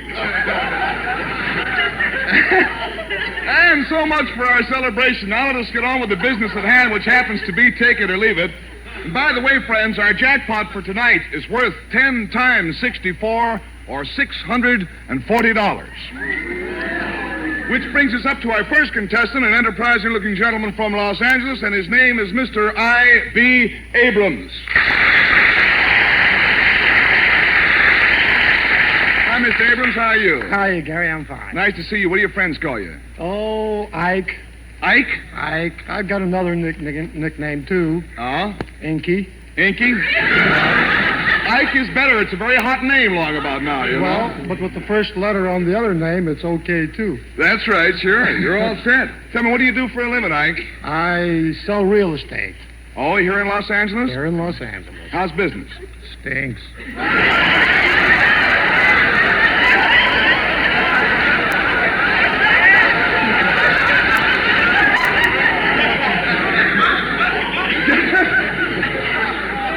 Ask a direct question, you get a direct answer. Okay? Tell me, what did you receive as a gift tonight, Ike? Well, I've got that chick injector with blades. That's a never sharp chick injector, pardon me.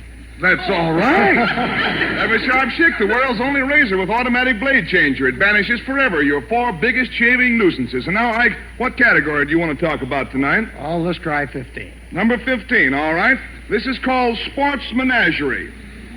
This is a group of general questions about animal terms in sports. For $1 in prize fighting, what is a rabbit punch? Well, that's a punch that's struck on the back of the neck, I believe. That's right. Right with every sharp for $1. All right, now do you want to go for 2? Sure. All right, Ike. What animal is the Navy's mascot? That's the goat. The goat is right with every sharp for $2. All right, now you want to go for 4. Let's go. For $4. In what sport do you find the Detroit Tigers? The Detroit Tigers are in baseball. That is right with every shot for $4, too. Man, you're coming along, all right. I need the dough. You need the dough. Business is rough, or like you said. You have...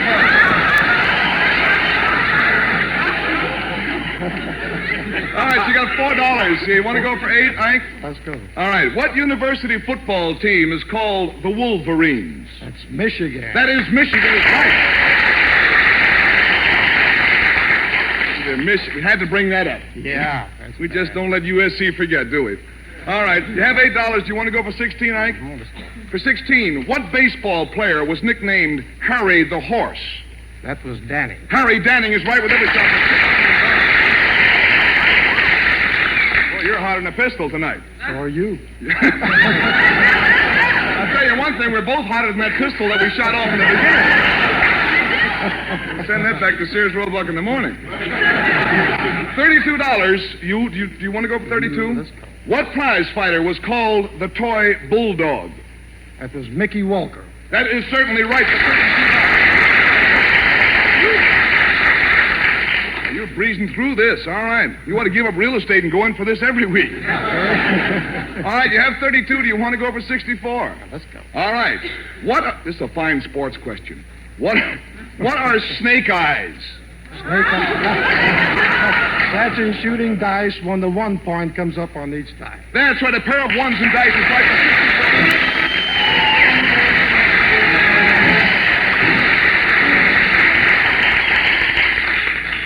That's a fine thing. A sports category, you got a crap question in there. These questions are written by a college girl. I don't know what kind of sports they had at the college where she went. Shooting dice. All right, this brings us up to our next... oh, look. This is Miss Margaret Reinecker, bless her heart, from Baltimore, Maryland, my old hometown. How are you tonight? Just fine, thank you. What are you doing so far away from Baltimore? On a vacation. Oh, really? Having a good time, are you? Very, very fine. What do you do back there in Baltimore? I'm a secretary. Shall I say for whom? Whisper it to me first. Procter & Gamble. That's a fine whisper. Fortunately, it turned out fine. They're one of my sponsors on Breakfast in Hollywood, too, so I'm very happy that you mentioned it. All right. What category do you want to talk about, Miss Reinecker? I think I'll take number 16, the theater. All right. Before we start this category, is there any special relative you'd like us to notify in case you don't get through this thing? Or... No, she's right here. She's here? All right, this is called the theater. Each of these plays should bring a great star to mind. I will name the play, you name the star. For $1, The Barretts of Wimpole Street. Catherine Cornell. Catherine Cornell is certainly right for $1. All right, now let's go for $2, shall we? All right. Barclay Square. Oh, now you must remember that. Barclay Square. I saw it.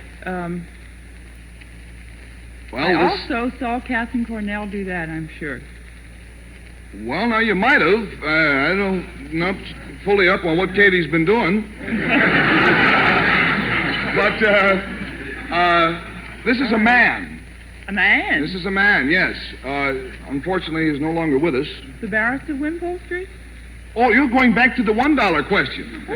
No, you see, as the game goes on, you get different questions each time. What was the second question? I know. I'm sorry. I'm confused. No, that's great. Look, if you could do the first question 7 times. No. I'm confused. What am I doing now? Barclay Square. Oh, I beg your pardon. Leslie Howard. Leslie Howard, certainly, for $2. All right, now you have $2. That's all right, Miss Ronick. We have all night anyhow. You want to go for $4? Yes. All right. The Guardsman. John Barrymore. The lunch. The lunch is certainly right with every comment. Baltimore's doing well tonight. Yeah. All right, now you have 4. You want to go for 8, Miss Ronick? Sure. For $8. Biography. Anna Claire. Anna Claire, it couldn't be right. Yeah. All right, now do you want to go for 16? Sure. All right, for $16, this one goes back a bit before your time, quite a bit. Lightning. Oh, my gosh. Well, wait a minute. No coaching from the audience, please. I heard some wrong coaching, by the way. I didn't hear any coaching. Yankee Doodle Dandy, isn't it? No. No, it isn't George M. Cohan, if that's who you're what I'm thinking about. Oh, come on now. You're from Baltimore. I've got to pull your bacon out of the fire if I can.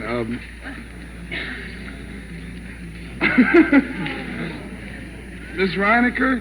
I don't believe I know. Oh, you're going to be so chagrined when I tell you. Am I really? The answer is... Chagrined is a hint? No, chagrined isn't a hint. I'll tell you what was a hint. You let it go by you. I said I'd like to pull your bacon out of the fire. Who was it? Somebody back there is trying to coach me. I'm sorry, Miss Reinecker. The answer is Frank Bacon. I never heard of him.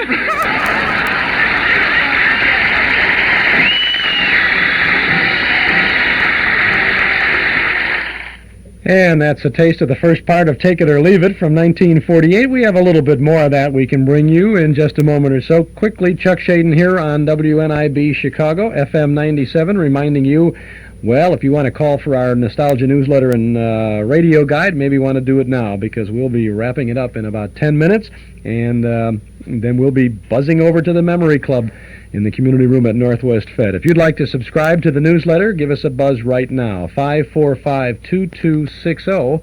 That's 545-2260, a year's subscription, only $6. Gives you the complete schedule of all of the old-time radio shows we offer 7 days a week on 6 Chicagoland AM and FM radio stations, plus articles from the past, articles about the past. 545-2260. We'll send you the March edition right away if you'll call and give us your name and address. We'll include an invoice for a year's subscription. $6 for 12 issues. Call us now at 545-2260. That's 545-2260. Northwest Federal Savings presents the brand new American tradition, spoon rings in genuine sterling silver by Oneida. A gleaming example of this new folk art can be yours free when you save $1,000 or for only $3 with a $250 savings deposit. See the beautiful heirloom collection at any one of the 4 savings centers in the great Northwest Territory.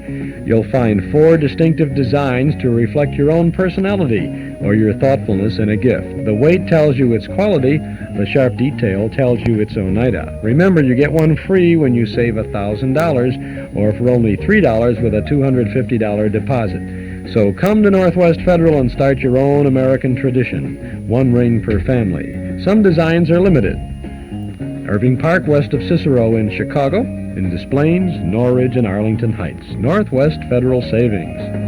It's Northwest Federal Savings time, 63 hours a week. We've saved a little time, and we go to the last segment of Take It or Leave It. Now we're bringing up to our next contestant, who is Mr. Philip Ballard of Los Angeles. Hello, Mr. Ballard, how are you? Just fine, thank you. We've got to hurry along here tonight. What category do you want to talk about? Number 11, huh? All right. This is called President's Nicknames. I'll give you the nickname, and you tell me the president. For $1. Jeez, it's so tough for a first question. Oh, well. What president was nicknamed Honest Abe? Abraham Lincoln is right for $1. All right, now you want to go for 2? Why, I'll try. All right. What president was nicknamed Old Hickory? Andrew Jackson. Andrew Jackson is certainly right. Okay, now you have 2. You want to try for 4? I'll try. That's the spirit. After all, Rockefeller didn't stop after he found a couple of oil wells, did he? No. And Ford didn't stop after he made a couple of cars, and Bob Topping didn't stop after Arlene Judge. You got to keep going. All right, for $4. What president was nicknamed Tippecanoe?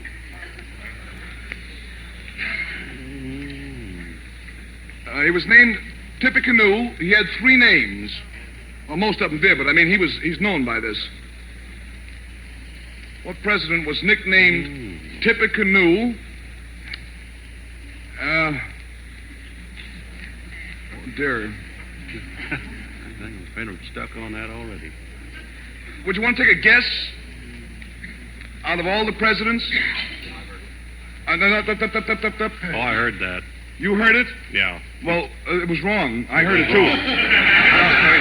No, that was wrong. I'll tell you this, it is not Robert Tyler. You think of the expression Tippecanoe and Tyler, too, but that's not it. See, therein lies the danger of this thing. Oh, was he an old-timer, wasn't he, way back? He's a pretty old boy. He'd be old. Way back there, huh? He'd be pretty creepy if he were around today. Well, I'll take a chance. John Adams? No, I'm sorry, Mr. Ballard. The answer is William Henry Harrison. Stick around for the jackpot. Thanks so much.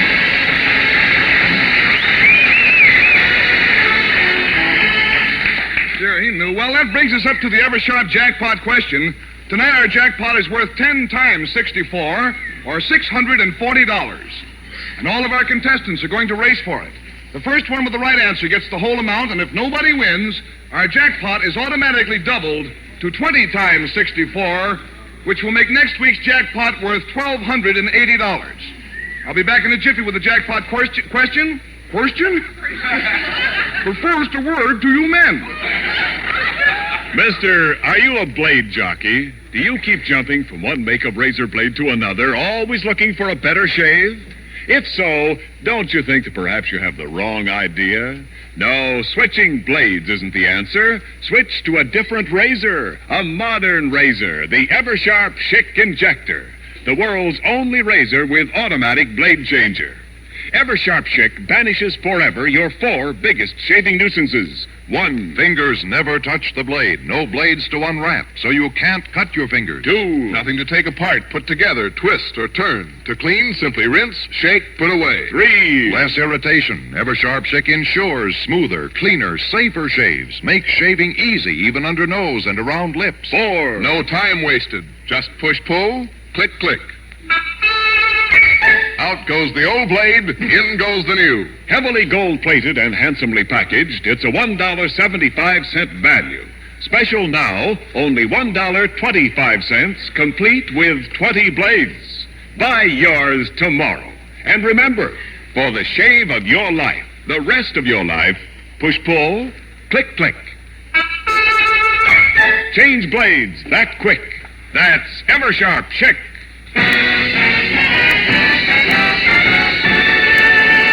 Thank you very much, Ken. Mr. Fairchild, may I compliment you on that musical effect, that bloop, bloop, bleep, bleep. It sounds like the mating call of a curdled kumquat. Awfully good. Anyhow, this is Gary Moore again, friends, with our Ever-Sharp jackpot question, which tonight is worth 10 times 64, or $640. Remember, this is strictly a race. Every contestant has an equal chance. If a regular contestant here on our stage gets the answer first, you will hear a bell. And if Robert Densmore gets the answer first, you will hear a whistle from the hospital. So get out your Ever-Sharps, get ready. Here is the $640 jackpot question. In what year was Joan of Arc burned at the stake?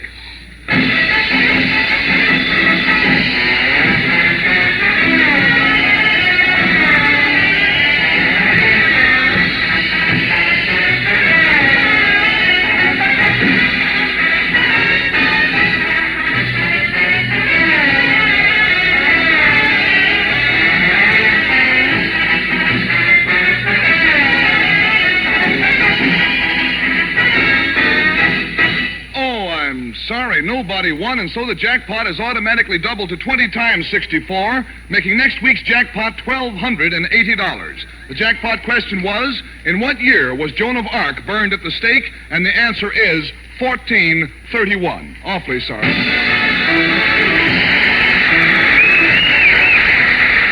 I guess we've had it for tonight, friends, but before closing shop, I would like to remind you that automatic saving is sure saving. Buy U.S. savings bonds regularly where you work, or if you're not on a payroll, where you bank. Until next Sunday, then, this would be Gary Moore saying bye-bye, buy bonds, and buy Eversharp. And there it is, take it or leave it, a generous excerpt from a broadcast from the 4th of July in 1948, was heard on radio regularly on Sunday nights at about 9 o'clock, at exactly 9 o'clock. Chicago time, you would have heard it on WMAQ. Well, you've heard it on WNIB all afternoon today. Our look at the Sunday shows, the prime time network radio shows from the week that was.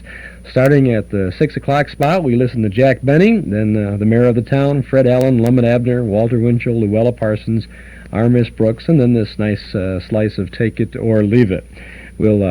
We'll take you back again next Saturday afternoon from 1 to 5 as we tune into the week that was in the Monday shows. Inner Sanctum, The Adventures of Sherlock Holmes, April Showers on the Lux Radio Theater, My Friend Irma with Marie Wilson as Irma, and the Radio City Playhouse. Coming up next Saturday, the Monday shows on the week that was.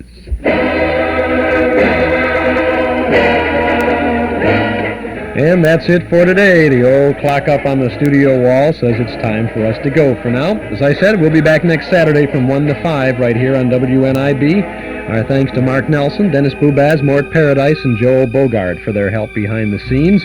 To our sponsors for making this weekly get-together possible. And to you out there in Radio Land for making it worthwhile. This is Chuck Shaden speaking. Have a great weekend.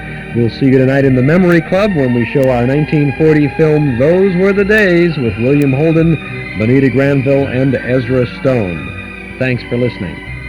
Chuck Shaden's Those Were the Days is a Hall Closet production.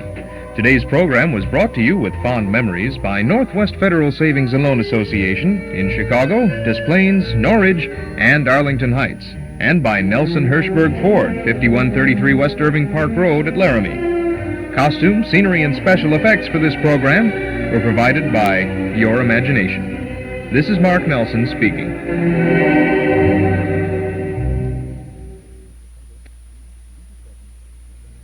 This is WNIB Chicago at 97 FM. The time in Chicago is 5 p.m. And from that was the week that was, this is the Saturday that is, and we welcome you now to Zephyr. This is Bruce Duffy welcoming you to our evening program, 2-hour program of short, familiar classical music, which we present every evening at this time. The first hour of tonight's program is devoted to Carmen in various sorts of forms and affectations.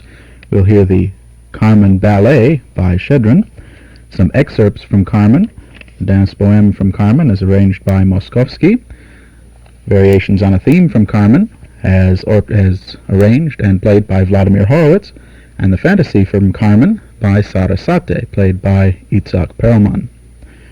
Then in the second hour, beginning about 6 o'clock, we'll continue our series of the Mendelssohn Songs Without Words. We'll hear some of the Opus 67. Also music of Otto Nicolai, Lortzing, Goldmark, Humperdinck, Richard Strauss, and Tchaikovsky. So to begin, we're going to hear excerpts from the Carmen Ballet, that's arranged by Shedrin. The Bolshoi Theater Orchestra is conducted by Gennady Reshtosvensky.